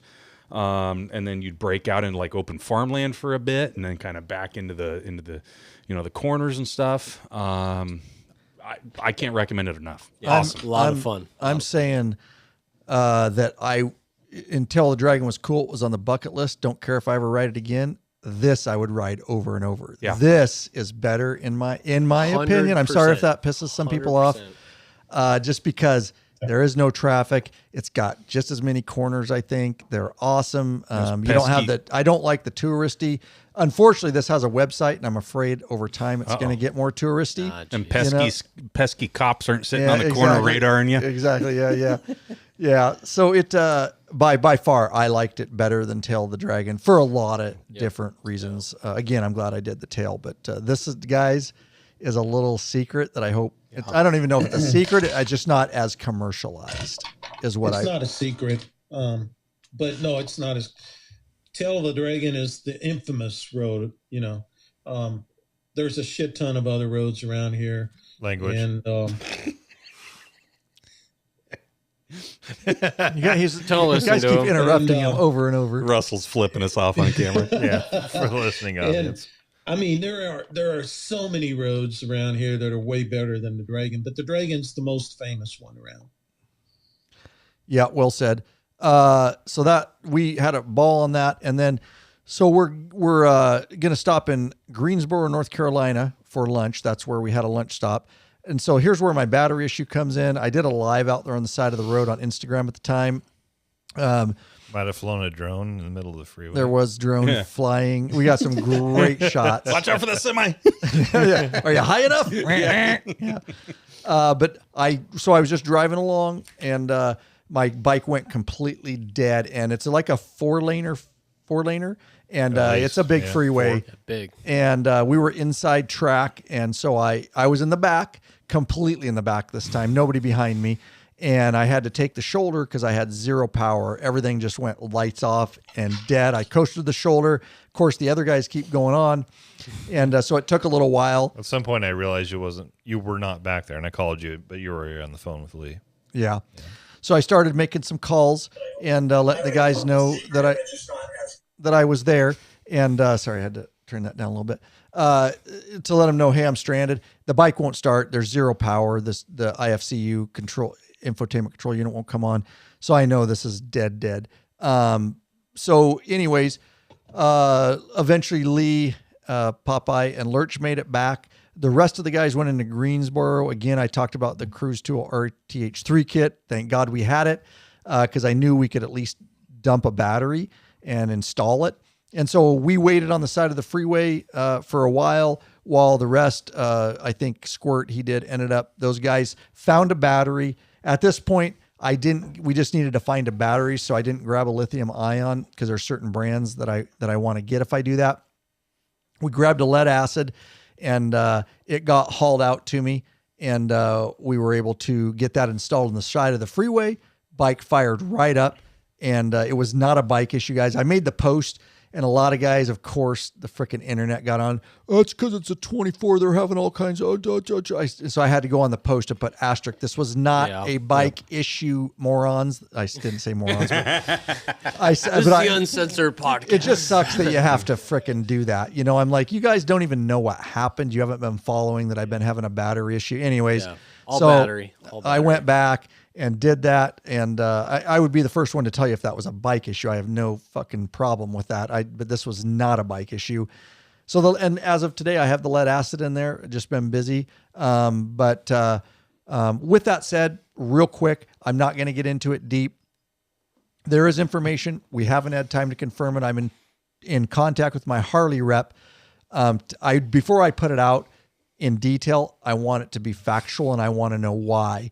But apparently some preliminary information is that with the 24 and newer bikes with the IFCU, you should not use lithium ion batteries. It's because of the way the system is and the electrical system, that the lithium ion batteries go to sleep and it lets it get to a level, because it's not talking to the lithium ion, that lets it get to a point where it won't go to sleep. So basically that's what mine did. It just shut it off. The lead acids had zero issues. Again, don't take that for like Bible right now. I'm in contact. We're trying to figure it out. And if so, I want to know why. But I've had zero issues with the lead acid battery. So it definitely was a lithium ion battery talking to the bike issue. Yeah, it went to sleep. Yep, went to sleep right in the freeway because it was a great charging time fine. to go to sleep. Yeah, right. Sounds like Biden. I don't know about you, but I'm going to go to bed. Remember when he said that overseas? It's milky time. It's milky time. He actually said that in the middle of his speech. He's like, I don't know about you, but I'm going to go to bed. Hey, Not a straight political up, bro. podcast. Not a political podcast. We're just The lithium ion batteries have a protection circuit. If they get below a certain voltage, they will go to sleep to protect them. And you can wake them up by putting a jump pack on them. But that sounds great. when you're going down the road, that's a bad deal. But the issue is we haven't figured it out. We're going to figure it out. It's whether it doesn't recognize it. The system it's has not some kind of charging high protecting. enough, It we only don't lets know. it charge because there's lots of electronics, and the IFCU is a whole new system. And I just wish that information would have come out. Would have been nice. But I originally had the stock battery, but that obviously got fried. Well, I think putting in trailer mode. Russ, is that one still working? I think revived you it. put that in there, didn't you? You put that in 2014? Yeah, turn him out. I'm sorry, what? He's on. Did you put that lead acid in the 2014 and get it going again? The one out of Ryan's. No, 2024? we turned that one into the recycle place. remember? No. Oh. The original battery out of Ryan's. the original when you first got there. Yeah, that battery that was in there when you brought it to me. Yeah. Yeah, we put that in Ryan's bike. Yeah, and it's going hang again. on. You guys are No, he's right. The lead acid that was in your 2024 is now in your 2014, and it's working, right? Oh no, it's just sitting on the garage floor. Oh, okay. Yeah. I I misunderstood. got another lithium. all right. I got another lithium that I put in Ryan's bike. Okay. Is Your that bike? lead acid battery alive or dead? It's alive. I haven't tested it, but it charged up. Okay, I thought it was back alive. Probably dead from sitting on a cement floor. Doesn't it kill him? It's not. It kills them faster. Yeah. Yeah. They'll revive Well, I mean, I just put it on the Faster floor in the than Biden. garage and put a charger on it, if. and it charged up with a 1 amp NOCO. You're familiar with NOCO chargers and stuff. Anyway, it charged up, and then I put the what do you call the old battery testers? You know, that load them. Sure. Go for it. I don't know. Familiar with that? Anyway, it's a load tester. Yeah, I know what Yeah. you're talking Put about. that on there, and it's good. Okay. Okay. There you go.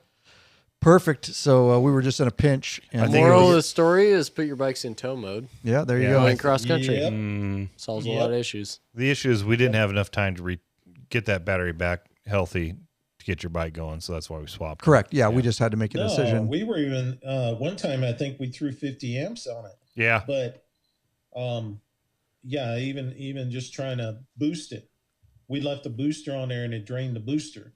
Yeah, It was 1500 amp booster and it drained it, so That thing was dead.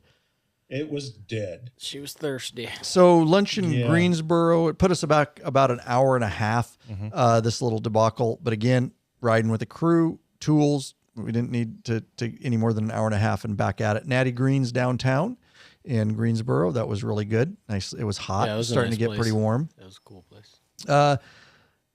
I do want to say, Popeye, Yeah. since you are very physically fit Jesus. and just Here we go.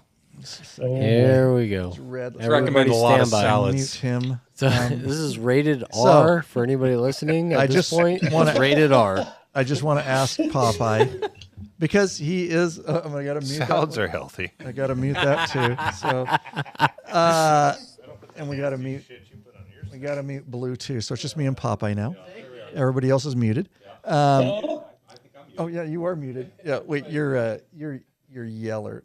Are you on? There we go. Now I'm back. So being physically fit and into your health and what you put in your body, besides vodka, It's good for you. I don't know if that's 100%. The best way to, if you're going to drink, that's the best way to do it. I agree. So Lurch decided to, and I'm not no physical specimen like Popeye, but I run faithfully. I work out. I try to be cognitive when I put in my body, and I have learned some things. I've researched. So Lurch decided that he was going to order a salad because he wanted to be, quote, healthy for lunch. And me and Popeye, we both started laughing our ass off, dude. And we had to educate Lurch. Quiet down. Quiet down. You're trying to on talk. mute. What do you think about that, Popeye? Is a salad in just in itself a healthy alternative? No, you're going to be hungry in 10 minutes. You eat a bunch of, you eat what food eats. And you're gonna be hungry. His reason is different than his salad. Look at him. He's just, You're stand it. Yeah, you're eating what food eats, and protein on my salad. it's like go ahead and just order the chicken, order the steak. Right. You're gonna be full, and by the time you put all your frickin' bullshit ranch dressings and stuff like that and your on bacon bits. And you're better off. You're going to be less calories and way more protein by having chicken or steak. And fat. Yes, Right. but a lot of people do. It's just funny, Lurch, because a lot of people think that if you eat a salad, all of a sudden you're healthy, and it's not a fact. And like I said, the biggest thing is I'll turn you back on. You are hungry. That is the problem. Like, right. like if you eat proteins and loaf. Good quality proteins, and you're not going to be freaking hungry. Just eat a salad because it's good. Yeah. If you feel like a break and you want to eat a salad, just eat, but not because it's healthy. I just felt like a change. It's really crispy and it's good, and I'm going to load it up with ranch. I drink vodka, and I don't go. It's healthy for me. Right. I like it. I like it. It's good. That was excellent. I had a That salad was an excellent point. with protein. And I had oil and vinegar. I don't eat fucking ranch. Still Ranch not. is disgusting. I had oil and vinegar. We're not talking. We're just talking about your statement that you think it's healthy. It's no more healthier My than salad if you, was it's no more healthier. healthy than if you would have just got a steak, dude. Don't eat. You should They just didn't got a have steak. steak as an option. There was all a Look, bunch of he's hamburgers. Still trying to and shit. stick to it. I cut out the carbs. Could have got a hamburger and taken the bun off. Correct. That's what you do. Carbs. Yeah, Eat carbs. you Look do at a the certain amount. Look at the look on his Oh, face. listen, It's you like, guys, shit. everyone who's a know Look what at- a look at- dietitian. here we Jesus go. Christ, fuck off, fuck off. We got him. I had a Buttons salad. pushed. I had a healthy salad. Yeah. This podcast has gone off the There rails. was Ladies no- and gentlemen, There's welcome So to anyways. the shit show. There was no ranch, none of that crappy, anyways, creamy shit. I had a healthy salad. Just because you have a salad is not healthy. So that's the point. Anyways, You're making a general statement. it is a very general The actual state. salad that I had was healthy. 'cause No, it wasn't. A fuck it salad wasn't? versus a deep fried, I don't know, pickle, Thank you. chicken strips. It's 'Kay. healthier I did- than that. Moving on. I didn't have a. General Not a whole statement. lot. I didn't have a Wow. pulled pork sandwich Okay, and French Russell. fries. All right. Salad's not healthy. Moving on. Oh my Long God, you haul guys are to retarded. Virginia Beach. Just 85 start degrees. typing shit in there so We we were also in read it. late to Virginia Just Beach. change it. We got in about 7:30 p.m. or so. Nice 75 degrees. That was a long day. It was a was long nice. day. That was a long day. It was. We had a beautiful place in Virginia Beach. Now, a lot of the Super guys, nice. was this the one, a lot of people think Virginia Beach is kind of a shithole, right? Yes. Well, yeah, and when we were talking to the guys up at Bristol, they were saying, Well, I thought, weren't they saying like it's not what it used to be. Right. It's kind of gone downhill. So I've Yeah. never been there. So And I think it goes back to the old adage. Like I say, some people come here and they're like, oh, we do have beautiful areas. It depends where you end up. just not yet. But, your locals will be like, it's just a shithole from what it used to be, But I will say we didn't have a problem with it, but we stayed in the very touristy strip down there. We had a beautiful hotel balcony overlooking yeah. the Atlantic. I thought it was fine. Would you go back? There was kids there. I saw Would you go families. back? That's the thing. In lieu of what? Probably not. Knowing With my what you know family. now. I would pick Destin over it if that's what you're saying. No, I'm just saying, would you go back to Virginia? Yes. Virginia Beach. Yes. You would? Yes. No, I would go to Nashville before. I guess I don't know the context of the question. Am I if you were choosing it gonna over go- something else, if- or would I just never set foot there because I hated it, or am I choosing it over another No, destination? on a vacation, would you take you and your family?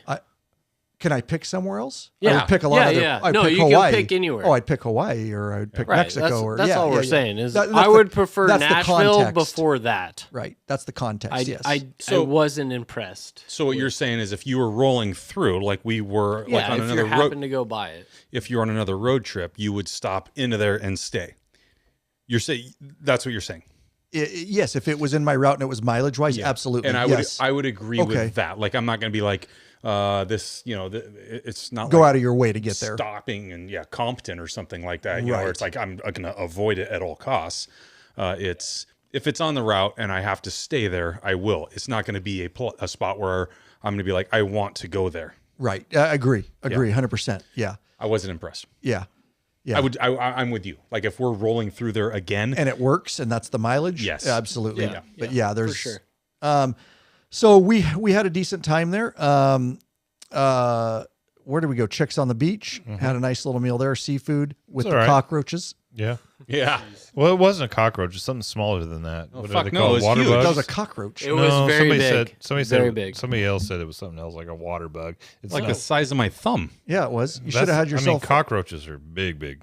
Yeah, Somebody told us it was big. something else. maybe it was. I don't know. I just looked like a fucking to say. cockroach. Oh, what do we know about cockroaches up here in North? No, I I'm know. not Northwest? Steve Irwin. I don't know. Yeah. Rankled me a cockroach. So Squirt was out late with Houston. They decided to have a few drinks, but they weren't out that late. It is a little bit rough. They did say they got video of it. I have the video of some dude laying in the street, and law enforcement had to come. There was some big debacle going on. Of course, they were filming it for me. They got knocked because the I was F out. fast asleep. I got knocked the F out. I was fast asleep. As was I. Yeah, as was Lurch. So let's do this real quick. And we're moving on to day 6. We still got a bit to talk about here. So we will go down here and, oh, yeah, let's do this. Just wait. Let's do that one right there. Ride longer and treat your ass with some respect already. Yeah, cowboy. So Get nice. hooked up with the premium butt buffer cushion. This company of bikers developed a super thin hospital grade seat cushion made of solid and elastic materials, and it's unlike gel pads that will leak if punctured. That's the butt amazing. buffer is designed not to slide around your seat, fits all motorcycles, installs in seconds, easily cleans, and helps dampen those damn vibrations.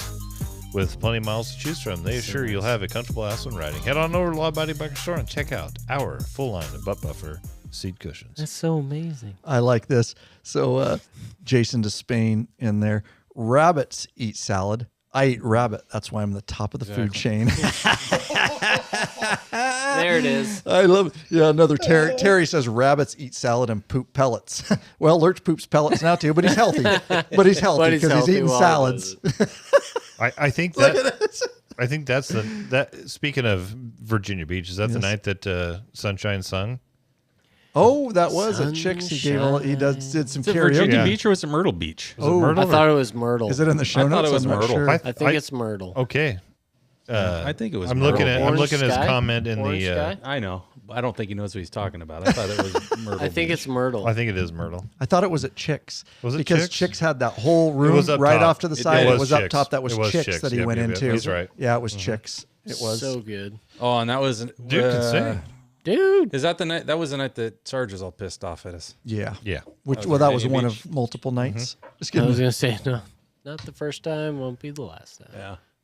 So if you didn't know, Houston, Sunshine. is He says we may be right too. He doesn't. He doesn't, doesn't fucking remember. know. It He was doesn't Chicks. Oh, sunshine. I think it was Chicks. It was. Anyway, one of Yeah. the nights, Sunshine, either Myrtle Beach or Virginia Beach, decided that he was going to get up and do some karaoke. And so I'll tell you good. what, it was something else. Like I'm like, yeah, we'll see how this is, you know? Yeah, right. And he's dude's just a country boy. He's got horses and shit. Lives Yeah. on some property and stuff. You know, he got his Wranglers on it.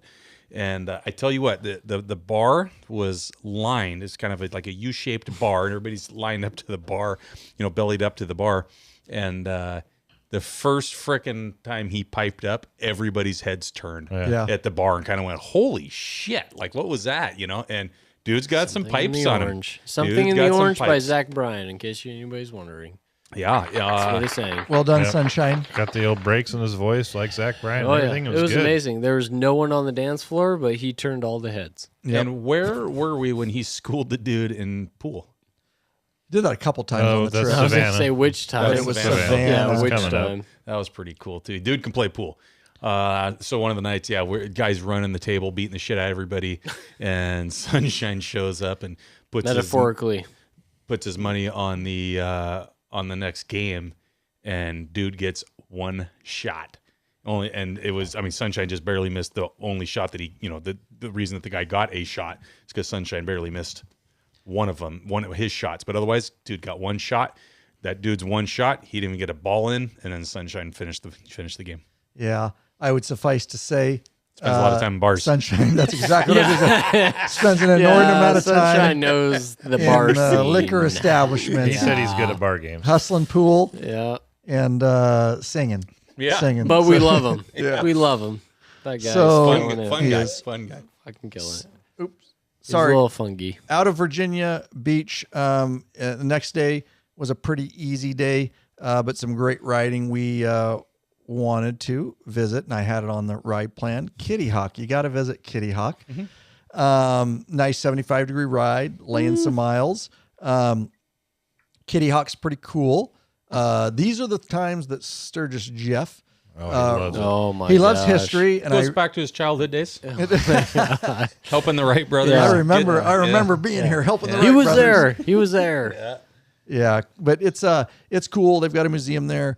You know, the monument.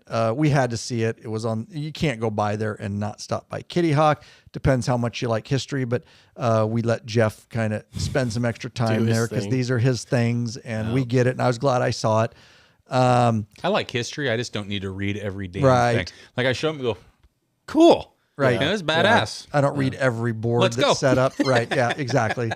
I'm kind of the same way, depending on exactly what history it is, but that's definitely one that was like, yeah, it's cool. And I can see the pictures and yeah. So, I got a pretty Yeah, good that idea was, what happened here. That was one of those, I'm cool I came. right. Okay, now what's next? Like, Yep. I can at least say I've been You here. can read. Yes. Yeah, I don't need to.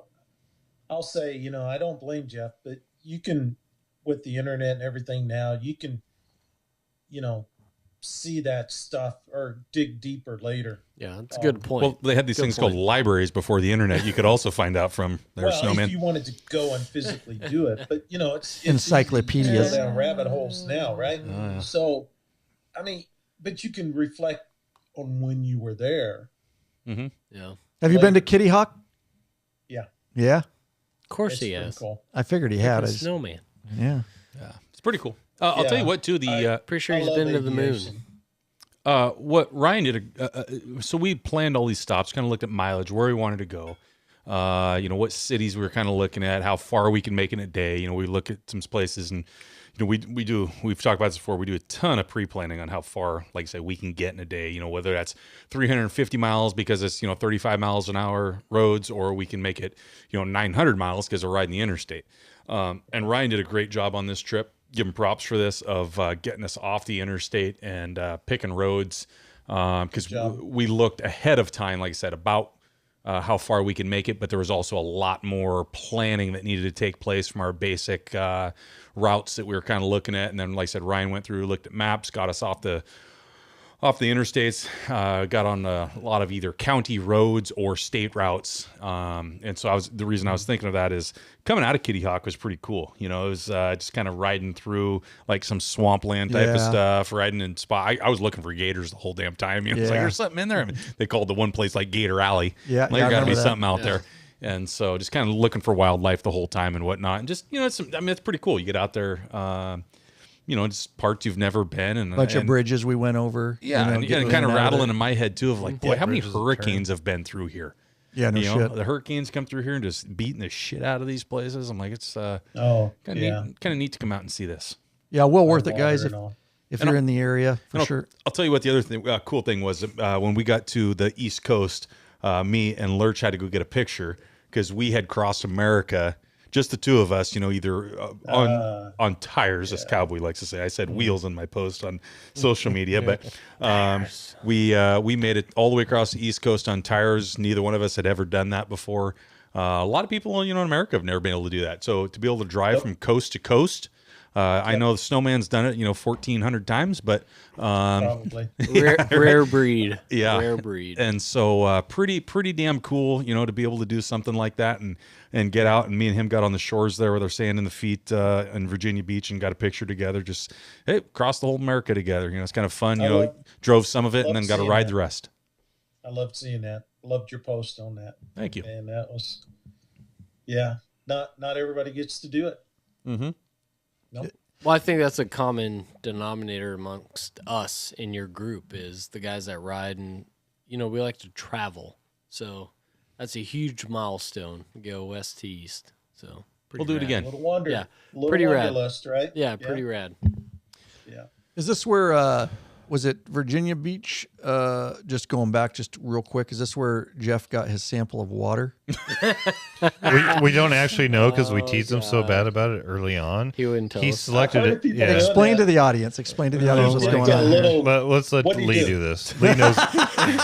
Let's let Lee do this. Lee knows him the best, so let's let Lee do it. So this actually kind of started. It started well before the trip, and he'd been telling me he's got these vials. And I think it's pretty cool. He was kind of talking about like in Saving Private Ryan, where you know the guy is that sergeant major, whatever, is collecting dirt from each country that he had fought in, you know. And so as he goes along, he'd scoop some up into different containers, and so he had like France and Italy or where Africa, all these different places he had been. He had all these containers in his bag he was carrying around. So Sarge's deal is that he had these little vials, and he was going to get water from different places. Now I don't remember exactly what they were. You may be probably the Mississippi and the Atlantic and the Gulf or Gulf of Mexico, something like that. And so we were sitting around in the house in Nashville one night. We were all sitting around drinking, and it was getting kind of late at night. And he's sitting around telling everybody this story about how he's getting these water samples from all over the places, and right in the middle of it, I got to take a piss, and I got to take a piss, Sarge. You want a water sample of that too? And he pretty much stopped talking about water samples after that. You know when Jeff gets pissed off because he just looked at him, he didn't say a fucking word. Yeah, and I'm over there. Anything. I'm over there crying. Yeah, he doesn't say anything. Yeah, won't say anything. Just sit there and stare at you. You had to be there because the timing that Popeye did on this was impeccable, and it was such a burn. And I was like, "Oh God, Popeye!" Ryan was laughing about it the rest of the trip. I couldn't stop, dude. The timing, the delivery on that was just exceptional. I got to take a piss. You want a sample of that too? And then I did. I went to the bathroom and took a leak. Oh my God! He didn't bring it up again after that. No. Yeah, they got a lot of history. So. They do. Oh yeah, it never stops. So, anyways, he got his. He did get his ocean sample at somewhere. Some point. We don't know where. He got a sample from somewhere. Yes, I've sure, seen that. clinical. I've seen people doing that. The Arctic, the Gulf, the Atlantic. The Pacific. But that's okay. That's cool. Jeff has a man cave with a lot of cool motorcycle does. related I've stuff. Seen it. And so Route that's 66. Yeah. He's got a lot. So the water samples are going in there, so it just adds to it. It's cool. It's just fun. I mean, he's got a whole room for it. He's got his poker chips. He's got a whole. It's a museum of its own. So and it's now that he's retired, he gets to ride a lot. And I guess we'll just mention it now since we're giving him shit. But on this trip, Sarge rode 8,400 miles and 22 states. So like I said at the beginning of this thing, he was able to ride the entire thing because he's retired and he has the time, and he did well, so he's able to save for himself and whatnot. So he's got the money and the time to do it. And so he rode this entire trip with us, and we'll get into where our end day was down in Florida. And then he has a son down in Texas, and so he left us in Florida and actually rode the entire Gulf Coast states and stuff, and then ended up with his son over there and stayed with his son for probably a week or something like that in Texas before heading back up. San Antonio. Yep, 8,400 miles in 22 states. I mean, that's pretty cool. Pretty cool. Yeah. Yeah. Props to him. Awesome. sure. So after Kitty Hawk, we're going to finish this day up because we're moving on. New Bern for lunch. If you don't know about New Bern, we stopped at a little place called Michael's Pub I had found. It's a little old yellow house, kind of upgraded to a restaurant. The upstairs at least had AC. Now, this is the birthplace of Pepsi, apparently, and I wasn't familiar with that until the waitress told us. So in all good fashion, since it's the birthplace of Pepsi, I was thinking this is a big deal and they should capitalize on this. So I'm like, maybe they have like Pepsi in a bottle or something old or some memorabilia. Whoops. I said, I'll take a Diet Pepsi. And she goes, we only serve Coke. I was like, you got to be freaking flipping kidding me. And she goes, no. She goes, we get that a lot, unfortunately. She goes, we serve Pepsi or Coke products. Yeah, Coke products, no Pepsi. They had some old bottles of Pepsi sitting on a mantle above the not that fireplace. You don't want to drink, yeah. But they were, obviously very old. Been there but they had forever. no Pepsi to drink in the establishment. Yeah. You been there, Snowman? Russell? No. No. Well, don't go there for a Pepsi. Don't go there expecting a Pepsi. So we got into one. Myrtle Beach. We finished up the day at the Tin Roof Bar. Really shitty food. What That beach? was horrid. I think that might have been I'm thinking of where you're going. What beach? Myrtle Beach. No, you're saying it right. Oh, Myrtle. Yeah. Myrtle Beach. Yeah. I love it. Myrtle. Ryan says Myrtle because when I read it, yeah. I know it's Myrtle. I will just say it 100% wrong. agree. He knows it's Myrtle, but when he's not thinking, he just reads it. He says Myrtle. It makes me laugh. I enjoy it. Makes me laugh every time. Yeah, that restaurant was the worst. Yeah, it was horrid. We whole pretty much trip. all Where'd had the you go? shits after that. Go ahead, Russell. What do you? Yeah. No, I was saying, what restaurant you go to? Horrible one. It's called the Tin Roof ridiculous. Bar. And it was Never highly been there. recommended. Don't go there. For the love No, of I've God, never don't been go to there. Now Myrtle Beach. So we all got in there, got checked in. Terrible check-in process at my gosh. the hotel we were So at. bad. So once we finally all got checked in, then the 3 or 4 of us are a lot faster than the older people in the group that take forever to get back out of their hotel room and get back out. And, and Matt and Ryan. I have a question. Do you two share a shower? I mean, how do you of get? course. How do you Don't get you? ready so quick? Don't you? Who? Are you guys conserving water? Yes. Whoever Who, league, Popeye? Of course whoever we are. league rooms with you. Squirt? Yes. Oh, Yeah. I share a shower with you've never asked. They're so quick. That's normal for boys our age. Is it? I didn't know that. First of all, let's not You know gloss those over young the. people, right? Let's Yeah. not gloss over the check-in. We needed the license Let's come plate. back. This Let's is come why back to Sarge it. was pissed at us too. Yeah. We needed license plates for every bike. We needed driver's license for every person in the group, and we had to get wristbands because you couldn't get back on the property without wristbands. And the gal that was helping us, very very polite, but she needed Dumber all than a this box stuff. of I rocks. had no idea what was going on. There's another gal that came out, and she had 2 black eyes and like stitches over her. Sure, she fell down the stairs. Yeah, and she'd gotten hit by a car out in Myrtle Beach. I'm like, what in the hell? What kind of place we're at? But we just got off the bike, so she was talking really low, and our ears are ringing. And Jeff sometimes has a challenge hearing things, and He wears hearing aids. and we all did though, getting off the bike. Literally. Well, that's what I'm saying. Normally. That's his hearing. I mean, Yeah. that's his Yeah. wears Normal. hearing aids. I'm just saying. I'm not Yeah. saying like he has challenged hearing. He can't hear. He's got hearing aids. And I couldn't hear. I couldn't hear you. You kept Yes. translating for me Yes. because I could not hear, and she was saying shit, and I kept looking at you, going, "What did she say?" Yeah. I couldn't hear shit. And he needs hearing So aids. Squirt at one point was repeating so Jeff could hear it, and Jeff got pissed. I thought he was Very mad. teasing him, but anyways, that's not the point. The point of it was is they wanted our Moving on. That's why driver's Jeff was mad. license, our license plates, they wanted DNA samples from everybody. a hair. We had to pluck a hair. Off into a cup. Yeah, you need everything. I've never been to a hotel where they're like, Fingerprinted. who else is in your room? My buddy Ryan. I'm gonna need his driver's license. Why? I mean, so in case you I've destroy never the had place, that. I know because in case you destroy the place, you kill somebody, they want to know who you were. It's a little and bit where of you a were. rough area. It's Jeez Myrtle Louise. Beach was a bit of a rough area. Myrtle was a son of a Investigators have bitch. been on them. Yeah, I could Wow. probably do without that. It's one of Yeah. those places. Once again, like if I had to come through there for traveling, I would stop. For travel. Yeah. It ain't something I'm gonna divert to get to. Myrtle Beach is Oh, not no, that for bad. sure. I don't know what you guys had there, but Oh, just We- downtown we've stayed there Myrtle many a Beach. times, And it and- was a pain. no, we've never had that kind of thing at Myrtle Beach. Yeah, I thought overall it was fine. There's families there. They've got lots of rides and things like that.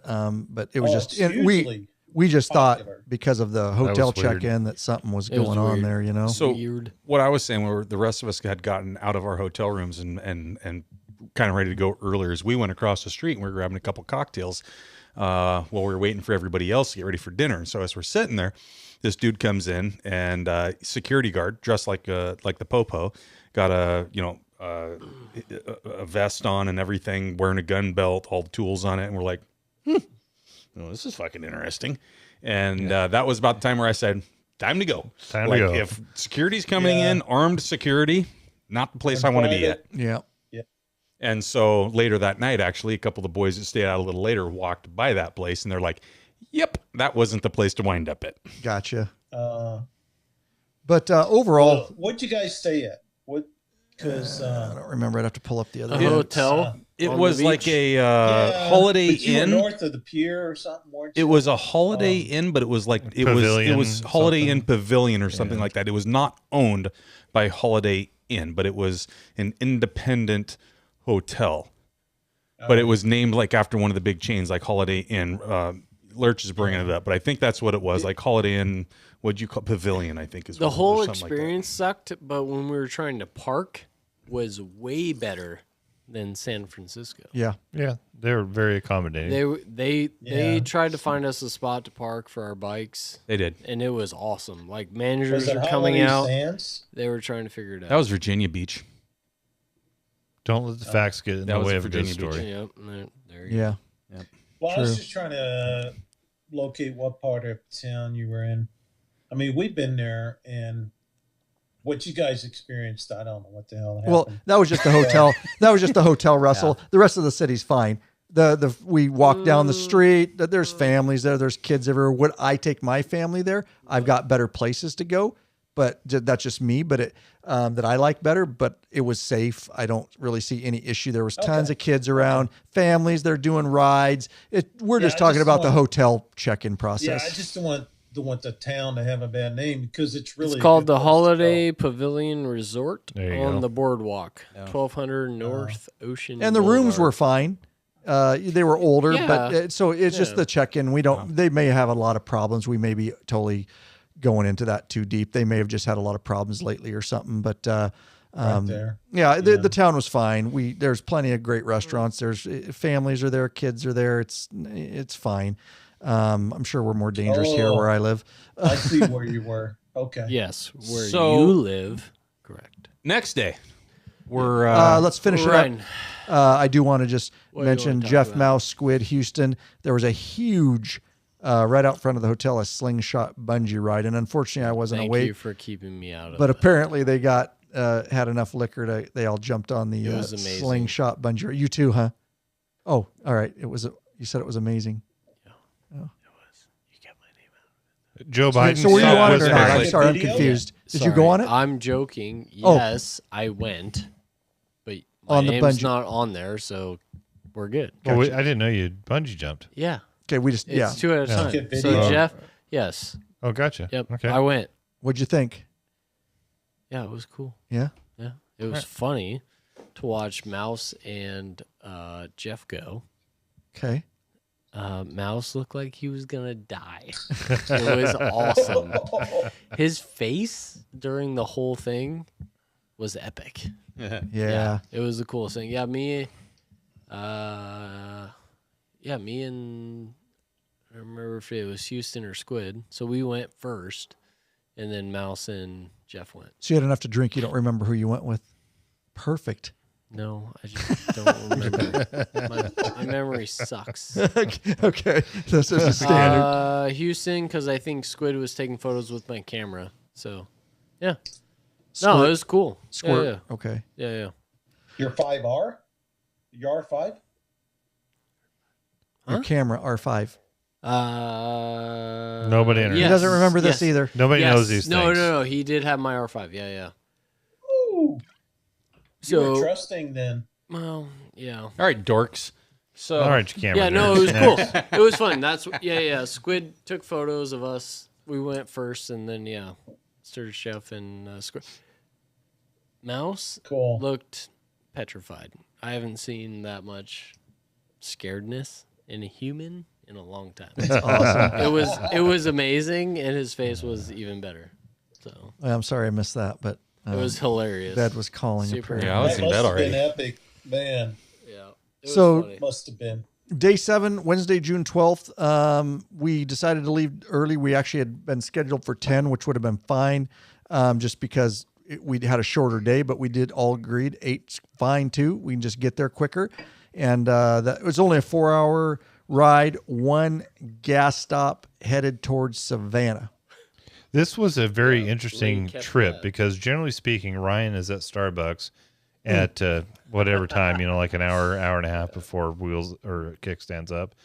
This was one of those trips where we were at Was Starbucks eerie. every time, and Everybody. you didn't know what to think about us No. being at Starbucks. an Really hour interrupted before my flow, kickstands quite up. honestly. I got shit to do and business to do and video files, and everybody's there already. Everybody got into your space and your Right. time, and I I was don't. going to say they're fucking you up. They are. already, Ryan. It's usually Ryan time. You It's know what my you need time. to do in the future is just the next morning you put out, here's where I'm at. Exactly. Yeah.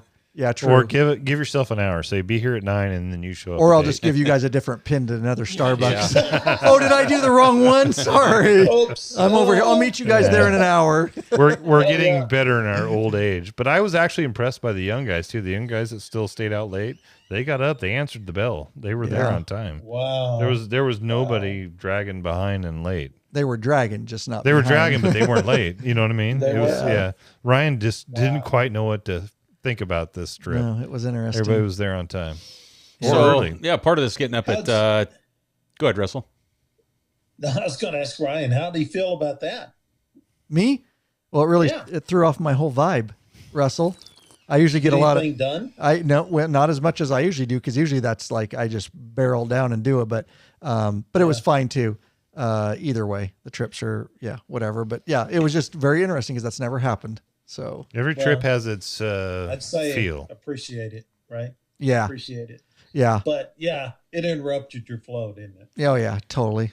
So we'd heard we talked to our Tennessee chapter and I talked to some other folks and they were telling us Savannah's just badass. They're like very cool town. It is. And so what like Ryan was just saying, kickstands up were at 10 and we'd all decided, hey, it ain't worth staying up late at Myrtle Beach. Let's get up early tomorrow, head out, and let's get to Savannah early so we can, hopefully get checked in early. At least at the very least, we can screw around. We'd texted with the hosts of our VRBO that we were at, and they're like, yeah, you can get in a couple hours early, and at the very least, you can drop your luggage off while, the cleaning ladies are doing their thing and leave it. And then just don't disturb them. And so, yeah, we got down, we got into Savannah like 12:30, got in, got some lunch at the Moon River Brewing. Fantastic place. Very, very cool. Ton of different beers on tap right in the downtown area.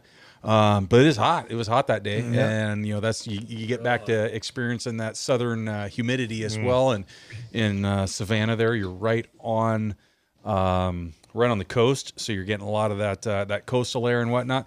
And Russell's holding up a deal right now. It says 90 degrees and 72% humidity. 90% humidity. That's 72 degrees. 72 degrees. Jesus Christ. Yeah. You guys had good levels of humidity when you were here. right. Yeah, we actually did. We're pretty lucky. Yeah, it wasn't too bad. Yeah. I still don't like it. Yeah. I don't either. Yeah. So anyway, it was great little lunch spot and whatnot. We were able to drop our stuff off at the VRBO. There was the VRBO did not have on-street parking, and so once again, I would encourage you to go to the Law Abiding Biker store and order yourself a Rick Rack with wheels. Because I'll tell you what, this Quite a walk.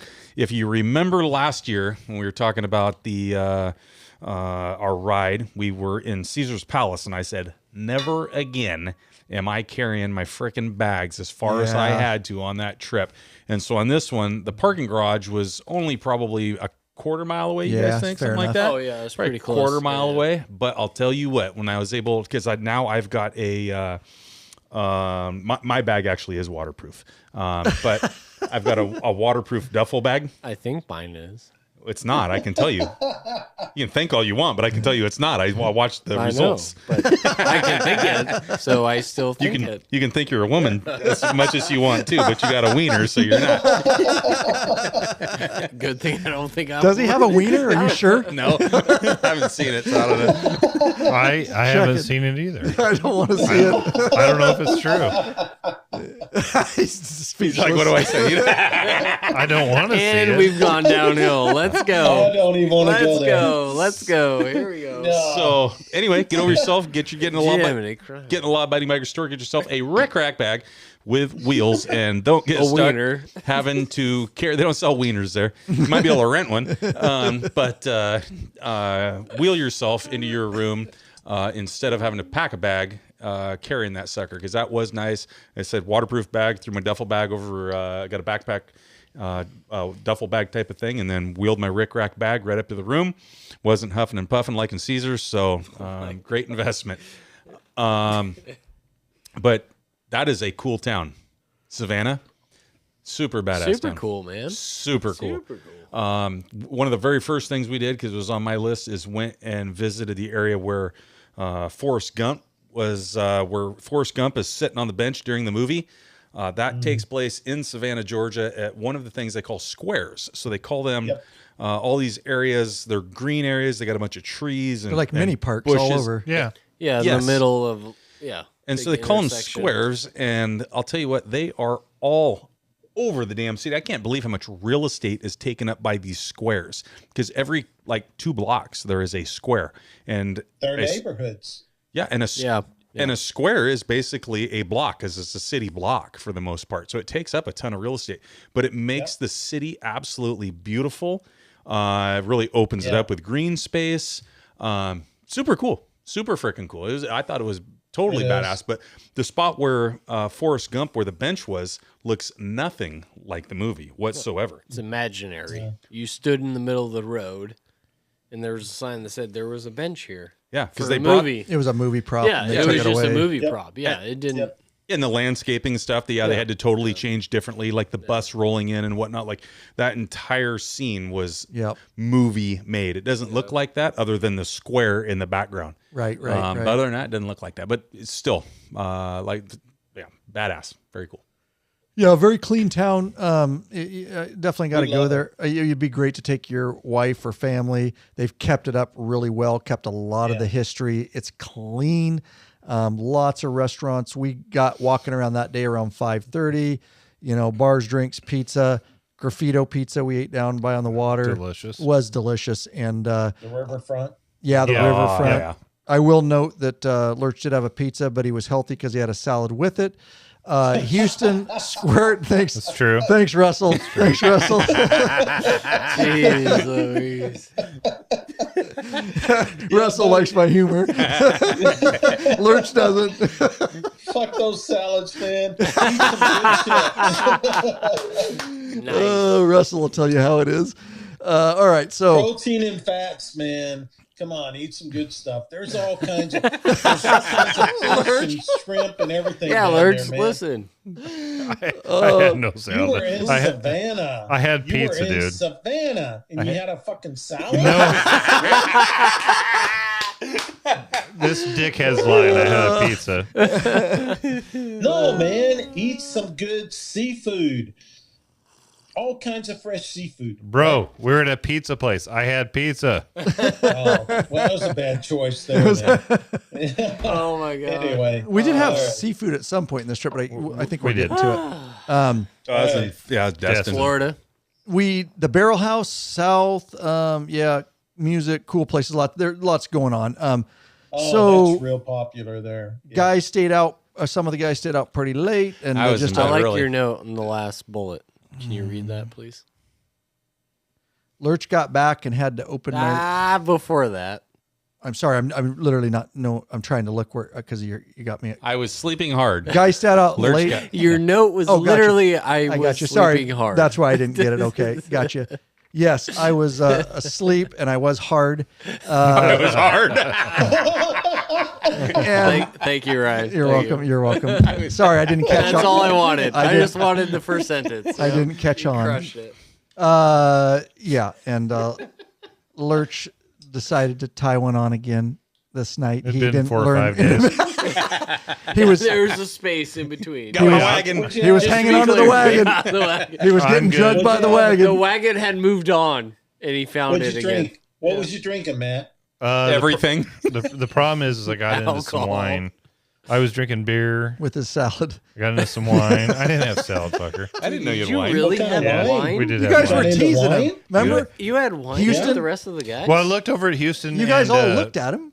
Houston Squirt. They had wine. I Right. go, are you guys drinking wine? They go, oh, yeah. Yeah, you I guys go, were all busting his chops. I'm like, I'll have a glass of wine. I enjoy it. My wife What'd and you- I would drink drink quite a wine. wine. What'd you guys have? Yeah. I do remember that because you said that. Oh, I don't recall, Me to and be my honest wife. with you. It was red. Oh, okay. But it was red to go with the pizza. I'll admit I got a little tore up Okay. that night too. Yeah, you did get tore up that night a little bit too, huh? What'd It's just a you fun. have? It's easy to do there. Oh yeah. Apparently, Well, it's you didn't have to ride, so No. what'd you have? so. That's usually what happens. So the down days, I know I don't have to ride. The next day, then I'll let loose a little bit. So Nashville, let loose. Yeah. Savannah, let loose. So I'm good for a couple nights the whole trip. I've gotten better my old age. You have. Ryan, I mean, seriously, it used to be every night. Oh yeah. No, Yeah. you're remarkably different. Yeah. Okay. This thank must you. have been before I started makes me riding proud 12 of years you. ago. And Age. was it? Yeah. Oh fuck, you never used to stay out with us when I was younger, like 12 years. I was Even in the beginning? late 20s, 30 years old, something like that when we started riding together. And yeah, you freaking never stayed out with us. You used to make fun of us because we'd stay out late all night Oh, long. he stayed Is that out true? till 1 a.m. and I you remember stayed out Lurch till 5 a.m., right? Tying it on. Pretty true. Nice job, Russell. Yeah. I don't know. Yeah. Maybe in the early I remember days. a different Lurch, Yeah. but I'm proud of you. You I know am what's- very. so it here- actually here's the makes gr- me Here's proud. the greatest thing. Because I don't like to see you like that. I don't like to see you miserable like in Nashville. I don't like to see you like that. Well, it's my own decision. Well, I know, but it makes me feel, I do. feel bad It for makes you. the greatest thing is that Lurch wants to go out, right? He wants to go my out. God, it's He- so bad. Like he's like, well, it's gonna be so 100%. fun. bad. It's gonna be 100%. so much Hey, fun. I wanna go. And it's what do they call that? Fear of missing out. Yeah, FOMO. FOMO. Yeah, He's so- 100% Yeah, FOMO. so he's Popeye. totally fucking FOMO all the time, right? And so you're like, hey, we're heading out. Lurch, you coming? You coming? And he'll sit there and look at you with this like face, like, fuck, I want to go. I want to go. But Ryan and then he won't looks, let and then me. he looks over at Ryan. Oh shit.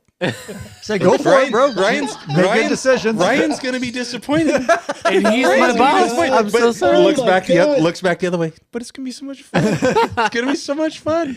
That was the And- best really? And then- description of what happens It's true. in your brain. It's true. And You then gotta quit looking at Ryan. Couldn't be more accurate. God. yeah, he just You looks gotta back quit and looking. forth. He looks back and forth with the two. It's like the angel and the devil on his shoulder. I Which was way gonna should I say, go? there you Which go. way should I go?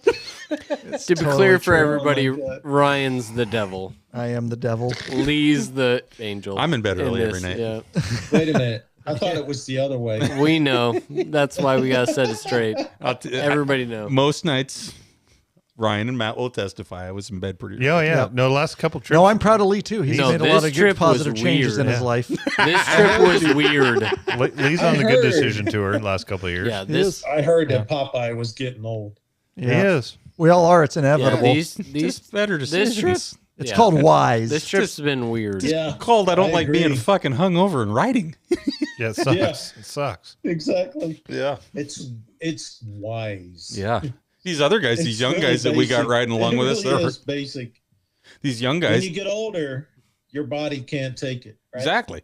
These young guys, though, they're riding, they feel like shit all the next day. And I'm like, I feel fine. You know, it's like I didn't stay out all night. Well, yeah, they feel like shit, but not as bad as you would have. Right. Right? Yeah, I probably died. Yeah. They can manage, but you couldn't have. Right? I can manage if I want. Yeah. he just makes better Easy decisions. Still, man. Now you're pressing You're in his your 40s. man card. You You're gotta in your give him a 40s minute. now. Yeah. he's gonna Wait till start. you get to your 50s. Wait Dude, till the you washer. get to your 60s. That was such a pain. You know? Yeah. All right. I Well, I mean, better Matt get my and shit Ryan- together and start partying more now until I get to my 50s. I can't do. Is that what you're trying to tell me, so man? Yep. Yeah. God damn. That's his Yeah. life advice.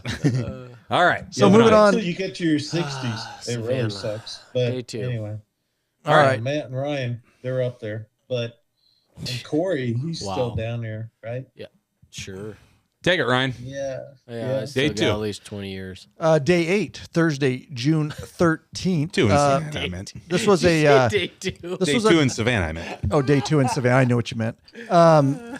So we're gonna breeze through this because we're getting down to the end of or we got a few days. But anyways, yeah, just a down day, chilled out. Everybody kind of, it's just nice when you're working out of a Verbo. You know, everybody can kind of do what they want. Let's see. Popeye did overdo it. He was in bed till 3 p.m. or thereabouts, 1, whatever.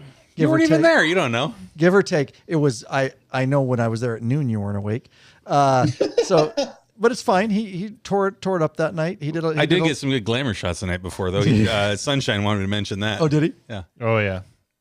Oh. Corey brought his camera. Corey's, as we mentioned earlier, Corey looks the other way. Photographer, but gayest moment of the trip goes to Corey and Lee. Lee took his shirt off and was taking. Corey's taking pictures of. Yeah, he was in an alley on the riverfront. And Corey's taking pictures of him. I hope for the missus. I think that's what. Or the dudes. Whatever. Or whatever. Yeah. For his OnlyFans page. He can make money however he wants. Yeah, who was telling me earlier I need to start an OnlyFans? I think somebody on the chat. I think that was Ross Tomes. So is this a lingerie kind of photo shoot? Yeah, right? basically. Sure. Yeah. Sure. I just have the camera. I'm just here. I'm just here He's for the photo whatever. guy. Yeah, I don't care. He's Whatever just here you to wanna do. document Yep. whatever's happening. Yep. I'm here. Ty Fox in the chat reminds us that, didn't you say, Popeye? People who don't drink when they wake up, it's the best they'll feel all day or something. Yes, I did. He 100% has said that multiple times. This is what's scary about this, this platform. They remember. People remember all the shit that you say like that. But yes, yeah. Say you're saying in your words the way you say Fuck, it. what city we were in? I think we were outside of. Oh shit, Ty will probably remember. Fuck. I feel bad for people that don't drink because when they wake up in the morning, that's the best they're ever going to feel. No, I remember saying it. I don't remember. I think we were on our way to Salt Lake City the next morning, I think. But I don't remember. Somebody might remember it from the video. I said it in the video. Yeah. In one of our documentaries. It's true. Yeah, I do remember. It's been documented. Yeah, one of these guys might remember. If you remember where I was at, let me know. Let me know, because I know. I'll bet you. I'll bet you it was coming out of. In fact, I can about guarantee goddamn tea coming out of Jackson Hole, Wyoming. Oh, that's fair. I think it was coming out of Jackson Hole, Wyoming. He was very feisty that trip. Whatever that means. I'm pretty sure it was coming out of Jackson Hole, Wyoming. Just saying. I think so. So yeah. So all of you, if you ride with us, I bring my camera. I'm game for whatever. Mm-hmm. You let me know. Oh, you get naked. He'll do porn shots. Shit, I was going to say, you shouldn't have told me that. I didn't know we were going that far. Right. Yeah, you could have just done full Monty. Okay. Yeah. All right. Easy. Easy. If you're... Yeah. Anyway. Some of the other guys... we lost it. Tore it up too. There's I wish I had Squirt here to tell the story about Popeye. He tells it. So funny the way he Popeye's tells all it. liquored up, and there's 2 bars next door to each other. And Popeye would walk when he gets going. He wants to just jump bars, jump around. And Squirt tells the story way better than I do. I got to tell it on his behalf. But Popeye literally went in a bar and was like, "Yeah, fuck this place." And he walks next door to the bar, and he's like, "This place is fucking stupid." He walks back around. He thinks he's in a different bar each time. Squirt had to tell him, "Dude, this is the same fucking bar you were just in. You've already been here. You already said it sucks. Why are you back here?" It's actually Sunshine. Sunshine. Okay. It was Sunshine that tells the story. So, and then Boner apparently from a Cali crew got denied into a bar because he was so drunk they wouldn't let him in. He dropped all his shit. He dropped all of his shit all over the place. Looking for his ID. Just Security dumped it all. denied him. Just a shit show going on here in Savannah. At least I still got in. Right. Yeah. At least you still got in. No doubt you didn't drop all your shit. Down day. Weren't riding the next day. Yeah. No. Okay.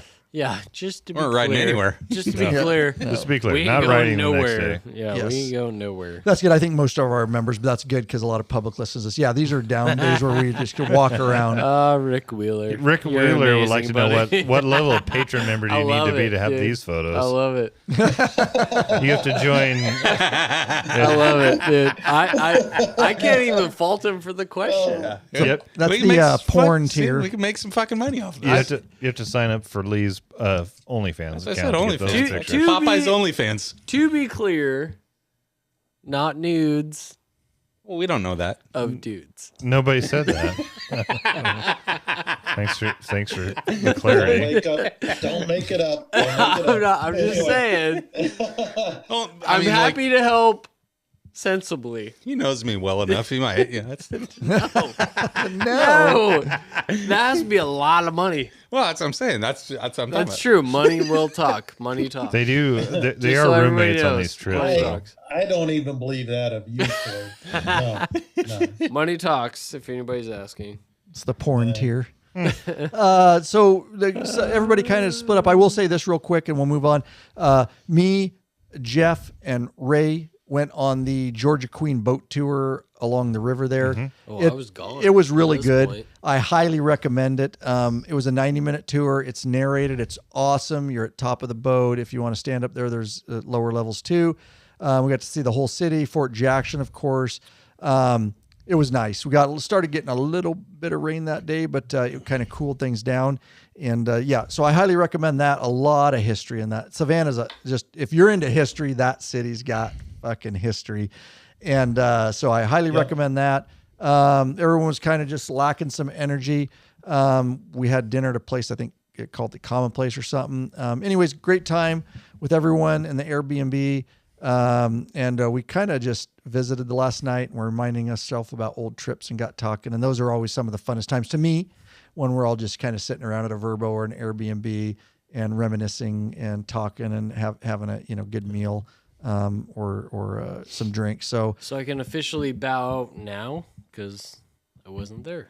Yep, I took off to Snowman's house that day. Turn his mic off. Yeah, just coming. I got nothing. No, I left. It's true. Cowboy gone. had to get back for some family obligations, so he We're bombed. we're not real fucking sure why he left. Right. To be honest with you. But he bombed by himself back towards Russell's house. He made a choice. Sucked.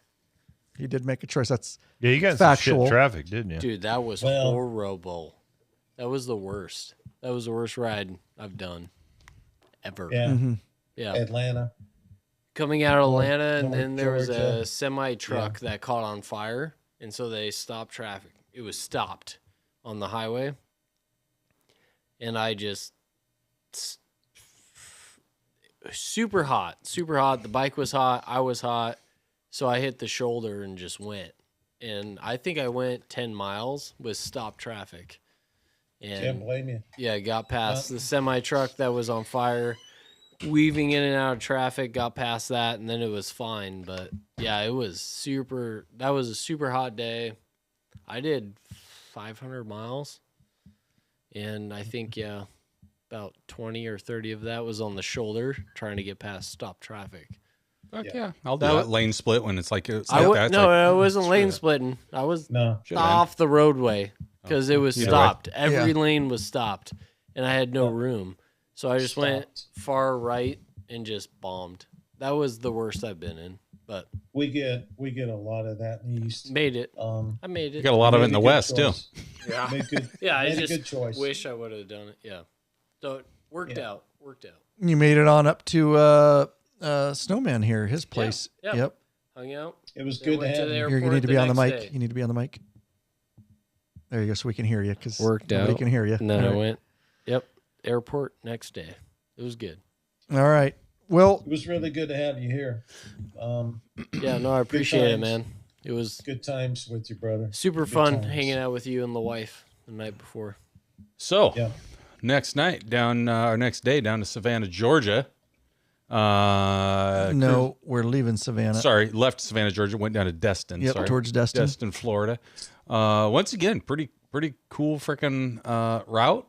Be able to, we got a lot of off the highway type of stuff, county type of roads, and riding through the trees. And I had been to Destin before, completely different way coming in. That's how kind of this came up, right? You had been to Destin, you said we got to hit Destin. Yeah. Yeah, I was just we were in the area. We were in Savannah.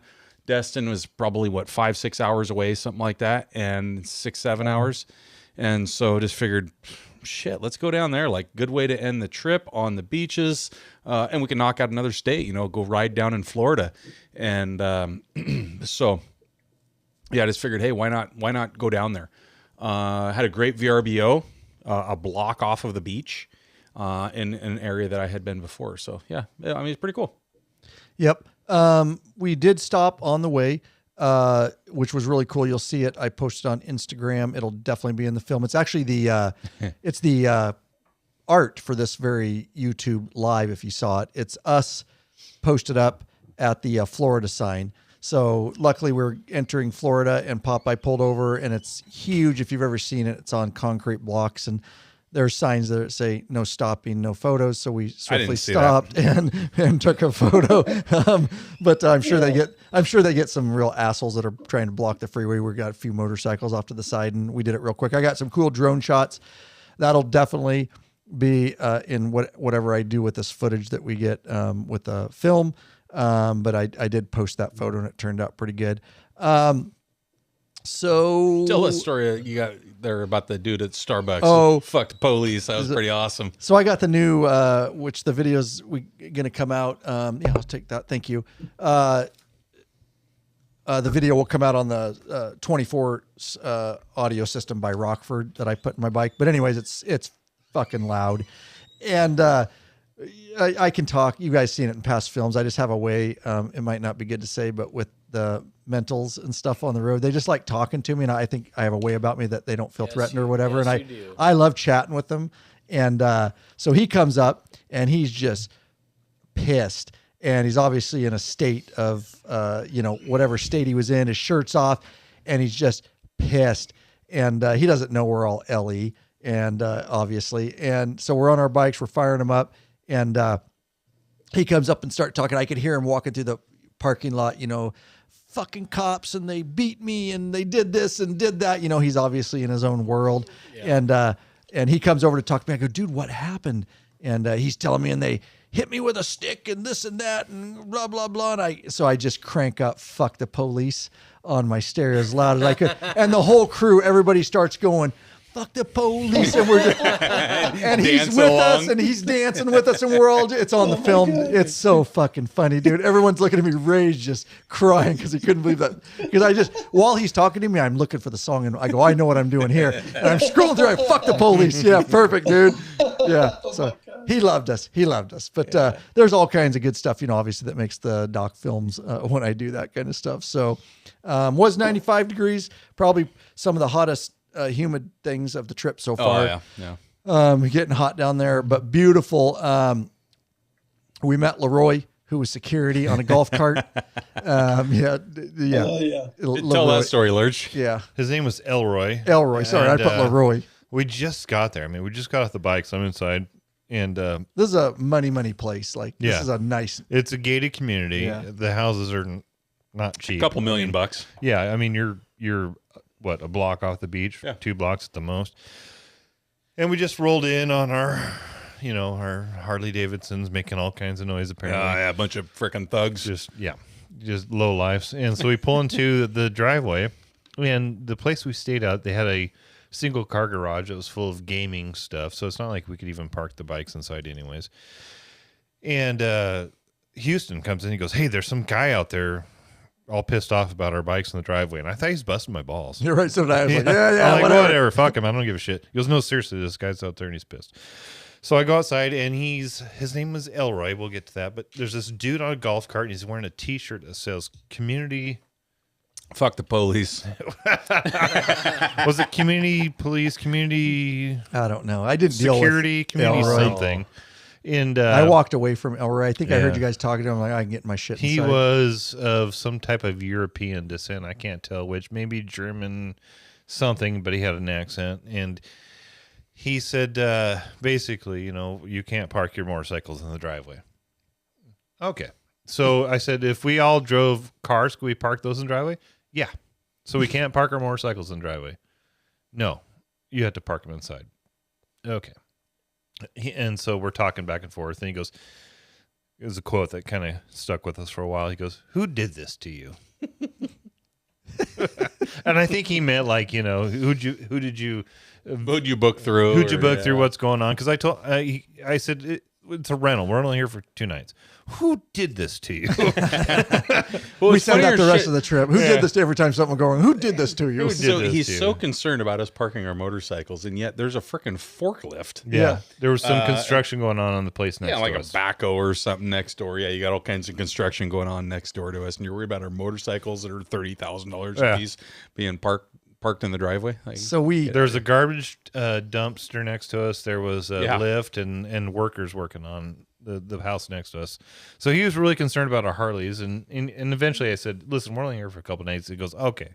You're only here for 2 nights? I go, yes. He goes, if anybody comes and talk to you, you tell them you talk to me. I'm like, well, who the hell are you? Yeah. I'm Elroy. All right, Elroy. But at some point in that conversation, he asked us what we're going to do with the motorcycles. I said, we're going to park them in the fucking driveway. You're looking at it. That's what this we're is doing what with we're them. doing. And I think that's when he realized we didn't give a shit. Right. Because he goes, what are you going to do with the motorcycles? Elroy, we're parking them in the driveway. He goes, oh, okay. What you gonna do, But Elroy? and we were respectful. You know, it is a community, and, Right. and a lot of those places are probably owned by people. And I know that VRBO can piss people off because Yeah. you know you buy into a community like that. Next thing you know, your neighbors renting the house out to people every weekend, and what are they doing? They're partying, they're making Yeah. noise, Bringing and in whatnot. motorcycle gangs. We weren't crazy. We And weren't. we throwing weren't even parties. coming in and out. We weren't. We were just mostly walking down Yeah. the beach. And even when we went a couple times, we kept it down. We didn't rev up the pipes. Ryan kept his thunder revs to a minimum. Well, I can't do it anymore because I got the quietest pipes of the bunch Yeah. now. Right. So Yeah. I kept mine quiet. yeah, right. We might have made a little noise on the way out. But yeah, so block or two off of the beach. If you ever been to Destin area, that whole kind of Jason to Spain, we were 38 miles from. I didn't his realize how house. close we were to Yeah. him. I know he's in Florida. Yeah, he's right Crestview, if I remember right. so that good memory. whole kind of stretch right along through there in the Gulf. I think that's the Gulf, isn't it? The Gulf Golden Coast, I think Yeah. is what they call it. Just pristine white sand beaches, like nothing you will find. I've never found another beach like this anywhere. The sand actually squeaks beneath your feet when you walk. It's like walking on sugar. Yeah. It's basically That's the what I felt like. consistency of sugar. Like brown sugar almost. Yeah, White A little brown bit. sugar. Brown Yeah, sugar. white brown sugar. White brown right, sugar. Right. Yeah, exactly. White brown sugar, but is absolutely white and pristine. And so it was pretty cool. You know, we got in there that night, and I think we went down to the beach the very first night, kind of hung out on the beach and had a few drinks and got in the water a little bit. And then some of the guys went out late that night. Emerald Coast is what Jason says. Oh, there it's you called. go. Ghost, Yeah. there you go. Yep. But some of the guys went out late that night and stayed out and got back in. The next day was down day, and so pretty much just beach going the next day, you know. And we just kind of laid around on the beach and played in the water. And it was kind of funny because the guys up on our Tennessee chapter told us, like, watch out for sharks. Like, that place There's freaking been Destin. several attacks. Destin Yeah, is shark right. infested. Yeah, yeah. And so the day before that we had got to Destin, there was three shark attacks within a half a mile of us there at Destin. And at one point I went up to our VRBO and I was coming back down and there's this big old shadow moving in the water. We saw that. So dude. And I'm pointing to the guys. I'm like, water. hey, frickin' When you did that, watch out. dude, I looked over Hold my on. shoulder. I was like, holy Hold shit. on. Several of us were in the water just floating around about, shoulder length and got our cocktails and we're telling stories and laughing. And Lee comes back down and he's pointing and we're all like waving at him like, hey, we're over here. Didn't realize. And it I'm was- up to my ankles. I'm like, I'm not getting any deeper. I'm pointing. We I'm didn't pointing realize what he was pointing at. pointing this big dark figure. I'm like, hey, get out of the water. But turned out to be a manatee. Yeah. Manatee come, rolling by. But yep, 3 people got attacked right within a half mile where we were at, just within a day before we were there. So pretty good. There's like Madacas down there and stuff like that too. So good times. Yep. And then I think we ate the Crab Shack for Oh, dinner that night. that was a nice night. That was good. That was our seafood night. What a great place. Good environment. Raw oysters, and I had crab with it, and it was a really, really good meal. So did somebody shit themselves? No. already? I'm We're just good. coughing. Sorry, No. because I have nothing to say about this. Okay. Limited menu, but what they have was really good. And it was a nice, I think we were in flip-flops and shorts and just kind of chilling out, and good drink. So yeah. And tried to get Mouse to come out of his shell, so to speak. He has not got a very diverse palate. He's always ordering Mexican food regardless of where we go, trying at least if they have it, but no seafood. But we Doesn't tried like fish. I almost talked him into a raw oyster. It's so delicious, but he wouldn't do it. So we're trying to expand Mouse's pallet. With that said, announcement we just found out, Mouse finally got a brand new 2024 Street. Oh, yeah. Roadie or Street? Street Glide. Street Glide. He had his Road King forever. Beautiful bike, white wall tires. You guys have seen that in a lot of the documentaries, but he finally upgraded. So he'll be rolling next year on a brand new Street Glide. He's going to be so happy with that. Houston and Squirt stayed out. We all kind of went back to the Verbo, and but they said Coyote Ugly Club hopping. They said. But crazy hot. Yeah, they crazy hot. Said it was just hot. You know, it was too hot, just packed with people, and so they decided to do the right thing, just bail out of there.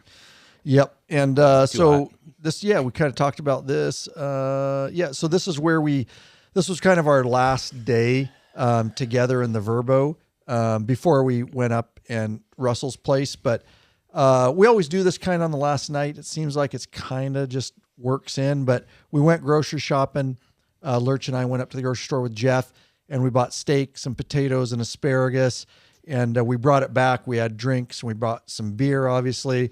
They had a grill there, and we just had a really nice dinner, and we visited, and cigars on the back patio, and started talking about next year's trip, which we don't know yet. We don't know. We have a couple options. So, how it kind of works every year on these trips, we talk and where we're going next year, and we never have a absolute. We throw out some things, and we got some ideas and whatnot of what we're going to do, and kind of pull the group. We usually got everybody there from different chapters and stuff, and we got the majority of the Washington chapters and kind of where we're going to want to go. So I will throw out to the community this year. We do not know.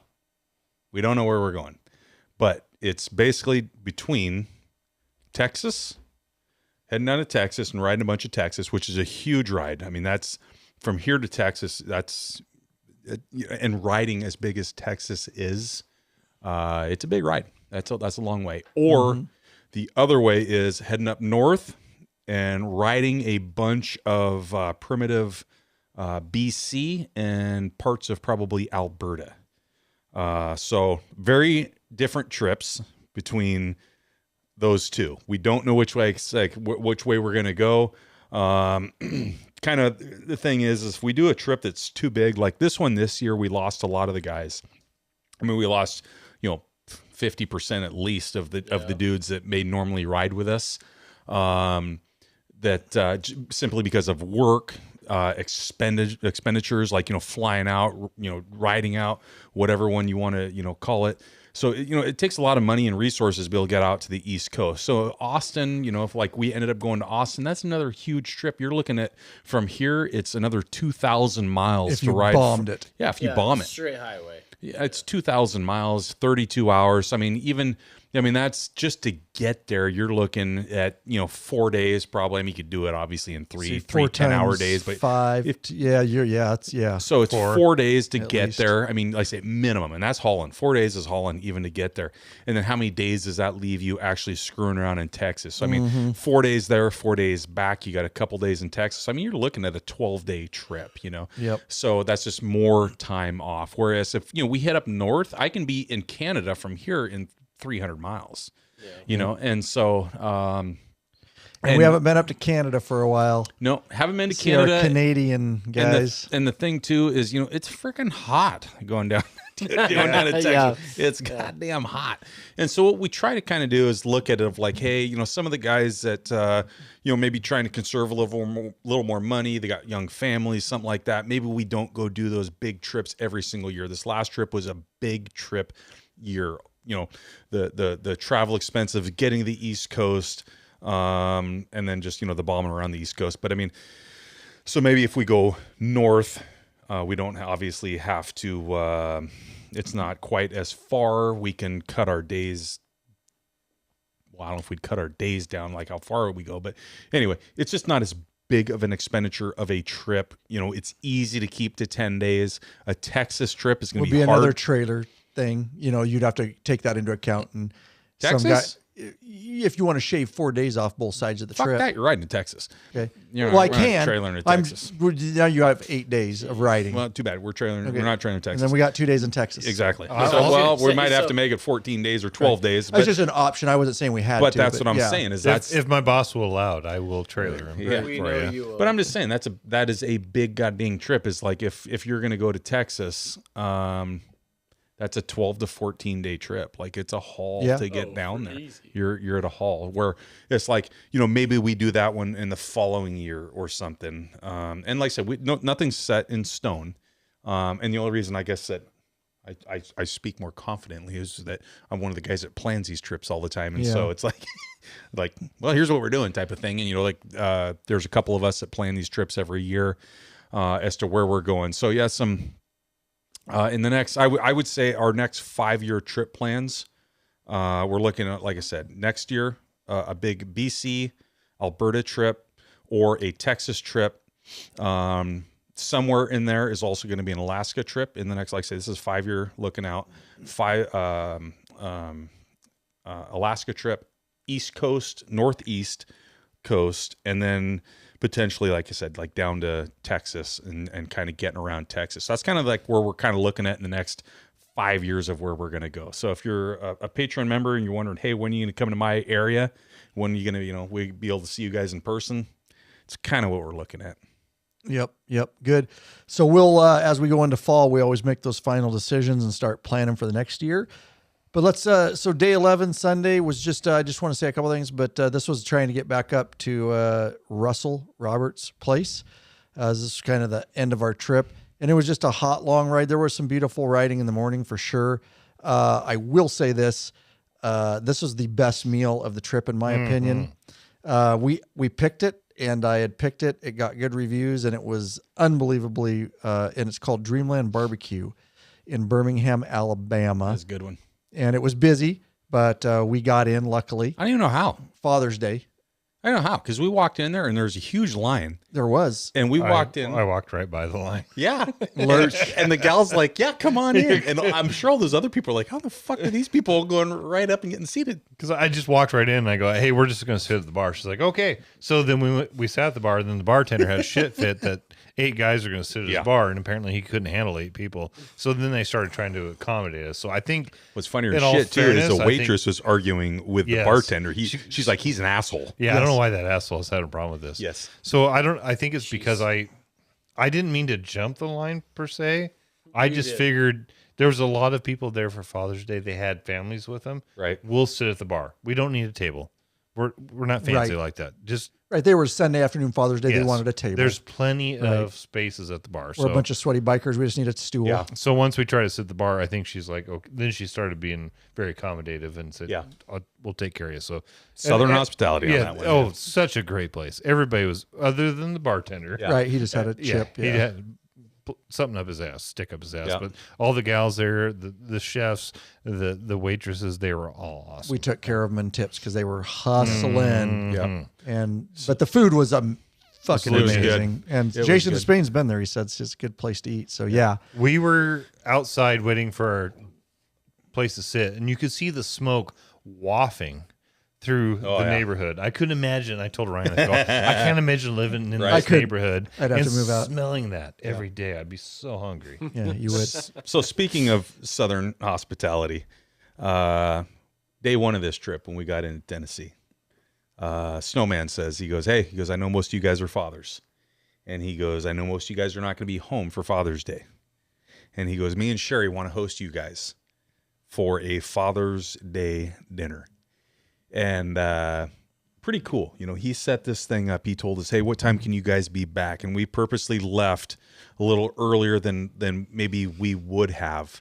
And he's like, what are you guys willing to eat? And we're like, we're willing to eat anything. That was a pretty funny one. So when Lee and I got there the first night, there was some leftover barbecue, and I didn't know they were paying attention to what we're eating, but we kind of stayed away from the carbs because we've been on a road trip for a few days, right? So we just, I think we had beans. We had. Did you have a salad? No. Sorry. We ate burgers, but we didn't. Yeah, Neither one right. of us put it on a bun or anything or whatever. So You're managing. So yeah. Sherry had contacted me. She's like, Russ doesn't want to. He doesn't want to ask you, but I want to make sure that we cook a meal that you are okay with. Yeah. He noticed that you didn't eat a lot of carbs, but we want to make you a good southern dinner. And I said, you make whatever, it's fine. That just happened to be what we ate when we got there because we've been on the road for a few days. We've had plenty of sandwiches and burgers and whatever else. Yeah, there are times like I eat. I eat pretty healthy most of the time, but there are obviously times where I will eat whatever the hell. Yeah, absolutely. I mean, you got to treat yourself, right? And so, but anyway, we're coming back up from. We didn't want to mess you up. So we're coming back up from Destin. Well, let me finish my thought. So we're coming back up from Destin. We're rolling from Destin back up to a Snowman's place, and they cooked us an absolute amazing dinner. And just to have that type of hospitality when you're, when you're on the road, and you're on the other side of the country, and to have good friends that, you're coming back from a trip that are willing to put in the effort and the time to cook you that type of dinner and sit down at a dinner at somebody's house.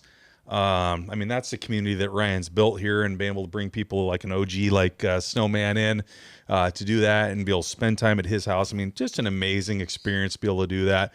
Great food, great company. I mean, Snowman, hats off to you. I mean, that's impressive, man. Good people across America, still exist, and just to be able to do that type of thing is just, incredible. It is.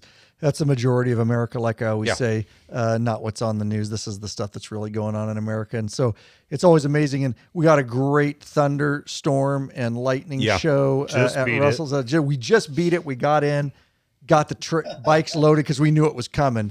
And the guys were hustling to get bikes loaded and strapped down, and everybody kind of all hands on deck, and got them loaded in the trailer, and the Cali guys got theirs loaded because Russell let us keep all this stuff on his property while we were on this trip. And and I got to see the 14 Street Glide in her new stable. She's got a very safe home and a nice a nice place. Yeah. Russell's, going to Sturgis. She's going to Sturgis Friday. Nice, bro. Yeah. Nice. Been there before. She knows the way. Yeah, baby. Yeah, Russell's got a beautiful place there, a beautiful porch. I could spend some time out there. I mean, I got a great back porch on my place. I love spending time on a place like that. Beautiful family. We met his daughter. Absolutely, nice. Great Nice person. people. I'm sure that Snowman embarrassed the hell out of her our first night there. I know he did. But she played very well. Yeah. She had a good time. She didn't know what to think of you guys. No one does. No one does. Yeah, I don't think we embarrassed her as much as you did, but okay. Yeah, that's true. But standard absolutely. Great family, great people and stuff, and it was truly a blessing to be able to spend the time with you guys, and we sure appreciate it. Really, really good to have you guys here. Jody, correct? Yep. Yeah, Jody. sweet gal. She put up with our bullshit. And Sherry, thank you so much. Yeah. Please pass on to Sherry that we really appreciate the hospitality that you guys showed us. You bet. Yep. Yeah. Absolutely. So the only thing I would say, wrapping up for me, like on the trip back from Destin back up to Snowman's place, like we were bombing. The traffic moves up there. Yeah, like we were clipping. Yeah, it does move. We couldn't set our cruise fast enough. If you know what a cruise gets set on a Harley. Right, I'll tell you that mine would not set. I stopped trying. I just finally quit. Yeah. So we were world, man. Well, he said, "How was that pace for you?" I go, "It was pretty good." Couldn't set my cruise control, but it was good. Yeah, but I mean that's what traffic was doing. Yeah, I always tried to go just a little bit faster Yeah. in traffic, and It we was were moving. ripping. And if you ever have the opportunity to stop into a Buc-ee's, pass it up. Don't Pass it up. Thank you. Pass it up. Thank you. I'm glad that I did it because I've seen all this. Buc-ee's. Yep. Skip it.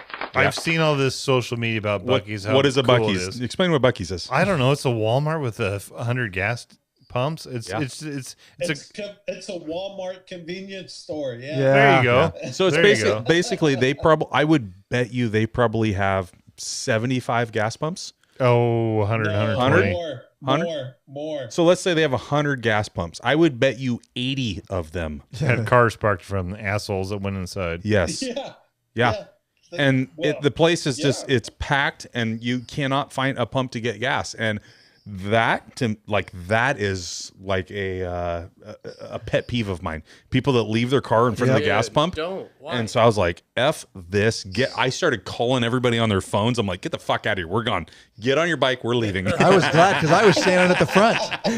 I was already standing at the front going, this is a hellhole. They did at Buc-ee's. I mean, Buc-ee's ain't got enough parking spots. So Squirt had heard about Buc-ee's. Squirt had heard about it. He's like, dude, we got to go to this Buc-ee's because he goes, I keep hearing about it. I've never been to one. And he's like, let's go. I'm like, okay. And after we pulled in, I'm like, F this place. I am done. Sucks. Get me out of here. The ones in Athens, Alabama. Yeah. But there's bigger ones. Believe me, there's bigger ones. But if you go in there, you can always find a urinal. Yeah, that's true. However, if you get into like Wyoming, another great place to stop, or are the come and goes and the pump and munch. Yeah, pump and Popeye's favorite. I shit you not. Those are fucking Popeye's names favorite. of the place. Awesome. Yeah. Come and go and a pump and munch. And I love it, dude. I was telling Lurch, I go, if we get into those, I go, my wife said, she goes, if you get can get a coffee mug with You a got come and to. go, she's like, get me a come and go. I actually stopped at one. Yeah. On the way back, I found one. I pulled over. They had nothing for merch. I was so pissed. Dude, how do they not? I know. Well, they're sold out. They can't keep them in. They can't keep them. Yeah, they had no merch. Yeah, I was they like, are you can't keep shitting merch. me? Yeah. I purposely pulled off the road Just to grab for a that. grab They mug. can't keep Yeah. anything in stock. The funny thing about the Buc-ee's is like miles and miles out. Like dude, I mean, there 100 are miles signs. away, they're putting signs. There's out. signs. Yeah. It's incredible how much money they put in signage. Smoke them if you got them. We did smoked meats and jerky. make a I mean, just ton all of kinds money. of stuff. Jeez. They do. Well, they So, obviously It's have party money. time. Anyway, like to wrap up like with Russell. That's what Snowman, you said 20 minutes thank ago. you so much. You're a huge help on this trip. Yeah. For me and Lurch coming into town on the first night, for hosting the crew on the last night. I mean, just absolutely amazing. It's so nice to have people that are like family on the other side of the country. They're willing to do this for us, and setting up the Patreon ride, all of that stuff. I mean, boy, we can't thank you enough, and it's just good to know that there are good Americans like you out there. For sure. Yeah, buddy. I appreciate all the patron members sticking with us on this. And For 5 hours. yeah, well, we did. Yeah. They wanted it, and some came and some went. And we Yeah, appreciate man. that. Don't forget, guys, you searching for new and exciting motorcycle products, 03D has the products you dream about for your bike. Check out their wide variety of innovative products for your Harley-Davidson and Honda Goldwing motorcycles. I like it the gold. 03D's got your back with chrome and black parts, lighting, and other comfort products. No modifying, cutting, grinding, or welding for an easy installation.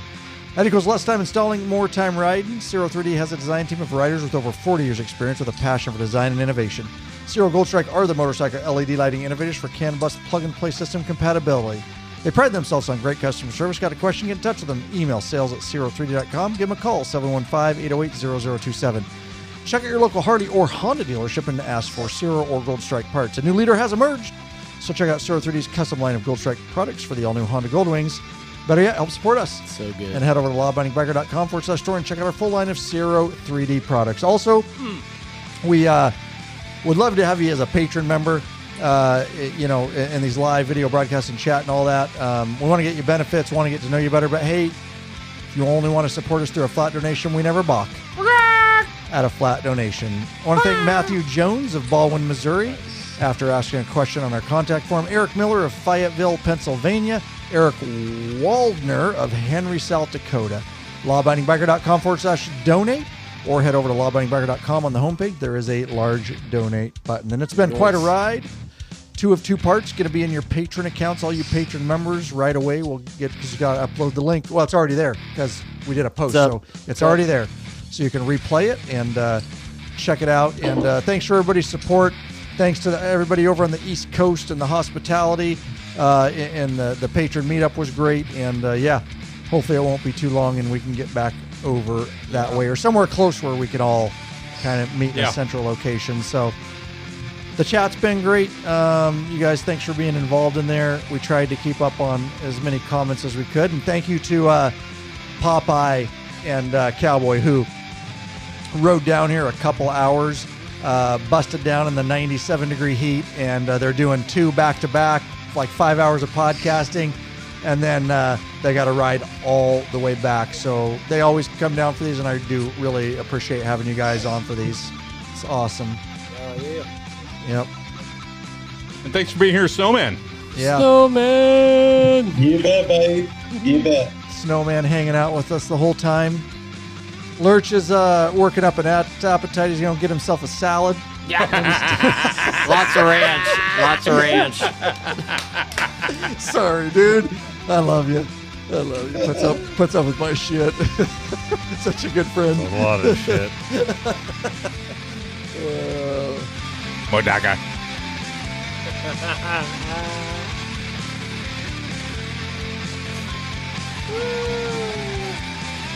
You gotta stop.